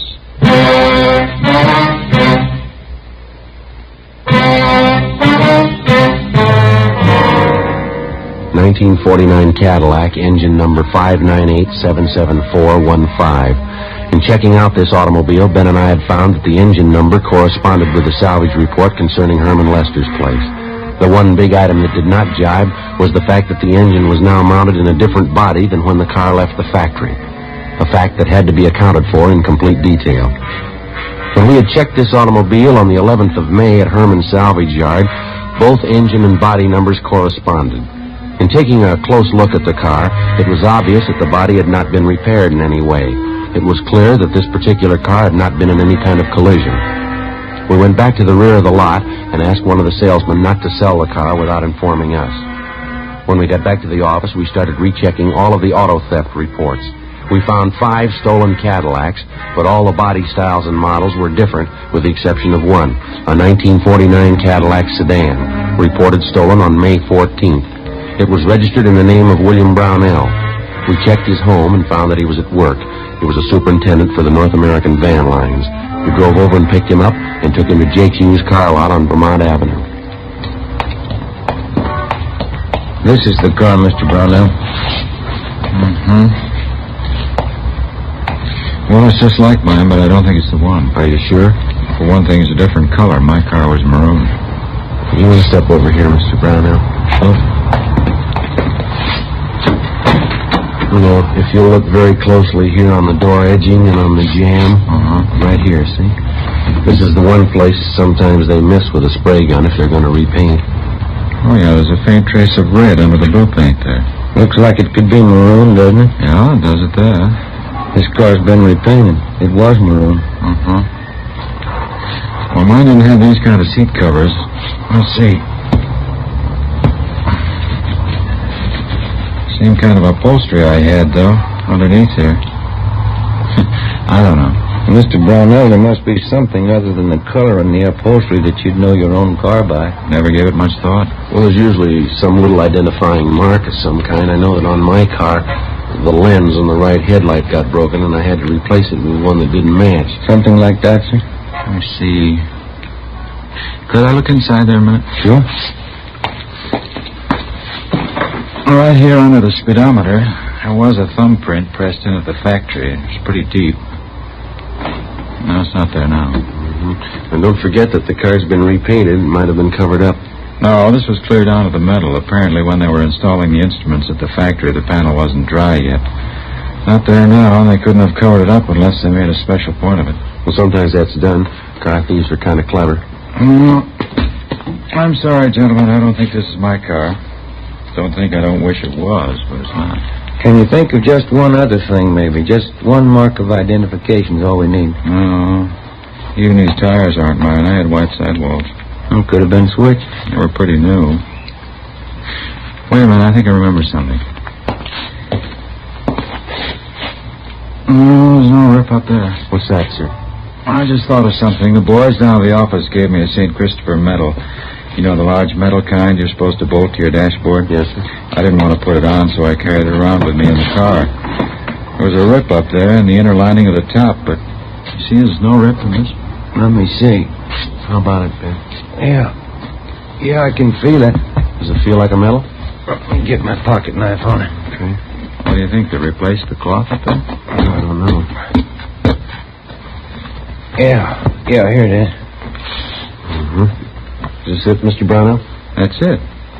Look, on the back there, my name's engraved on it, see? Yes, sir.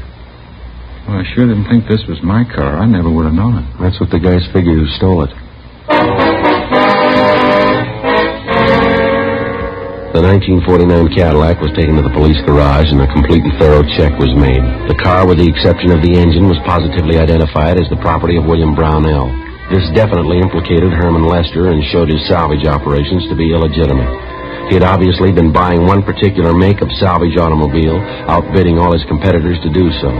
When he would buy a piece of wrecked equipment, an exact duplicate would be stolen to match it. He would then dispose of the engine from the stolen vehicle and replace it with a salvage engine. With this system of operation, Herman Salvage had been enjoying a lucrative business, which accounted for a great percentage of the stolen cars that we hadn't been able to recover. 7:25 p.m., May 25th. We drove out to pick up Herman Lester. His home address was listed as 8625 Wonderland Drive. It was up in the Laurel Canyon district, a heavily wooded section of Los Angeles. Pretty nice place up in there. Yeah, but you can see of it through the trees. Well, let's go.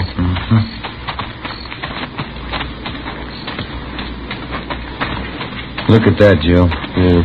Looks like a 50 O's. Everything there but the engine. No plates. I didn't notice that from the street, did you? Never could have seen it from down there. Looks like a garage back up in there, doesn't it? Perfect spot. Can't see any of this from the street with all those trees. Pretty fancy layout for a home garage. Good size. Yeah.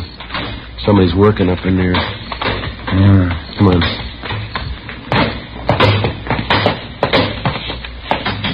Hi there.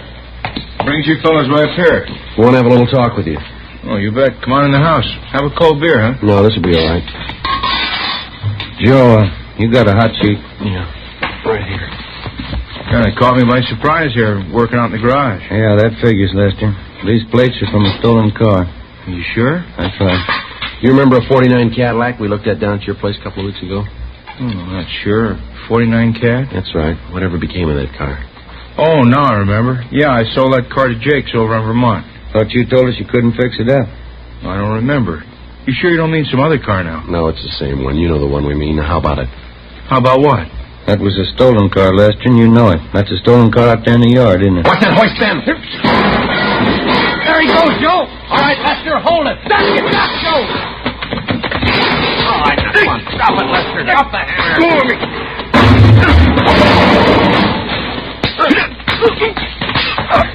All right. I'll get the cuffs, Joe. Come on, get up on your feet. All right, come on. On your feet.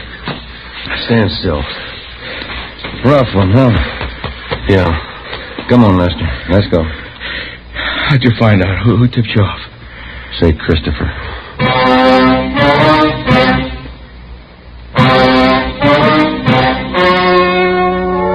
The story you've just heard was true.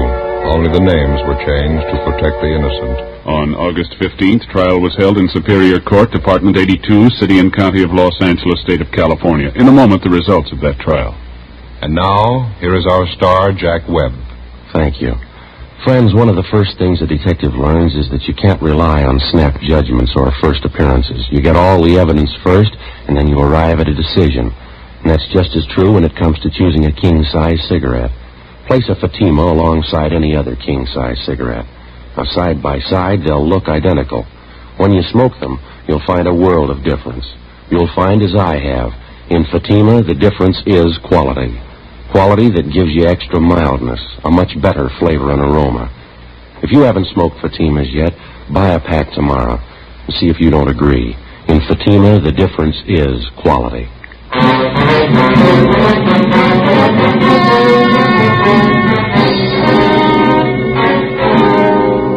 Herman W. Lester was tried and convicted on 3 counts of grand theft auto and 2 counts of grand theft money, all sentences to run consecutively. Grand theft auto is punishable by imprisonment for a term of 1 to 5 years, grand theft money by a term of 1 to 10 years. The suspect was also filed on by federal authorities for violation of the Dyer Act. You have just heard Dragnet, a series of authentic cases from official files. Technical advice comes from the Office of Chief of Police W.H. Parker, Los Angeles Police Department. Fatima Cigarettes, best of all long cigarettes, has brought you Dragnet, portions transcribed from Los Angeles. Stay tuned for Counter Spy, next over many NBC stations. Thank you for listening to HOJO Radio. We'll be back again very soon.